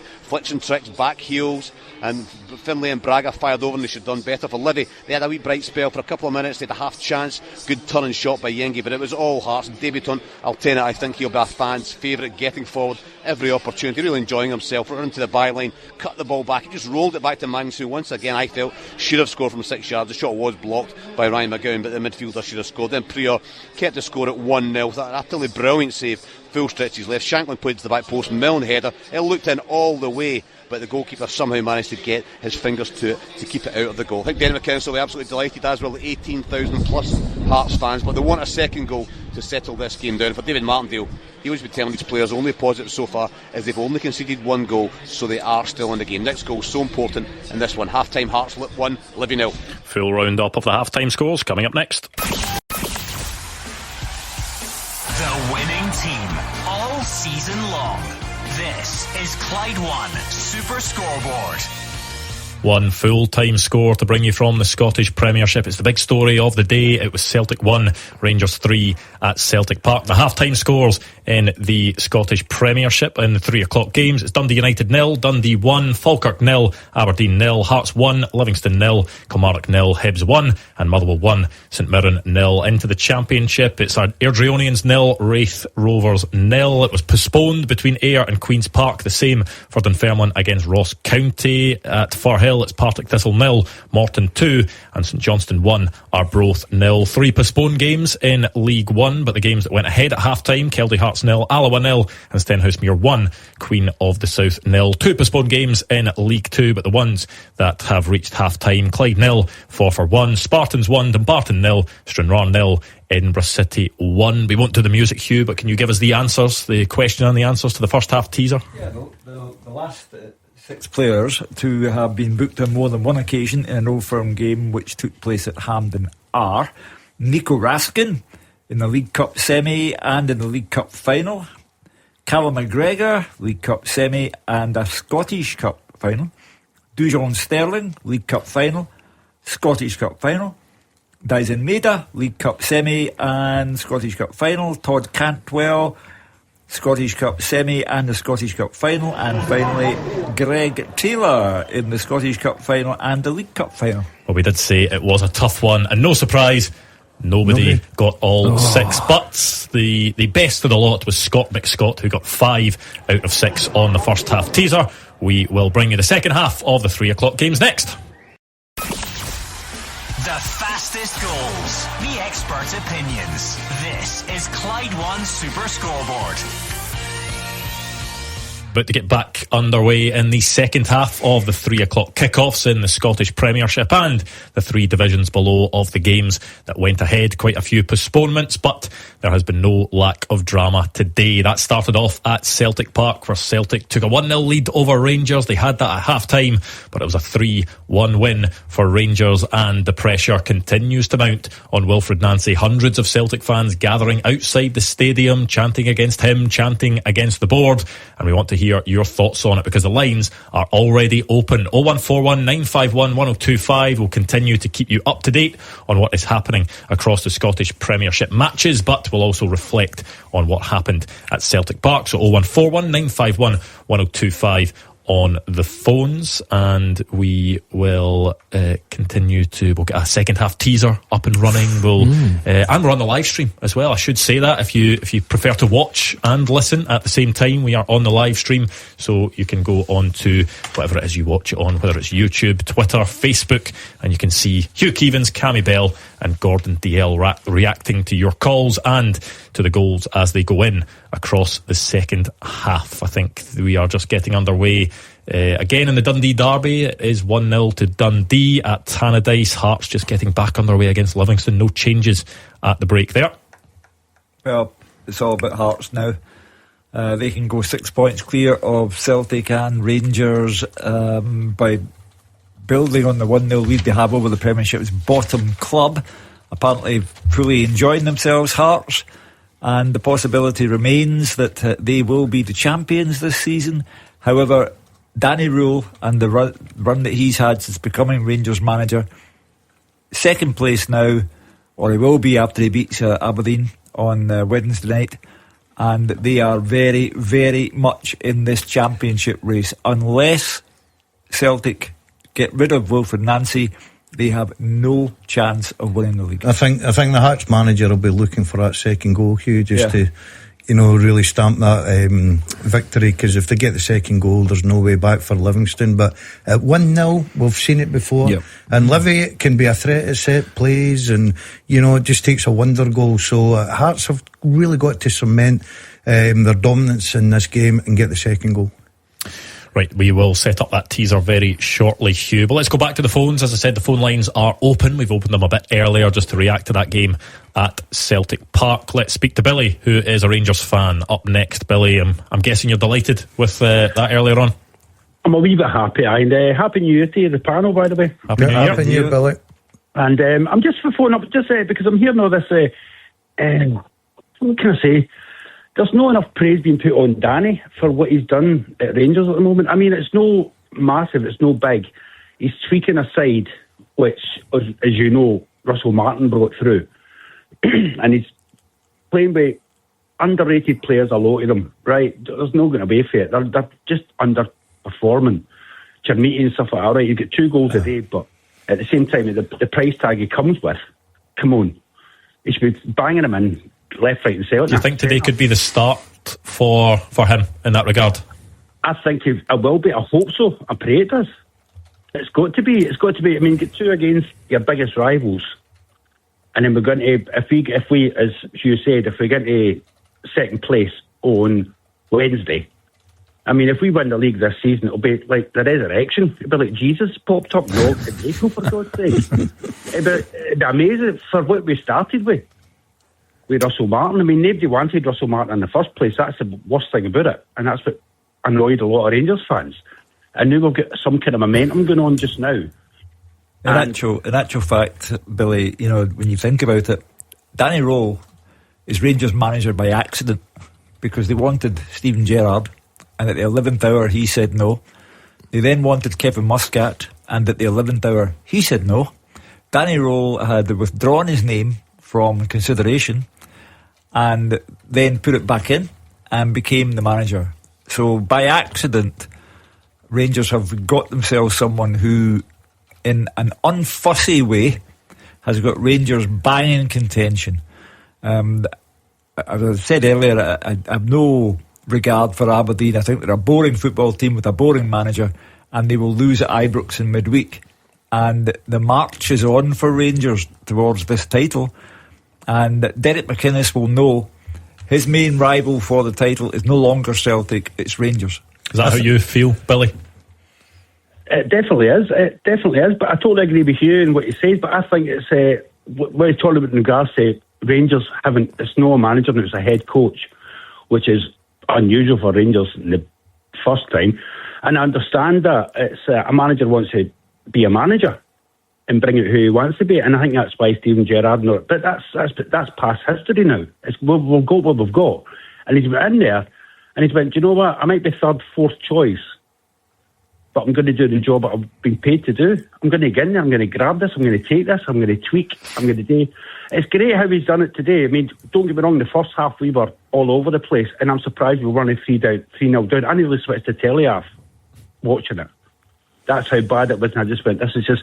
And if it wasn't for Butland, we'd be all over the place. I think he has got to take a lot of credit for what he's working with. You look at that squad, and Billy's right. The first half today, they couldn't string 3 passes together. They were absolutely dreadful. But he recognised it at half-time, and he changed the personnel, and then all of a sudden got back into the game very early. He must have had a right few strong words with 1 or 2 players, because they were all off it for me. They really were. And yeah, Billy's right. Probably if you're a Celtic fan, you're thinking we should have been out of sight, but you've got to put the ball in the back of the net. And that's what happened to Rangers in the second half. They were clinical and they punished Celtic and deserved to go on and get the 3 points. I think he's a manager that's came in with no ego. I think he's came in, yes, he understands he probably wasn't first choice, but what an opportunity it was for him. A manager, not a great deal of managerial experience before he came into Rangers, but I think he's understood the club when he's came in. He understands it's about winning. He can tweak his formation, his system, his personnel if it's not working within game and during different games to face different oppositions, and I think that's a strength of his. I really do. I think it's a strength of a good manager when he can adapt to different teams and oppositions that he's playing. Whereas you look at Celtic, I think the reason he's failing at the moment is because he's so stuck in his ways. Danny Rose came in with open eyes and gave players opportunities that maybe weren't getting the opportunities. So, listen, he needs to take a huge amount of credit, and especially today, because I think there would have been certain words said at half-time. I think some of the players went on with 10 minutes to prove they were worth saying on that pitch, and they certainly done that. They got a response from the manager, and he needs to take a lot of credit for it. Billy, is your hope that if Danny Rule is able to make a few changes in January, getting some players that he wants in, that Rangers can maybe take another step up in level? I think it is. I think he's just got to focus on how to get to the end of the season I pray to God that it's not going to be second place, but I just pray to God that he's going to bring in maybe one or two players that can bring other players on. That happens at all teams. You bring another player in and it makes people play better. Do you know what I mean? I think Rangers have momentum, and that's always important. They've got momentum. Was that not seen today? I beg your pardon? Today. They got the first goal in today, and that seemed to spur them on. Yeah. And let's under no estimations, we dominated the second half. Yeah. By far. It's a characteristic of Rangers that they get stronger as games go on. It's a characteristic of Celtic which we never had with Russell Martin. We were one down and we just sat back, and that's how we played, and our heads been down. But for some reason, this season with Danny there, it seems that we got one goal down, our heads go up, and we go, right, come on, let's go for it. And it's a characteristic of Wilfred Nancy that Celtic collapse in the second half. Well, what the other mob do is up to them. That's the other mob. It's nothing to do with Billy, me. but I think it's a different style as well. Again, Rangers are quite happy to go direct. Now, Russell Martin, it was all playing up for the back. They would lose goals doing that, and they would continue to do that, not create opportunities. And I think getting the ball forward, playing in opposition's half. I watched the game against St Mirren during the week. The whole of the first half, they played in St Mirren's half. They dominated possession, and they created opportunities. And I think that's the difference between the two managers. Exactly, and when I see Butland coming out and punting the ball up front, and I'm going, this is better. This is old school. This is what we used to do. This is how we. But see, when you've got three players of opposition players in your half, and you're playing for the back, why? Well, just punt it up and just go for it, and this is what they're paid money for. A lot of money. He's playing his player strength. Yep. You know, he's picking the team. He looks at the tactics. He decides that that's what he wants to do. There's times that he'll play from the back. Of course he will, because you've got to do that. It's a modern day game. But there's also other times when you go, do you know what? You've seen it from the first kickoff. Yeah. You've seen it. The Rangers set up with about 3-4 players. Right hand side. Rask put the ball back to Butland, and he put it right in the corner on top of Celtic. And that set the trend. And they did that on Tuesday night, actually. I noticed it on Tuesday night. The exact same centre. They play up. So it's almost like, look, this is where we want to play, is in the opposition's half, rather than building up and playing a lot. Yes, as you mentioned, there will be times when the opposition sit off. Of course, they're going to play up the pitch. But when the opposition press high, they're more than happy to go direct. They've got Chermiti up there, who's a big physical presence, and they've got other guys that playing off him. So, yeah, listen, it's working for Rangers at this moment in time. Well, thank you to Billy. 01419511025. Keep those calls coming. We'll also keep you up to date with exactly what is happening in the Scottish Premiership matches that are ongoing. 5 3 o'clock kickoffs for you. There haven't been any goals in the second half of those so far. And while we wait on some goals, let's set up a teaser for those at home, Hugh. Okay. In my career, I have been managed by Alan Archibald and Steve Clarke. I have played alongside Paddy McCourt, Cammy Bell. Second half teaser. Just a slight delay on that one. I'll start again, shall I? In my career, I've been managed by Alan Archibald and Steve Clarke. I've played alongside Paddy McCourt, Cammy Bell and Chris Boyd. I won the Scottish First Division in 2013, the same year my team were runners-up in the Scottish Challenge Cup. Who am I? Played with Alan Archibald, Stevie Clarke. I beg your pardon, managed by Alan Archibald and Stevie Clarke. Played alongside Paddy McCourt, Cammy Bell and Chris Boyd. Won the Scottish First Division in 2013. The same year my team were runners-up in the Scottish Challenge Cup. Who am I? As always, there is plenty of information on those Who Am I, so go over to @ClydeSSB and you will be able to see that information in full, and that is where you tweet us to get your answer on the podium. Have you not got that? No. That's it. Played Have with you got them? Have you got it? 100% got that. Write it down and show it to Hugh. Anywhere you want. Okay, he's writing. Hugh is going to check whether this is correct or not. Correct. Oh, he's got it straight away. Cammy Bell, who is amazing, literally included in the teaser, a former teammate of Cammy Bell's. And that was easy. You have it beforehand. That was quick, though. Yeah, good effort. I thought you had that. No. Oh, well. Normally there are sort of accusations with cheating about Gordon Dalziel. I'm speaking specifically about the teasers, by the way, at the moment. And he normally there's a bit of suspicion, but I actually think you might have just got that straight away. Yeah, a wealth of knowledge there. Unless he's had a look at Hugh's paper on the way past earlier on in the day. No, I can see it on there. No, Right, 01419511025. As I mentioned, we are taking your calls a bit earlier than normal. We're still on until 6 o'clock, but we're taking your calls just to reflect on what was a dramatic day at Celtic Park. It was Celtic 1, Rangers 3. We have a couple of goals in the Premiership to tell you about. Clyde One Super Scoreboard Goal Flashes with M&D Green Pharmacy. Get set for the season with expert pharmacy support. Yeah, a couple of goals to tell you about at Easter Road. It is Kilmarnock 1, Hibs 1. Is an equaliser for the hosts, and it's Tyrese John Jules who signed a new contract. He was on an initial short-term deal, signed a new contract, and he is on the score sheet.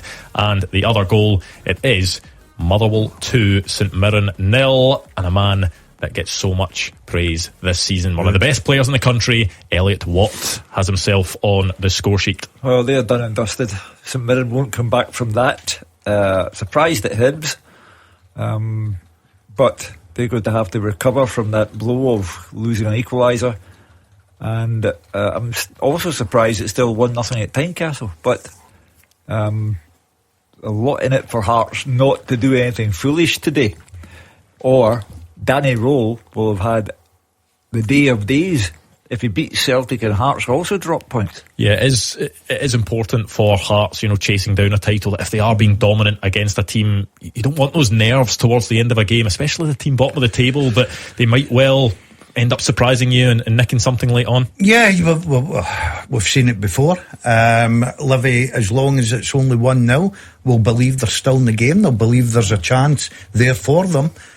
So I'm sure Derek and his staff and the players will be thinking, we just need this comfort blanket. We need this second goal, which would probably see them pick up the full 3 points. But as it's 1-0, they're still in the game. But what a great result for Motherwell again. Yeah, just a bit of detail on those two goals for the Kilmarnock equaliser. It was a bit of a scramble in the box. Tyrese John Jules ended up netting, poked home from close range, and then the Motherwell goal, it was top corner in off the post after Motherwell made a mess of an initial great chance. The ball came back to Elliot Watt. He hit it first time, and it is 2-0 to Motherwell in that game. See the big thing about Motherwell as well. Have a look at the amount of clean sheets. Yep. It's incredible, isn't it? Yeah. Okay, I know there's still a bit of this game to go, but they're very hard to score against. And again, their goalkeeper, I think, has been good. He's made some mistakes earlier on in the season, but he's certainly grown and obviously got rewarded with a new contract. I think he's been really good. But again, I mentioned it before, I'm not trying to put a negative spin on this, but when Motherwell are doing so well, they potentially are going to lose a couple of players, because that when teams are doing well, obviously the big guns, I know Elliot Watt's been linked with other teams recently in the last few days as well, so it'll be difficult for them to keep a hold of these players. But again, they're rotating their team that much that I don't think they'd miss one or two of their players, I think. No, I totally agree with you. I think he's got them playing to that style that everybody just buys into his philosophy in football, and it's absolutely brilliant. He's improved. I would reckon he's improved nearly every player in that squad.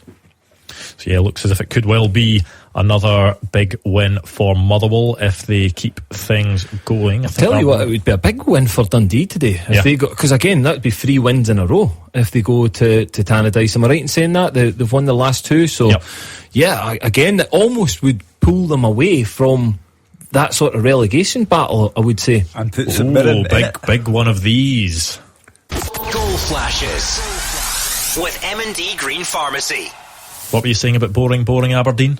Don't tell me they've scored. No, they're 1-0 down to Falkirk. It's a goal from Philip Lissa. It was a scramble a few yards from goal, and it's Falkirk 1, Aberdeen 0. Aberdeen on a bad run. I think they've lost their last 3, haven't they? And now 1-0 down to Falkirk. You do wonder what that may mean for Jimmy Tilleen, because it's not going well, is it? Well, it's not going well, but it's one of those situations. It means Falkirk jumped them, though. Yeah, in the table. Yeah, it could be a big result for Falkirk at home this afternoon. There's no doubt in that. But Aberdeen are just such a mixed bag. You never know what you're getting with them. They are a mixed bag. They're boring or really boring. But they're not. For me, they're not progressing. They're not going forward under Jimmy Tulleen. Yes, they've won a cup, and as I mentioned before, I think he's living off that a little bit. But is he the right man to take the club forward? They certainly should be in the top 6. There's no getting away from that, and it doesn't look like the way they've went about their business this season that they're going to end up in the top 6. So it would be a huge disappointment for them. Yeah, so we have had goals in all of the 3 o'clock kickoffs in the Scottish Premiership. Dundee still 1-0 up at Tannadice in a Dundee derby. Almost scored a second not too long ago. Ashley Hay with another effort. It was his goal that put Dundee 1-0 up in the first half. As I just mentioned, Falkirk have a 1-0 lead over Aberdeen at the Falkirk Stadium. League leaders Hearts looking to pull open a 6-point gap over both Celtic and Rangers if they can hold on to that 1-0 lead at Tynecastle over Livingston. It's 1-1 at Rugby Park between Kilmarnock and Hibs, and Motherwell looking comfortable so far at Fir Park. 2-0 against St Mirren, a team they of course struggled against in the League Cup semi-final not too long ago, but looks like Jens Bertolascu is going to exact his revenge on the Buddies, and they would move just 2 points behind Celtic and Rangers. They have played 1 game more, but it just shows how good form Motherwell. Yeah, they're flying. They're absolutely flying. They're scoring goals. They're entertaining. They're keeping clean sheets, and they're picking up valuable points. It's absolutely brilliant for everyone concerned at Fir Park just now. And you even look at the game they lost at Ibrox. They should have took something out of that game. Absolutely, Jack Butland had some brilliant saves that day. They had enough chances. But yeah, listen, they're absolute joy to watch this season, and it looks as if they're going to continue that brilliant form that they're in. Should have had a penalty at Ibrox, I thought. Yep. Mm-hmm. Yeah. So they're having a great time. But the top of the league getting more and more exciting because Rangers are on Hearts' tail now, and they will beat Aberdeen midweek. You can imagine Ibrox will be alive on Wednesday night following the result against Celtic, and one of these days Rangers are going to go to the top of that league table, I think. 01419511025 on the phones. We will continue to take your calls from now all the way through until 6 o'clock. We are also on the live stream as well, so maybe you want to reflect on the Old Firm from earlier on, no matter who you support, whether you are a Celtic fan. We want to know your thoughts on Wilfred Nancy. Can he survive this? Because the general view from the guys in the studio is no, that he cannot continue, but there have been a few calls so far, Celtic fans saying that he shouldn't continue, but they think he will, just based on the board and their decision making. Well, they can't go on ignoring the supporters. That's all I'll say, because the supporters will say, fair enough, then we'll just ignore you and not bother going to matches. Yeah, it's going to be an interesting few days, especially for a Celtic manager. He's come under severe pressure now. Losing 3 goals in the second half to Rangers this afternoon doesn't really help. He's losing games. He's not keeping clean sheets. I don't look at any players, and I'm looking at improvements. You've seen the second half today. Guys like Maeda, we hardly seen him. You know, he didn't influence the game. Johnny Kenny's running about up front. Never going to win your league as a centre forward, and I'm not being disrespectful to him. It's just that's the level. And at the back, every time Rangers got the part, you could feel that they were maybe going to score a goal because they would give you chances, and it doesn't help when your goalkeeper's not in form. The fact that Celtic have already brought in a player that you would assume, just from his background, was probably on Wilfred Nancy's radar. He, played in MLS for quite a long time for LA Galaxy. You'd assume it is someone that Wilfred Nancy has maybe flagged up. Would that suggest that the board are planning to go down their January plans with Wilfred Nancy regardless, or is today the step too far? I think if they do go down that road and allow Wilfred Nancy to bring in players of his choosing, then they are going down a very dangerous road. The squad's already got several limited footballers in it, and they've wasted millions on those limited footballers. And under Wilfred Nancy, I would not trust his judgment in the transfer window. I think it's a very dangerous game if Celtic keep him. I think I agree with Hugh, and I think there'll be a lot of Celtic fans out there listening to this show will probably agree with Hugh as well. Is the Celtic board, and it's a big window for Celtic because they messed up the last one. They've come under a lot of pressure from their supporters, so they have to get this window right. Do they trust in this manager to bring in the right calibre of player? In which way would you trust him? Why would you trust him? You know, he's had 8 games and lost half a dozen of them. So why would you trust his judgment about anything? Do you need to go one way or the other, really, at the start of January with Wilfred Nancy? Do you either need to just back him and give him the players he wants and give him the tools that he needs to try and succeed, or do you need to sack him and bring in someone else and then do your recruitment not based on someone that is going to play at a very specific system that Celtic currently don't have the players to find success in? But that's why I said they need to make a decision now. They need to decide whether they're keeping this guy or they're moving him on. They've got to be quick in this. The January transfer window's open and it closes at the end of January, so you've got to then bring a new manager in, allow him time to bring his own players in that he wants, that you believe in. So there's huge decisions to make. It's not just the decision of sacking the manager this week, today, Friday, Saturday. Beyond then, you've then got, when you do sack him, if you do sack him, you've then got to bring another manager in who then wants to bring his own players in. You've got you're under a time pressure here. So I feel like that's why they need to either, after today, say, right, this guy, we fully trust him, he can turn this around, which I don't believe he can. Or you've got to say, right, we need to move now, we need to move smart, we need to move fast, bring a new manager in, and then back him. We know nowadays that the modern day, they're called head coaches. Yeah. The recruitment brings in players, but the problem that Celtic have got right now in this transfer window is this manager plays a certain system and he ain't changing. So they've got to go out there and get guys in that can play this 3 at the back and the 2 wide guys in the box in the middle, whatever it may be. So you've either got to say, right, okay, we're going to go down the road with you and trust you in this, because it is a difficult window and they have to get the right players in to suit that system. And if it doesn't work, the next manager's left with a headache, a big, big problem.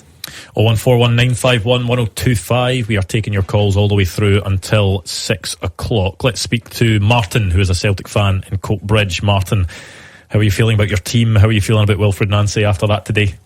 Alright guys, how are you doing? Very disappointed, as you can probably tell here with my tone. Gordon and Hugh, they're absolutely right in everything they say, right? My point is, see if Dermot Desmond has got anything about, right, feeling about Celtic, you know what I mean, in a whole, right, he's going to make this decision. The decision I'm talking about is you've got to release Nancy, right? He's in the Ring movie with Gordon was saying, you know what I mean, Gordon's been badgering on about it, and I'm the exact same. I was willing to give him a chance, but the last few games I was like, I says, no, it's not going to happen. My idea is you've got to bring Martin O'Neill back in, right? And you've also got to talk to Kieran McKenna. Dermot Desmond is all this about the Irish managers, the Irish connection and all that with Celtic, right? Surely to God, man, right? Kieran McKenna's already says about affiliation with Celtic, but right, he's brought up a Celtic fan, right? But he wants to bring, obviously, he wants to take Ipswich up into the Premier League right this year. That's fair enough. But right, have a talk to him, ask him to come in at the end of the season. Get Martin O'Neill in there now. Steady the ship. Martin O'Neill will win this league. No doubt about it. Right? You bring Martin O'Neill in just now, he will win the league. And they can work out a transfer situation as well, where they can talk to each other. Martin can talk to Kieran McKenna. If he's going to come in, they can talk to each other. They can bring the players in that he needs for the following season. Right? That honestly, guys, that's the only way ahead. Because he is in the Ring movie with Gordon. Well, the problem you have, Martin, is that Kieran McKenna will be on a fortune at Ipswich and will be paid a fortune if he takes them up. I think there were reports that he was maybe on more at Ipswich than Brendan Rodgers was on at Celtic, which could be a could be a stumbling block. Certainly, if he was an option last time, why didn't he go from last time? Was there a problem there? Opted for Wilfred Nancy instead. And if Ipswich go up to the English Premier League, he'll get even more money, and he will not be interested in going to a club in Scotland, even one that he supported as a child in Ireland. Martin O'Neill, I think, would have to be the short-term appointee, but I wouldn't go as far as to say he will definitely win the league. He will unite supporters. He may be able to stop people protesting. It's an awful lot to ask of the man. However, I believe he is the short-term appointee that Celtic need. I would not fancy Kieran McKenna to become Celtic manager next season. I think there's just far too much going on for him down south. I'll get back to that in a second, because I got one of these at Rugby Park. Goal flashes with M&D Green Pharmacy. Hibs took the lead, they were pegged back, and they are back in front again. And it is Ellie Ewan again. He is at the double in Ayrshire. It was a McGrath shot that was saved by Oluwayemi, but it was Ellie Ewan on the rebound. So it is Kilmarnock 1, Hibs 2. Just on the point that Martin was making about the decision on Wilfred Nancy, it's not really overly clear to everyone where that decision comes from, because Dermot Desmond has so much influence over the club. We know that. We saw that when Brendan Rodgers left, and there was a statement that came out from Dermot Desmond. Yep. You've also got a CEO in Michael Nicholson. You've also got a head of football operations in Paul Tisdale. You wonder what the hierarchy looks like there, and what discussions need to be had to sack a manager. Well, you have to say, Mr. Desmond, is that okay if we sack him? Because the word is, and I cannot state with certainty that it's true, but the word is that he is at the idea of Dermot Desmond. And as you say, when Dermot Desmond and Brendan Rodgers failed to see eye to eye, Brendan was out and left with the statement written by Dermot Desmond, which left Brendan Rodgers without a name. So if Dermot Desmond wanted Wilfred Nancy brought into the club, Dermot Desmond will have to approve Wilfred Nancy going out of the club. And that's why I don't think it will happen tonight. Talks will have to take place over the weekend, but I cannot believe that a businessman as successful as Dermot Desmond can sit back and watch Celtic's business go into decline, partly because of a managerial appointment which has been catastrophically wrong. Martin, do you think he will go this week? Well, I think he's going to go, mate. You know, I mean, what you're saying is absolutely right. I mean, Dermot Desmond's right. I mean, he obviously he's got to go about him right. And what he did was he brought Brendan Rodgers right down to nothing, right? But all Brendan was wanting to do, Brendan was basically saying, listen, he wasn't asking for £100 million every year. He was probably saying, give me 20 to 30 million every year, and Celtic will win the league every year, and we'll also put a dent into Europe. We'll also we'll challenge the bigger clubs. We may not win the Champions League, right? But we'll challenge them, and we'll make a name for ourselves again. You know what I mean? This is all coming back. This is coming right back on the board now. All we had to do was do that. The club are raking an absolute fortune. 20 to 30 million pounds every year wasn't going to be a problem to the club, right? Honestly, it's unbelievable. You know, and what I see is when I first came on, if Dermot Desmond has got any feeling at all about the club right that way, he's got to get his finger out, and he's not losing face either, because he likes his Irish connections, right? So he sticks to Martin O'Neill, and he does that, and he gets Kieran McKenna on board, and they sort out a transfer from situation where they can sign the players right now. Kieran McKenna would like to have the following season. Martin O'Neill will go along with that, no problem. But listen, Martin, don't you appreciate though that if Kieran McKenna gets it switched up into the English Premier League, he's not going to leave the English Premier League for the Scottish Premiership. He just won't do it. Oh, Hugh, he won't jump ship, mate, because he was a Celtic supporter when he was a kid. Martin, it doesn't matter. It's all about the pound sign and the money down there. The difference is incredible, and have a shot at the Premier League. Listen, every player wants to play in the Premier League. Every manager wants to manage in the Premier League. Look, me personally, you ask yourself the question: Is Celtic got a better chance of winning the league right now with the current manager or Martin O'Neill? And I think we'd all agree that Martin O'Neill. Yep. And I'll give you a quick history lesson. My good friend Owen Coyle, who played for the Republic of Ireland and who took his team up to the English Premier League, was asked to go to Celtic, and he was a Celtic supporter. Didn't do it. And they don't do it because the English Premier League is bigger than the Scottish Premiership, and it's in their best interest financially.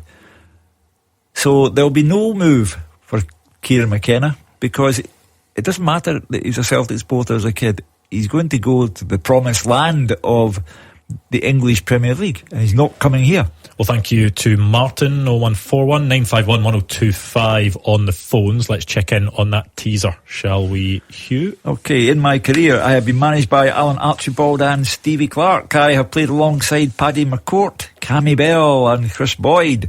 I won the Scottish First Division in 2013. The same year my team were the runners-up in the Scottish Challenge Cup. Who am I? We have a lot of correct answers, but a few others that are being thrown in. Lewis Hart says Kirk Broadfoot. No. Greg's Gardens is going for Lee McCulloch. Not Jig. A few shouts for Dean Shields in there as well. No. Okay. He was another candidate for the commandant job, was he not? Following his father's footsteps, but they better get a manager quick, Kelly. I see there's been a couple of big goals for Partick Thistle. Oh. 2 each now. 2 each. Oh. 2 each for Partick Thistle. So you'll be here next Saturday. Yeah, I'm safe. Yeah, that makes for much better reading, doesn't it, for Mark Wilson after they were 2-0 down to Morton, but they've got a couple of goals back. Ben Stanway and Kyle Turner. They did miss a penalty as well. Logan Chalmers had a chance when they were 2-1 down to make it 2-2, but Kyle Turner has scored. Is it still 1-0 at Tynecastle? It is still 1-0 at Tynecastle. Getting some interesting updates from Fraser Wishart, though. He was saying that Hearts just can't get going at the moment. The crowd getting a bit restless. Derek I was about to say to you, I have the fear. Yeah, Derek McInnes was just asking for a bit of calm at one point. But that is the pressure that comes with the expectation. You do well, the expectation rises, and people start to think that you should be running away with these types of games. They've made a couple of changes. The new signing, Altena and Claudio Braga, have gone off. Steinvender and Carjota are on, but Hearts still struggling to really get a handle on that game, but are still 1-0 up. If they get an equaliser, what a day Danny Rose had. Yeah. Right, let's go back to the phones. 0141 951 1025. Stephen is a Celtic fan in Kirkintilloch. Stephen, how do you view the situation after today's game?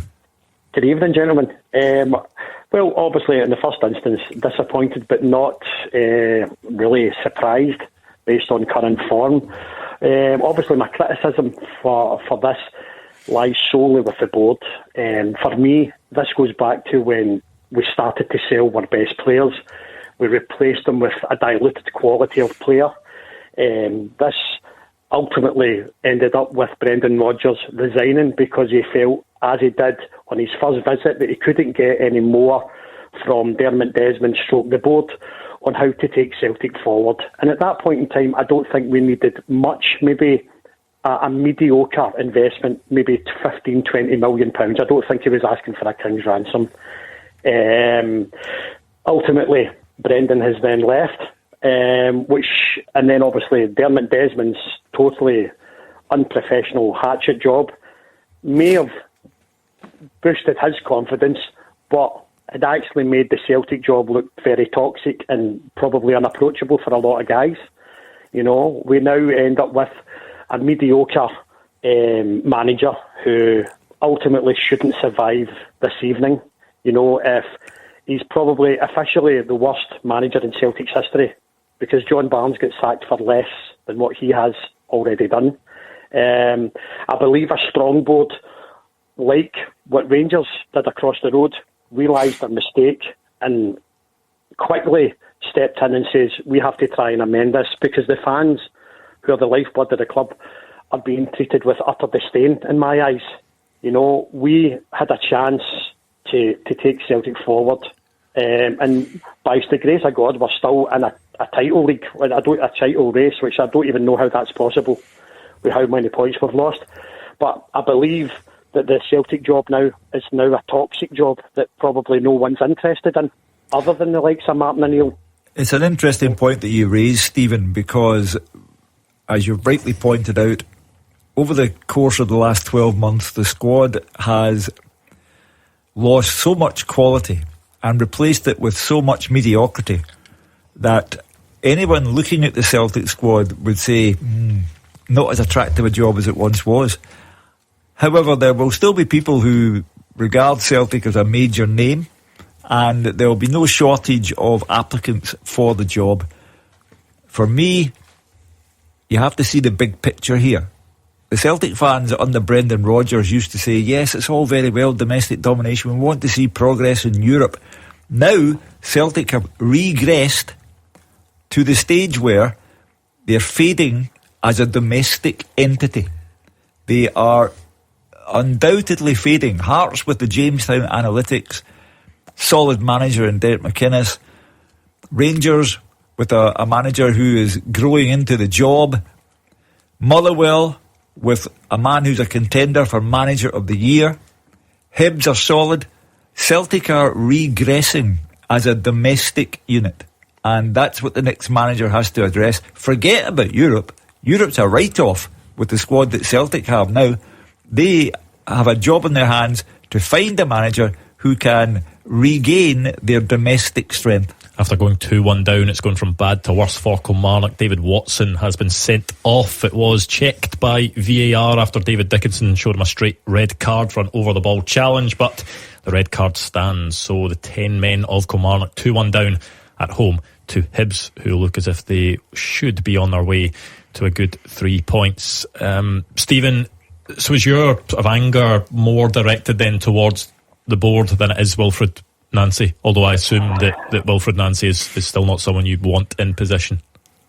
I remember when Wilfred, I'd called the week before Wilfred was appointed, and I'd said I'd looked at I'd done some investigations on him, and the stuff, the style of football at some point in time would have probably been suitable for Celtic. And I remember raising the point with Gordon and I saying if he came in that he would maybe have to not tweak straight away. And Gordon criticised me and says, so you want a new manager in but you don't want him to change the formation too much. And I says, well, I don't think we have the personnel at that moment in time. And it's kind of came through. I think Wilfred Nancy's, I don't want to seem blame at him, but there's an air of arrogance there and his unwillingness to adapt the formation to change the outcome of a game. Now, I coach my young son's football team who are under 11s, and if we're overrun or we're doing something, we can change it. That's the very nature of football. But to be so simplistic and narrow-minded to say is, we will play my philosophy, and it obviously doesn't work because we don't have the players to do it. It just seems, for me, it has to go instantly. The proof's here because of I've got a problem with a manager coming in, and you're managing a club of Celtic. You've got to show strength, of course you've got to, and he decided to go with his three. Now, not got a problem with that, but if it continues and you're not winning games and you're not keeping a clean sheet, the proof's there that you have to change something until you get the personnel in that's going to work into your system. It's as straightforward as that, and this is where he's letting himself down. Yeah, I think he's naive. I've always said that. I thought he was naive when he came in and he changed it. As Stephen's saying, I would have left it the formation that Martin O'Neill was playing. They were winning games, and yes, you try and phase it in over a period of time. Again, if you come and change your formation, it doesn't work. You need to adapt. You need to understand you're at Celtic Football Club and it's all about winning games. If you don't adapt, you will lose your job. And that's the position he's put himself in. He's put himself in this position. I felt as if 3 or 4 games ago, when he wasn't keeping clean sheets, they were losing games. You need to adapt. You need to find a way to win just to break the cycle. I mean, it doesn't sound from the clips we've heard today of Wilfred Nancy speaking that he is going to change. He was saying that he feels he's close to turning things around, which a lot of Celtic fans will disagree with. Here's a big point quickly here. See, we're documenting the fact that in the second half of games, Celtic seem to fall away for some unknown reason, right? And they give you up goals. I have never watched them in the second half change personnel, shape that improves the team. Mm-hmm. And that shows you that, for me, looking at him just now, I think he's out his depth as a Celtic football manager. So then you wonder, is it a drop-off from Celtic, or is it teams getting in at the break and essentially just kind of figuring out the best way to line up against Wilfred Nancy's side? Rangers made one substitution today. I know, but you can do more than personnel changes. So you've got to combat what people are doing. So against Danny Rowe talked about that they completely changed the press in the second half and found success that way. But if teams are going in at half time and they're figuring out a Wilfred Nancy side, he then needs to react as well. That's and my it point. looks as if he's not reacting. He can't. You're right, Hugh. He's never showed it yet. Anyone on a day like this, any Celtic manager who has been a goal up and lost 3 goals the second half and has lost 6 of his last 8 games, any manager like that who can come into a room and say, we are so close, no, you're not. You're trying to insult people's intelligence. The fans are there watching it. They were leaving the ground in their droves before the game ended because they knew there was no way that Celtic could come back. He is trying to pull the wool over people's eyes. He is talking nonsense. Well, thank you to Stephen. What about Barry in Drumchapel? Barry, what's your take on it? Hi panel, first time caller Barry McKenna here from Drumchapel. Good to hear from you. I'd just like to put my point across about Wilfred Nancy to the panel. I think he's way out of his depth. I heard a wee bit of Cammy there. Couldn't have agreed more. So many disgruntled Celtic fans around the stadium today taking aim at the board. I just can't see how this can get any better. I really can't. That's just my point to the board. What do you think, guys? No, it doesn't get any better. Yeah, I was going to say, Barry, do you think it's at the point where it is just unsustainable? Like, the Celtic board could keep him in place, but is it at the point of absolutely no return that you feel there are no supporters whatsoever that are going to take to Wilfred Nancy, that even if he does string together a couple of results, that opinion, it's beyond the point where opinion is going to change? I just think the feeling of everybody now, the collective feeling is that he's arrogant. He's not willing to change for anything. I think it's too far gone. I think he's way out of his depth. I don't honestly think there's any fans that are happy to keep him in place. I was of the likes of, why did we get rid of Martin O'Neill, Fotheringham and Sean Maloney for a quick replacement rather than wait out to the end of the season and then maybe do a bit of work behind the scenes and then bring a manager in.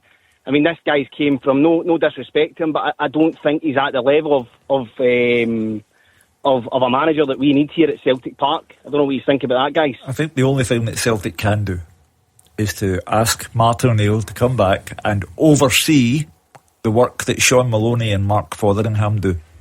And that's not being disrespectful to Martin O'Neill. He unifies.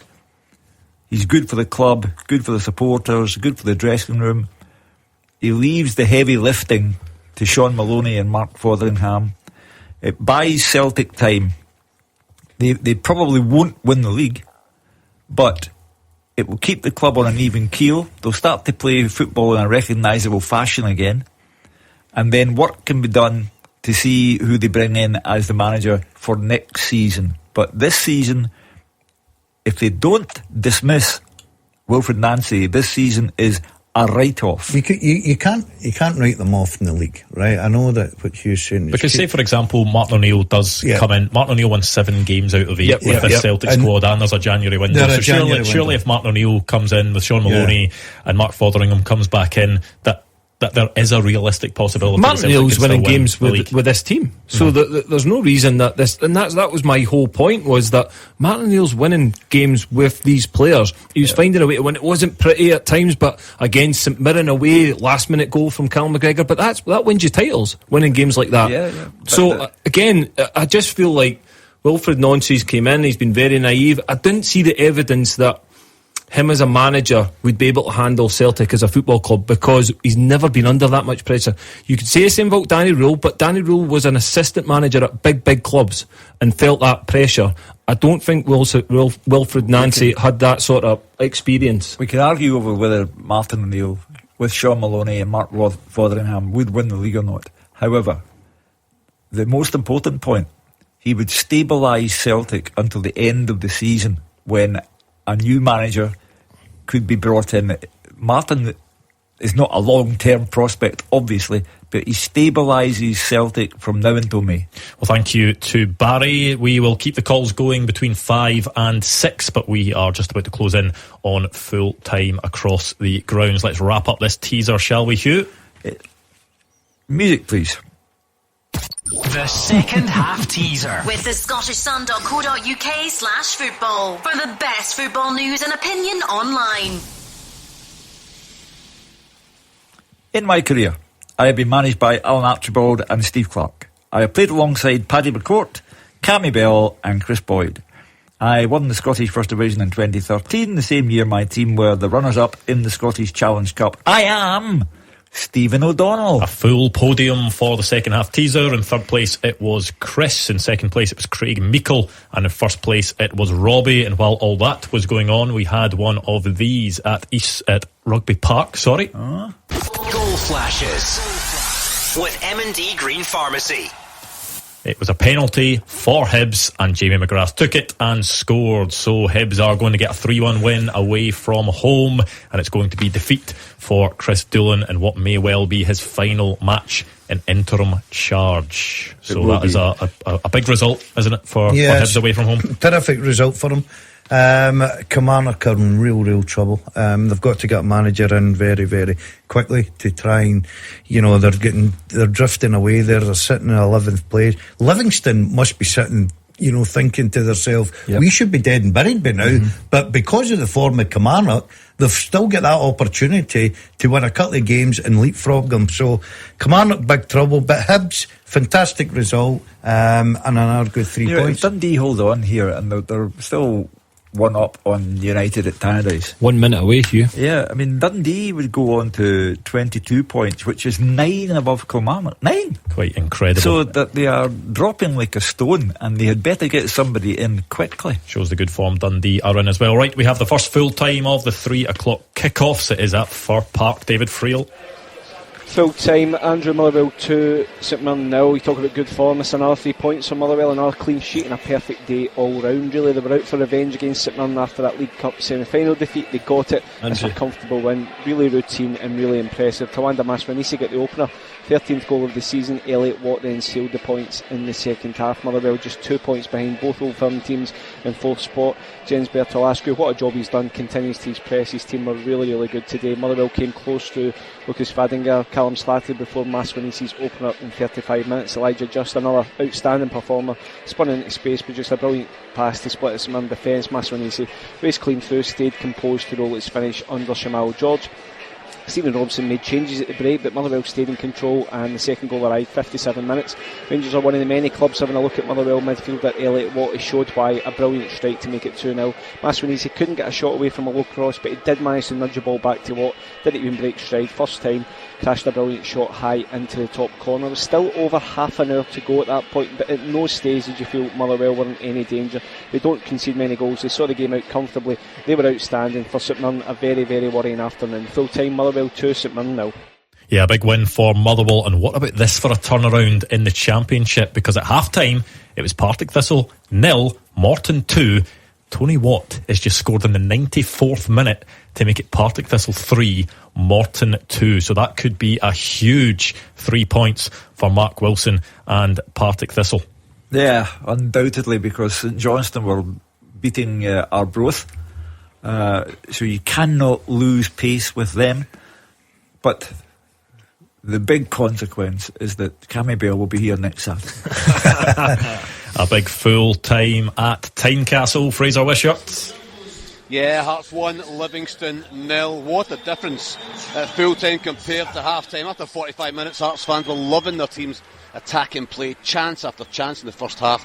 Only one goal to show for it. Craig Halkett at the header it was in the end decided, but by the end of the game they were nervy as the tempo dropped off. Few chances at either goal, and in the end I think Hearts fans quite happy to go away with the 3 points because Robbie Muirhead almost scored in the final seconds. Hearts completely dominated the first half, creating lots of chances, only one goal to show for that good play, and it came in the 18th minute. New signing Jordi Altena curled across the back post 12 yards out. A brilliant finish by Craig Halkett. The big defender looped his header over Jerome Prior and into the net for his 6th goal of the season. Prior had kept the score at one with a series of excellent saves, the best coming from one from Ryan McGowan, his own skipper, who headed the ball towards his own goal. He touched it away, and then somehow he managed to keep it a Harry Milne header just before the break, diving to his left. Hearts fans loving the attacking play, but knew they needed that second goal after the break. And it was actually Livy who had the first chance in the second half. Mo Sela, free 6 yards out. I don't think he was anticipating the ball coming to him from a Finlayson cross, and he made poor contact with his head, and he should really have scored. That reaction was good though. Prior making another good stop, but again it's from Kabongolo, his own defender, who miskicked a Kizaridis cross. But Livingston defending better, playing in much more confidence. Hearts fans frustrated at no second goal. Yengi was denied by an excellent save by Schwoloff low to his left when the big striker galloped onto a loose ball in behind the Hearts defence, and Hearts fans becoming frustrated. Derek McKinnon shouting from Cam for his players, Cam, the supporters, all of a sudden nervousness around Tynecastle, such as the expectations, even favourites like Kizaridis and Braga on the end of the fans' frustration, and Prior from being a very busy man in the first half, nothing to do. And although they fancied their chances, most of possession, they had no real chances to get the equaliser until the final seconds of the 5 minutes of stoppage time. A corner's whipped in 6 yards out. Robbie Muirhead, the substitute, free header. He bulleted the header, but straight at Schwoloff. He really should have scored, and that would have changed the atmosphere around Tynecastle, because the big striker had his head in his hands. He knew he should have equalised. But in the end, all that matters, Hearts get the victory, and it takes them 6 points clear at the top of the Premiership. They're in great shape. But David Martindale, I think we've seen a lot of positives in the second half, but it's going to be a struggle for them between now and the end of the season to stay up. Full time at Tynecastle, Hearts 1, Livingston 0. And it's full time at the Falkirk Stadium. Kerry Pollock. Yeah, finishes here. Falkirk 1, Aberdeen 0. A fantastic performance from Falkirk here today. The Bairns playing that fast, slick, attractive football they've been praised for in the past. It was goalless at the break, but the home side came out the traps in the second half. Just a few yards from goal, Philip Lissa headed his side in front, getting on the end of Calvin Miller's cross. Henry Cartwright looked to completely secure all 3 points just near the end here before the full-time whistle, but his effort came crashing off the post. Aberdeen, on the other hand, didn't create a lot, as you guys mentioned. Really wasteful, not attractive to watch at all here this afternoon, not at the races at all. But it is Falkirk who move into 6th in the league table, whereas Aberdeen now winless in 4. And it's also full time at Rugby Park. Roger Hannah. There is Kilmarnock 1, Hibernian 3. A deserved win for David Gray's side to complete a fantastic festive programme after wins over Hearts and Aberdeen. But there's a real job in the hands of the next Kilmarnock manager after their winless run extended to 14 games, including 10 defeats. So behind after 5 minutes, a short corner on the left for Hibs. The ball delivered by Dan Barlasser to the back post, and Ailey Ewan planted a header back across Killie keeper Toby Oluwayemi for 1-0. Kilmarnock rallied in the second half. They were actually level in 57 minutes of scramble in the box, and the alert Tyrese John Jules prodding it past Hibs keeper Raphael Salinger for 1-1. But that really just shook the cobwebs from Hibs, and they stormed back into the game. Oluwayemi making a terrific save from a Barlasser free kick to keep the hosts on level terms. But then in 71 minutes it was 2-1 at Hibernian. Jamie McGrath, who had been moved from the position at left wing back that he started the game into a midfield position, worked space on the edge of the box. A powerful, fierce drive. Oluwayemi managed to keep it out, but the rebound fell invitingly for Ewan, who rolled it home for 2-1. Killie went down to 10 men after 18 minutes. Referee David Dickinson flashing a straight red card at David Watson after a challenge on Barlasser in the middle of the park. It was Marley Watkins, who had just come on, then limped out of the game to briefly leave Kilmarnock with 9 men before they could get Marcus Dackers on. And as they pushed for an unlikely equaliser, they were caught in the break in stoppage time. Jack Thompson tripping Hibs sub Kieran Bowie in the box for a spot kick that McGrath easily rolled past Oluwayemi to complete the victory for the visitors. The Killie board likely to meet Robbie Nielsen, Neil McCann and perhaps others as early as Monday to get a new manager in charge for next weekend's drop zone 6-pointer against Livingston. For now, they're 4 points adrift of the safety of 10th place, and it's 14 without a win. Kilmarnock 1, Hibernian 3. And last but not least, in the Dundee derby, it finished Dundee United 0, Dundee 1. A goal from Ashley Hay on the stroke of half-time, giving Stephen Presley's side all 3 points. It means they've now won 3 games on the trot. They are up to 9th in the table on 22 points, and they are now just 3 points behind Dundee United, who find themselves in 7th place. They were leapfrogged by Falkirk, as Kerry told us, are now in the top half. We've been taking your calls, but we've got one more hour to hear from you. 0141 951 1025. No doubt the phone lines will be packed with people wanting to talk about the early kick-off. Celtic 1, Rangers 3 at Celtic Park. So any opinions on that, get them in now. Or if you want to talk about anything else, it's the same number, 0141 951 1025. We will speak to you next.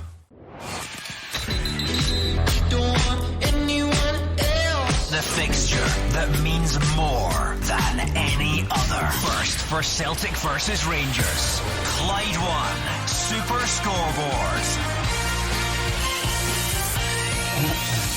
Welcome back to Clyde 1 Super Scoreboard. Gordon Dalziel, Cammy Bell and Hugh Keevins will be taking your calls all the way through until 6 o'clock, and there is no lack of talking points. All 12 Premiership teams in action today, but of course in this part of the world there is one fixture that dominates the headlines, and it is the Old Firm. It was Celtic 1, Rangers 3 at Celtic Park, and we want to hear from you. 0141 951 1025 on the phone lines. The big talking point, of course, is Wilfred Nancy and his future. Celtic fans, how do you feel about him? Does he have to go? Is there anyone out there that is jumping to the defence of Wilfred Nancy? Maybe it is the board that you are more concerned with, as there was a huge gathering of Celtic fans outside the stadium after full time. 0141 951 1025. Rangers fans, you can present the other side of the day. I'm sure you are delighted at the fact that you've drawn level on points with Celtic, a good win away at your rivals. 0141 951 1025. Let's speak to John, who is a Celtic fan in Livingston. John, what's your take on what you saw today? Cheers for having me on. I don't think it matters who the Celtic manager is. I think it's pointless to sack him because the squad is absolutely rotten. Like, that squad is terrible. John, you say it doesn't matter who the Celtic manager is, but Martin O'Neill won 7 out of 8 games in charge of Celtic with the same squad, and Wilfred Nancy's lost 6 of 8. So surely it does matter to some extent who the manager is. I mean, with respect, Martin O'Neill was a miracle worker, and he was absolutely scraping games with those players. We were rotten against St Mirren. We were terrible against Dundee. We couldn't beat a 10-man Rangers team over 90 minutes either. But surely there's still a huge gulf between 7 wins out of 8 and 6 defeats in the same number of games. I understand that, but from what I'm seeing, like, the Celtic squad at the minute is the guys that the last couple of managers wouldn't play. Like, I've got no disrespect for Johnny Kenny or Anthony Ralston or Yang or Luke McCowan, but these are guys who, previous managers didn't want. Ange bombed Scales out the team straight away. Nobody would play Johnny Kenny until they had to. Players like Maeda and Hatate have looked off it for quite some time and probably should have been moved on. Everybody who's any good at Celtic is either injured or been sold, and Celtic they're in the bare bones at the minute. Like, the team is rotten, and every single manager that comes up against them, Danny Rowe said it today, all you have to do with Celtic is get in their faces, change the press, get in their faces, bully them off the ball, and they give you it back every single time. I think all of that, I agree with a lot of what you say, John, but all of the points that you make point to the reason why it is important who the Celtic manager is. It is important the club resets and tries to reorganise a squad, and I agree with you 100%. What was once an outstanding squad 12 months ago is now a highly mediocre squad. The real talent has gone either to other clubs or to the treatment table. But all the more reason why Celtic need a charismatic appointment along the lines of a Brendan Rodgers or a Martin O'Neill. And Martin now is only there, if he does come back, to stabilise the club until the charismatic appointment is made.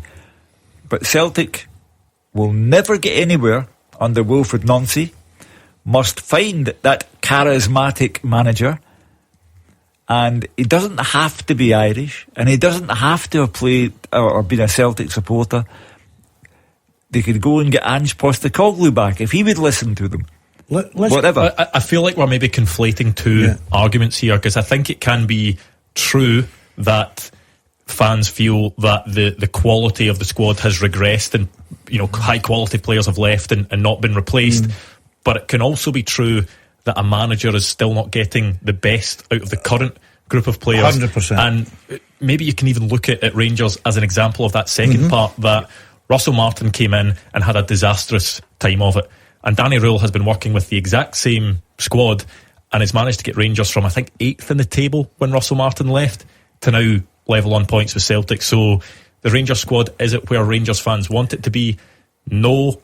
But is Danny Rule getting the best out of it or better out of it? Yes. So then if you apply that logic to Celtic, is the squad where Celtic fans want it to be? No. Is Wilfred Nancy getting the best out of that squad as it stands? No would have to be the answer. The difference Rangers managers playing to his players' strengths. It's as simple and straightforward as that.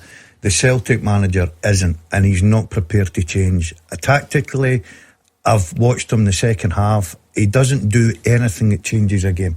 You used to watch Celtic, and if they were struggling under guys like Postecoglou, all of a sudden 3 substitutions would come on, he would tweak 1 or 2 things, and Celtic went up the gears because of that. But look, he's a bit unfortunate that 3 of his best players at the club are injured.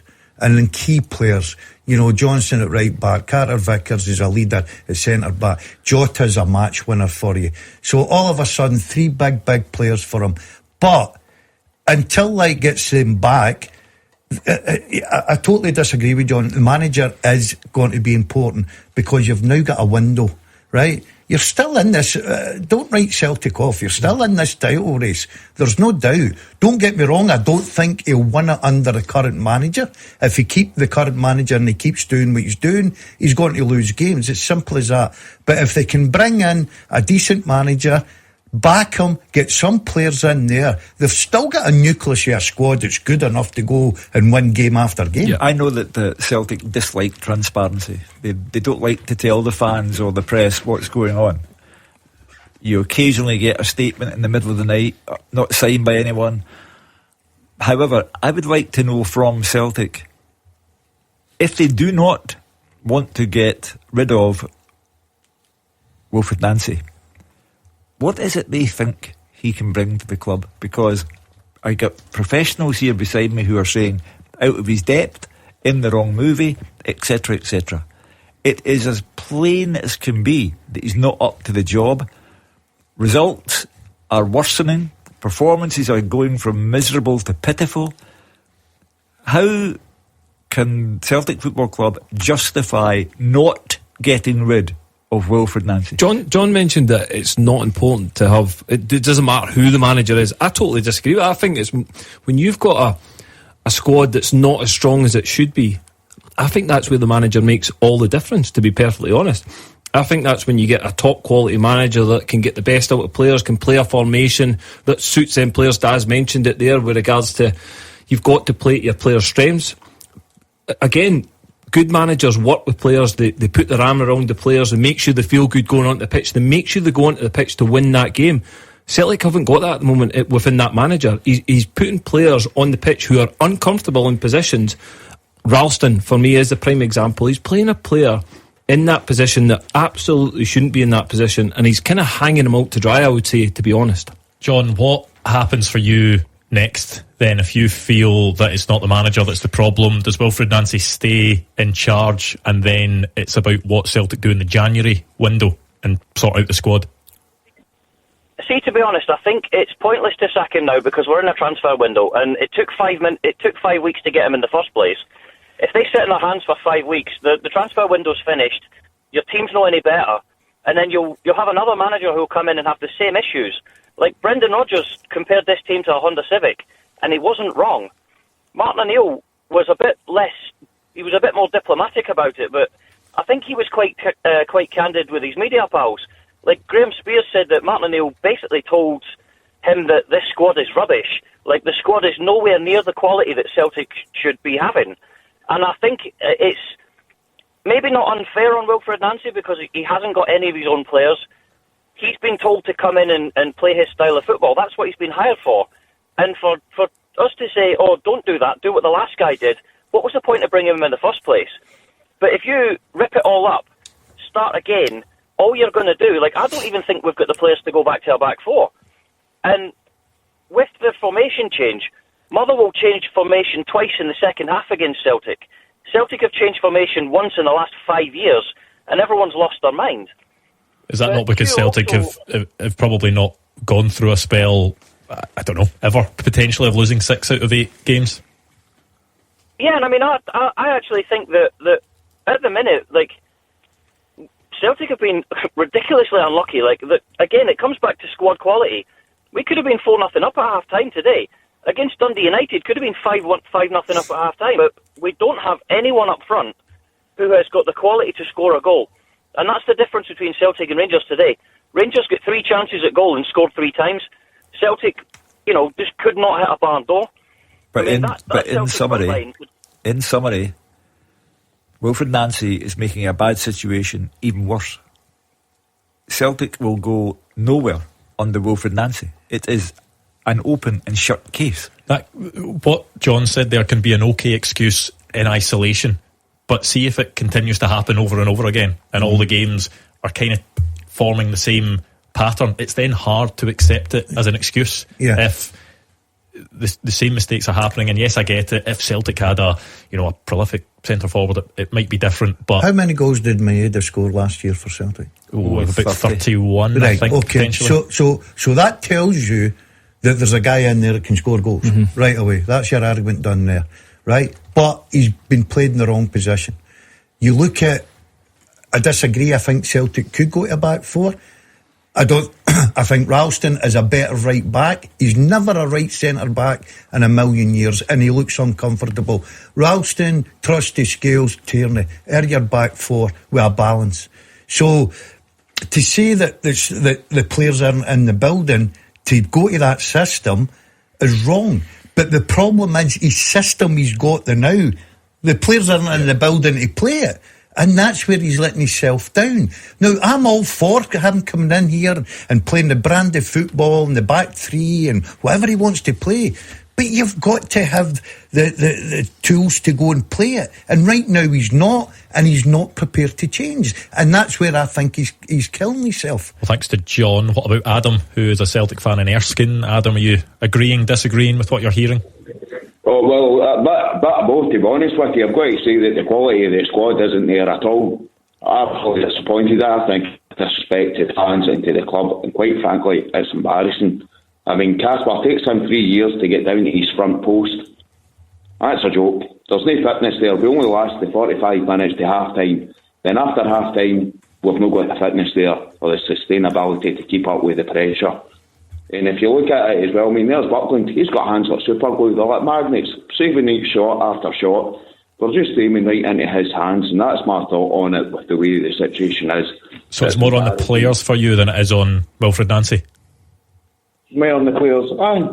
They should be stepping up to the game, so they should, and be giving it a bit more of their fitness. And the quality of football that you're seeing is atrocious. But that's... The manager is dictating the way Celtic play, and he's deciding where certain players go, even though they are square pegs and round holes.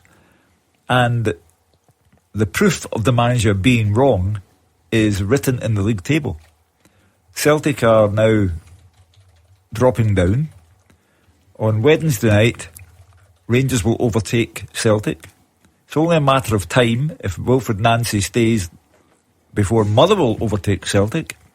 Hibs will probably overtake Celtic in the fullness of time. And this is going nowhere under Wilfred Nancy. Going nowhere. There still do need to be question marks over the players as well, because we talked about the change from one half to the next, and that being partly on Wilfred Nancy. Is he being adaptable in game? Is he changing things when the opposition are changing things? But the players are showing in spells that they can do it So surely there has to be question marks about why they can't replicate that from one half. I would say showing in spells going forward and creating, they still, for me, always look very, very vulnerable at the back. They look pretty solid at the back for the first half today, but was that more? I think because Rangers, they were so dominant and they were playing in Rangers' half, they didn't have to actually defend that much in the first half. When they got asked the question to defend, they couldn't defend. And again, there's a confidence issue there because they've not been winning games. But I mean, it's not just isolation. Today's game, I think when you look at Celtic, the goals are there to see. They've conceded far too many goals, 18 goals in 8 games, just unthinkable for Celtic. They're not going to win games of football doing that. But again, you look at today, you've got to put some of the blame on individuals, because it was individual errors that generally cost them the game. For me, Trusty has to go and engage in the ball and make Chermiti play that pass to Conor Barrett. He doesn't. He just allows him a 1v1 be Kasper Schmeichel. And yes, Kasper Schmeichel should do better for Mikey Moore's goal. But I just look at the overall picture. Celtic, the way they defend with the current players they've got, they're not going to win football games. The thing about it is you go and look at a team with probably one of the smallest budgets in Premier League, Motherwell. Many clean sheets. That's about 7 clean sheets. They change formation. They play guys. They 2 fullbacks at one point playing centre half because of injuries. But because everybody works to the system and knows what they're doing, they're one of the best footballing teams in Scottish football just now, without a shadow of a doubt. So it shows you that it can be done. And you're not telling me Celtic have not got the players that they can go and be better than what they are. Yes, they've not got the strongest squad they've had in a long time, but they've still got top players there earning big money. Okay, thank you to Adam. 0141 951 1025 on the phones. We are taking your calls through to 6 o'clock, so get them lined up and we will speak to you next. It's Clyde One Super Scoreboard's open line 0141 951 1025. Gordon Dalziel, Cammy Bell and Hugh Keevins here on Clyde One Super Scoreboard, taking your calls through to 6 o'clock. It was a big one at Celtic Park. It was Celtic 1, Rangers 3, no lack of talking points. A lot of the discussion has, of course, centred around Wilfred Nancy and his future, so we want to hear what you make of that. 0141 951 1025. We're going to hear from you Rangers fans as well on what you made of that performance. A big win for Danny Rule. Rangers now level on points with Celtic, but it was a win for Hearts as well. A narrow win against Livingston, but a win nonetheless, so they are now top of the table by 6 points. 0141 951 1025. Continue to get those calls in. We'll hear from some of the managers involved today as well. But let's go back to the phones. Patrice is a Celtic fan in Dumbarton. Patrice, how are you? Yeah, not bad, yourself. All good. How are you feeling about Wilfred Nancy and his Celtic future? Pretty depressing, to be honest, and he needs to go. It's terrible, it's embarrassing, and it's absolutely shambolic. I mean, twice we could have went ahead. Is there no way back for you when it comes to Wilfred Nancy? Was today the final straw, or had you felt like that previously?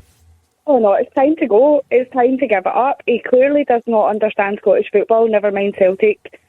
He doesn't understand how important it is to us as fans. He doesn't understand how important it is for us to be sitting at least first. We've had 2 chances in the past 3 weeks, to become top, and we've lost them every time. He's playing players at a position. There's not a bit of confidence in that team. I think it's time to see big picture here. In the millennium, in the 25 years since the millennium, we have seen Celtic dominate Scottish football. We have seen Martin O'Neill take them to a European final in Seville. We have seen Brendan Rodgers win trophy after trophy, invincible seasons, so on and so forth. Ange Postecoglou, 2 amazing seasons at Celtic. The club is now slipping into decline. The board are detested by the supporters, and there's an ongoing war there where supporters are depriving the club of money because they won't buy merchandise and so on. They have brought in a manager who is clearly not up to the job. The squad is a shadow of the one they had 12 months ago. So the big picture here is that Celtic, as a domestic force in Scotland, are in decline. You can argue all you like about systems, tactics, second half collapses, all the rest of it. The club as a whole is slipping into decline. And it has to start with, for example, they have no chairman. The manager should not last beyond this weekend.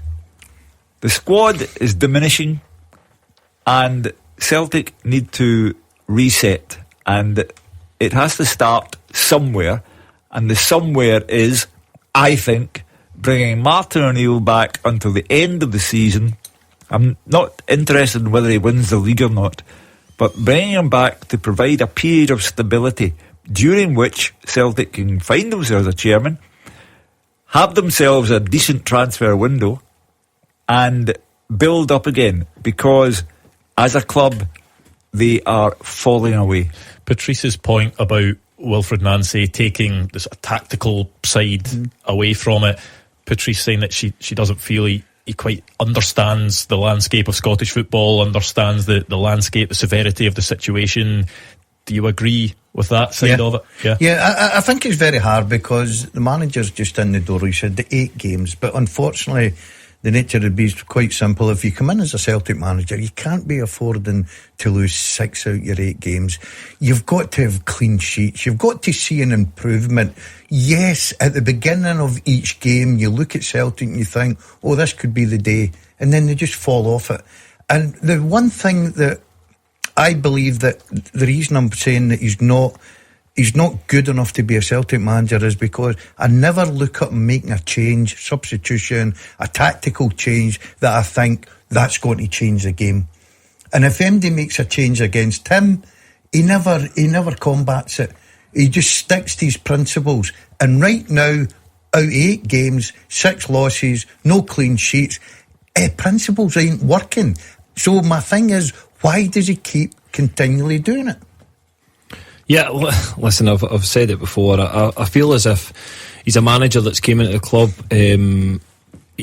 Does he understand the magnitude of the job, and you can't lose games of football at Celtic? I'm unsure, because I just think he's came from the MLS. He probably could have done this in the MLS and not a lot said about it. There'd be no hysteria that's around the results that have came in. And he's just... Is there a big difference that in MLS there is a lot less in the way of jeopardy? Because first of all, there's no relegation over there. Yes, you can talk about the fan side of things, which is nowhere near as intense as over here. But with there being no relegation, but if you finish in the top 8, I think, in your conference, then you get into the playoffs at the end of the season to then compete for the MLS Cup. So you don't need to finish top or even close to top of your conference to then progress to the important bit of the season. And that's why it's not ideal preparation to be thrown into Scottish football, is it? And the big two in Scottish football as well. If you get a job at Celtic and Rangers, the pressure is humongous. Again, it's probably there's a lot more pressure in the Celtic and Rangers job than a lot of teams in the English Premier League, to be perfectly honest. You'll get a lot more time down there than you would up here. So I mentioned it before, was he the right man and fully equipped for the Celtic job? Not for me, because I don't think he had that experience of the pressure. Whereas you look at Rangers and Danny Rowell, yes, he was an assistant manager at big clubs, but he had that pressure. He understood that pressure. Whereas Wilfred Nancy, for me, he's walking into that. He's saying things that he shouldn't be saying as well. Now his tone, his mannerism in press conferences completely changed. Yesterday, for me, I felt it was as if it was the first time you've seen him under real pressure. And I just feel he's the wrong choice for the job, to be honest. Patrice, are you expecting him to go now? Do you think that is the decision the board are going to make, or are you with some other fans that we've spoken to that think the board actually won't go down that route and they might stick with him? Well, the only thing is the board are going to embarrass themselves by admitting defeat right now, okay, right? But he has to go. If he doesn't go, we will be lucky to be sitting 4th this season, and that is no joke. I mean, Patrice saying that they might embarrass themselves by, having to admit that they got it wrong, but the board could sort of further embarrass themselves by letting this continue if it keeps going on this way. Yeah, somebody will need to sit down, and if they're going to keep him, say, right, okay, what do you see going forward, where he's going to take you? Would you trust him with a transfer window? So far he showed me nothing, and it is difficult because I feel for him because he's just he's had 8 games, but we all know when you're a manager of Celtic or Rangers, you have got to show something. You've got to win games. There's not every player just now for me is going back the way. Mm-hmm. You know, apart from, I thought Yang had a great first half today, and I thought at times Celtic played well, but I'm not looking at a Celtic team that players are improving under this manager, Celtic, and the tactics and everything. Celtic is a business. They have a stock market position. They are a big business with tens of millions of pounds in the bank. The business has slipped into a bad place and is dropping. And the board is under pressure from supporters who think they're running the club badly. The chairman, Peter Lawwell, stepped down because of personal abuse. The manager has received personal abuse the night at Tannadice when he lost 2-1. And the business is in decline. Now, those who are running the business have an obligation, a business obligation, to do something about that. They're not there to say, oh, we better not own up to our mistake, we'll look bad. Well, let's hear a bit more from Wilfred Nancy, or a clip we heard earlier, just to recap on that. This was him talking about their run of results. Yes, the results. So this is the way it is for the moment. And when I say this is the way it is, doesn't mean that I am a defeatist guy. No. What I mean is we are really close, really close to turn things around. And again, I repeat myself, but I can understand the situation. I know that we lost, but I have also to be objective, you know, and the level that we had at a certain moment was really high. This is the reality. And I will not talk like that if it was not the case. But that's why this is, in terms of results again, that's why I said that this is the same story. And we all know that. And that's why I said that we are really close to things turn around. But for the moment, details. Well, thank you to Patrice. Let's speak to David, who is a Rangers fan in Cumbernauld. David, how are you feeling this evening? Over it. I'm not going to tell you any lies. The biggest change in that team today was bringing on Diamandi in the second half. Asgard, he's a passenger. As soon as he gets put in that 6 minutes, he can't put another challenge on. We were playing with 10 men in that game today, in the first half, because he was frightened to put any challenges in before he got sent off. But I'm telling you right now, Diamandi, when he came on, he was the main man. He was closing people down. He was doing this, doing that. But I'm going to go back to the first half. If it wasn't for Jack Butland, Rangers could have been 5-0 down in the second half. The first half, sorry. Yeah, Jack Butland has played a huge role for Rangers this season, and yes, there have been, you know, some instances where he's been questioned, even recently against Hearts at Tynecastle for the Lawrence Shanklin goal, which he spoke about himself post-match recently. But you've got to say that the number of saves he's made in big games has got to outweigh the errors that have maybe been there at times. Oh yeah, listen, he was vital today for Rangers in that first half. Rangers couldn't get to grips with Celtic in the first half. I think David's right with regards to Asgard getting booked so early in the game. It probably put a doubt in his mind to go and make challenges, get close to players, but I think they changed the press as well. As Diamandi was brilliant when he came on the second half. But listen, Jack Butland for me, certainly within recent weeks and since he's made that error against Hearts, he came and spoke about it. Again, goalkeepers are going to make errors in big games. But since then he's obviously had a big game against Motherwell. He had the penalty save against St Mirren, which was such an important save on Tuesday night, and then he's had a big first half performance. Even second half he had a couple of saves as well. So, but I think that's what you need from your goalkeeper in Old Firm games, is when you're not firing on all cylinders and they get opportunities, you need them to make big saves, and he's got that in abundance for me. Yes, he will make mistakes, but I still think he's an absolute fantastic goalkeeper. See, I've gone big picture on Celtic. I'll go big picture on Rangers. Rangers have won 1 of the last 14 titles in this country. 1 in 14. And they now stand a very good chance of winning the title this season because they have a manager who is making the best of a squad that's not the greatest that Rangers have ever had. And that squad will be strengthened in January. And they stand a very good chance of winning the league because Hearts will have many challenges in front of them, and you could see how nervous the fans were today because it was only 1-0 against the bottom club, and Derek McInnes is appealing for calm. So the big picture is Rangers, 1 title in 14, have a very good chance of winning this year's title. It's not about Asgard and how he dropped off after getting a booking. David would have blamed them if Asgard had gone in for everything after his booking sent off. David would have blamed them for not being composed enough.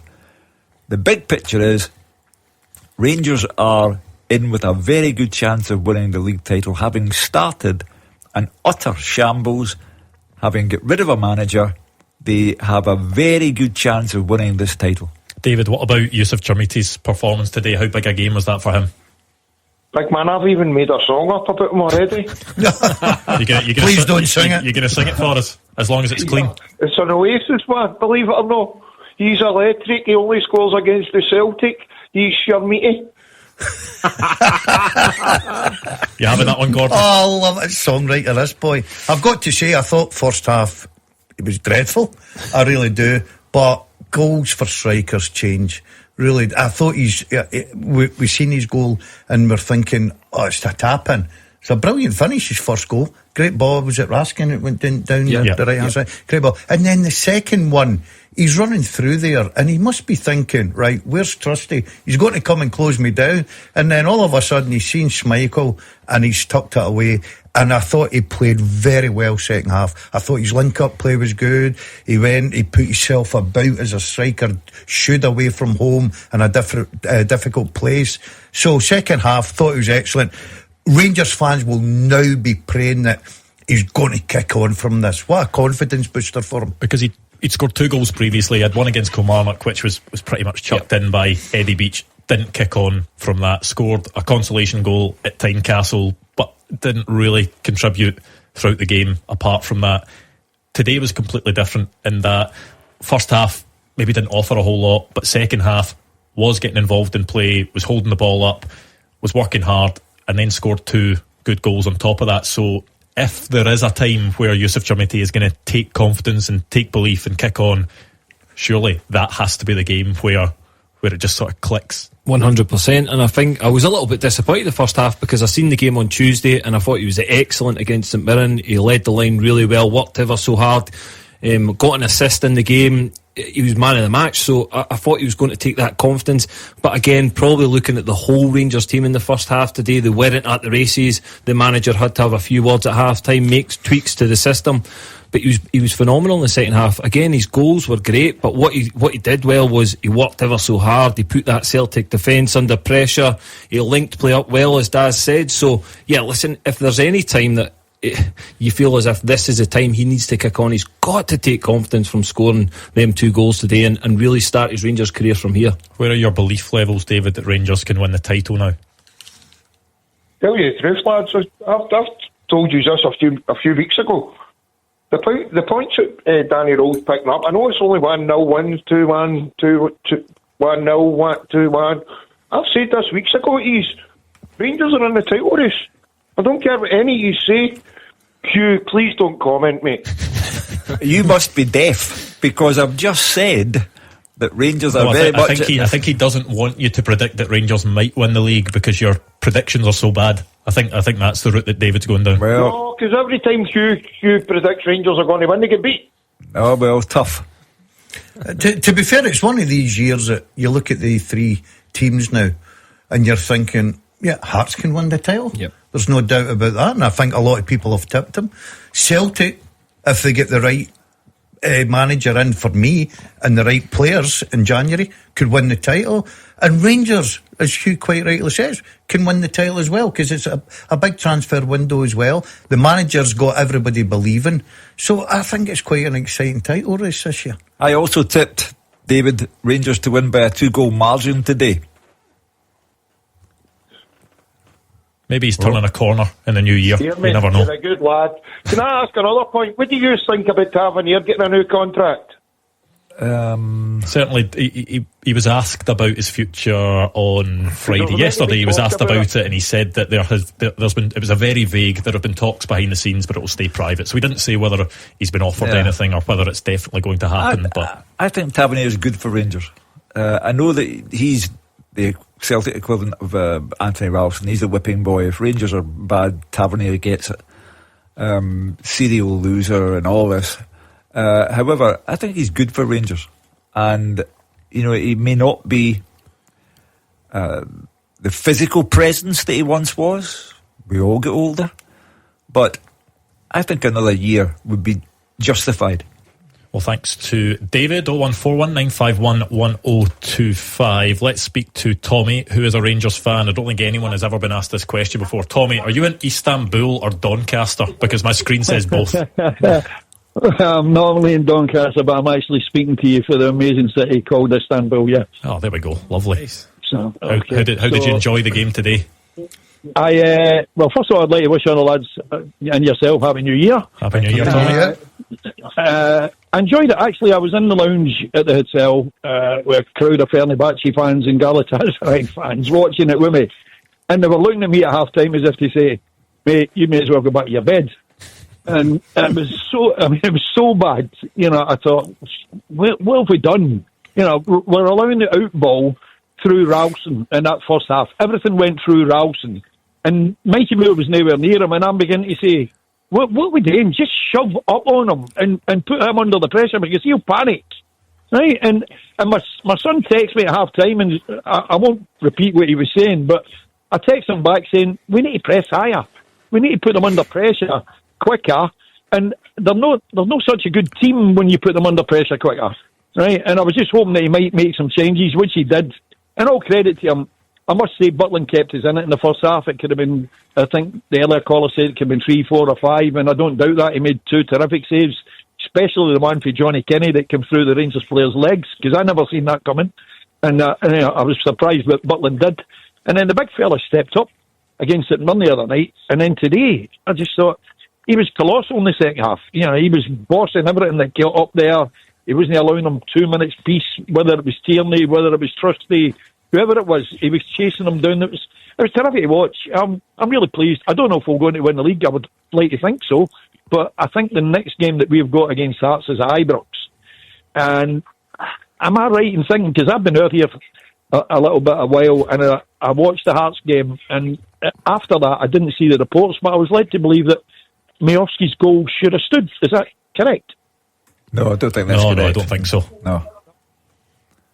Rumour, so maybe that was wrong. But I think the next game against Hearts at Ibrox is going to be absolutely unbelievable. And then obviously we've got Celtic next at Ibrox. But yeah, it's nice to see Rangers on the up for a change and Celtic on the way down, because they've been laughing, and how bad we were under Russell Martin. God, what a change Danny Rose made. That's why I said, Tommy, that Rangers won trophy in the last 14, one league title in the last 14, and they are on the up.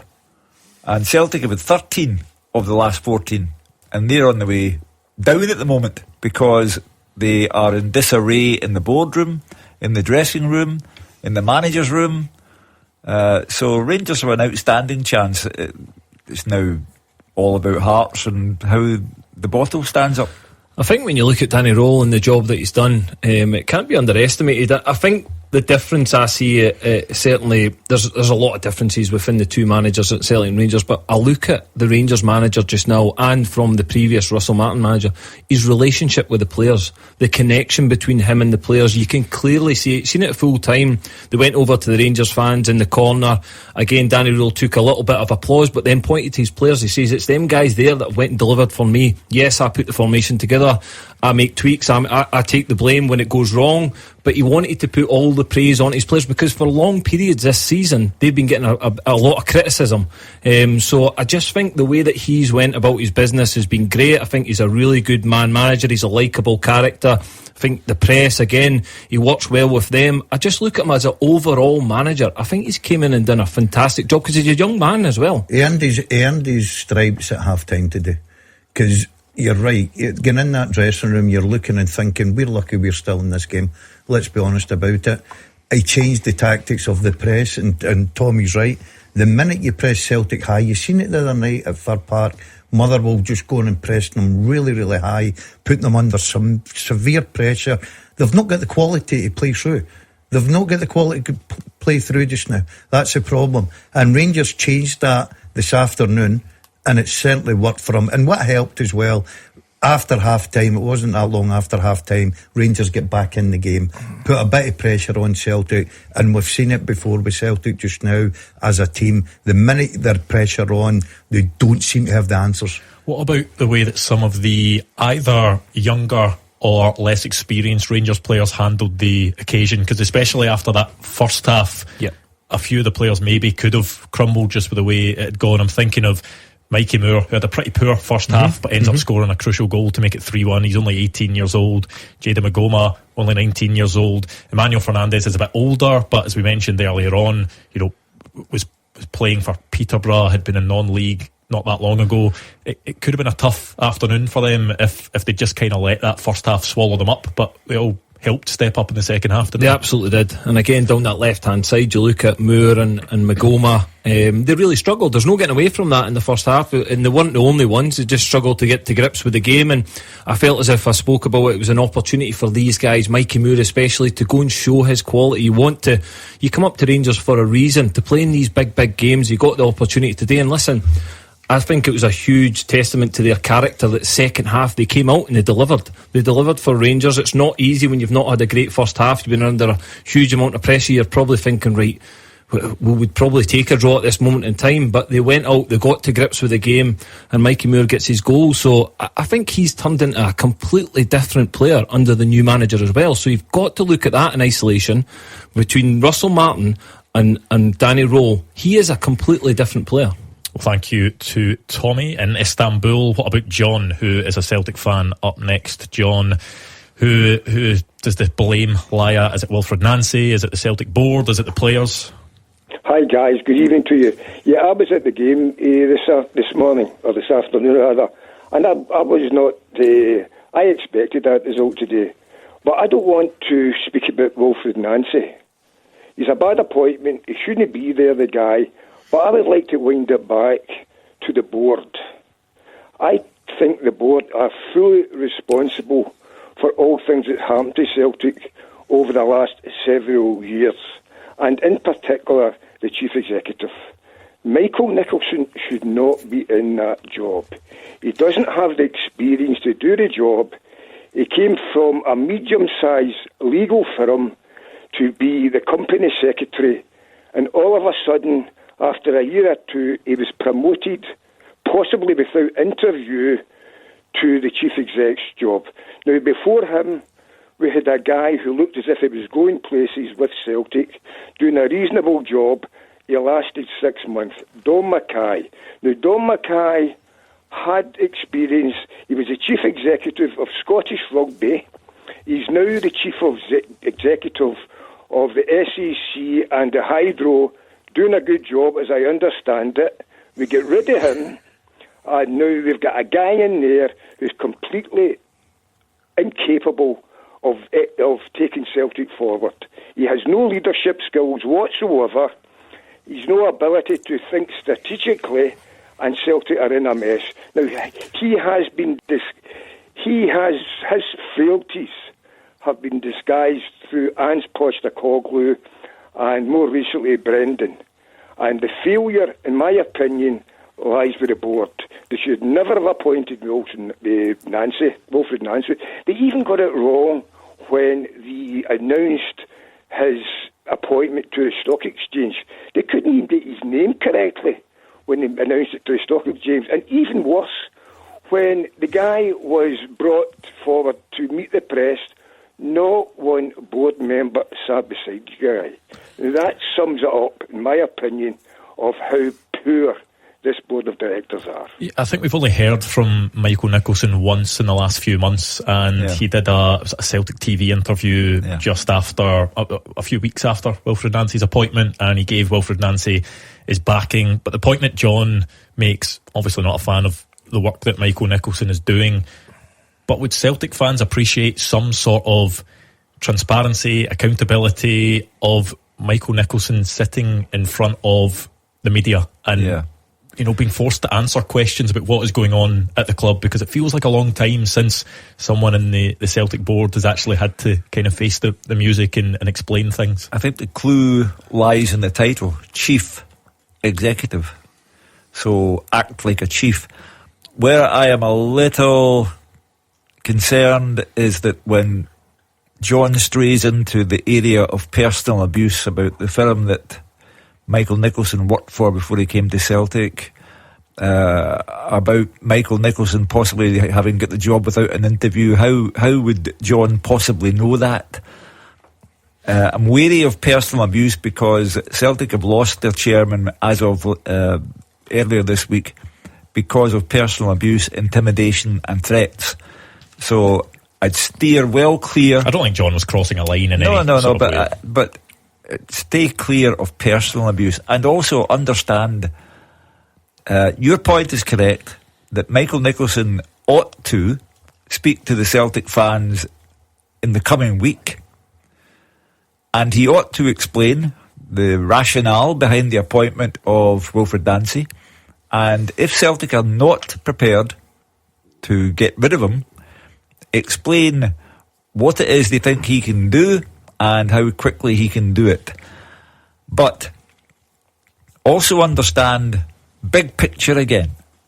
The big picture is the principal shareholder, who has 34% of the club, is Dermot Desmond. He's not the owner of the club, but he's the principal shareholder and can act as if he is the owner of the club. He removed Brendan Rodgers. He released a statement explaining why Brendan Rodgers was going, and he called Martin O'Neill. He took responsibility for everything.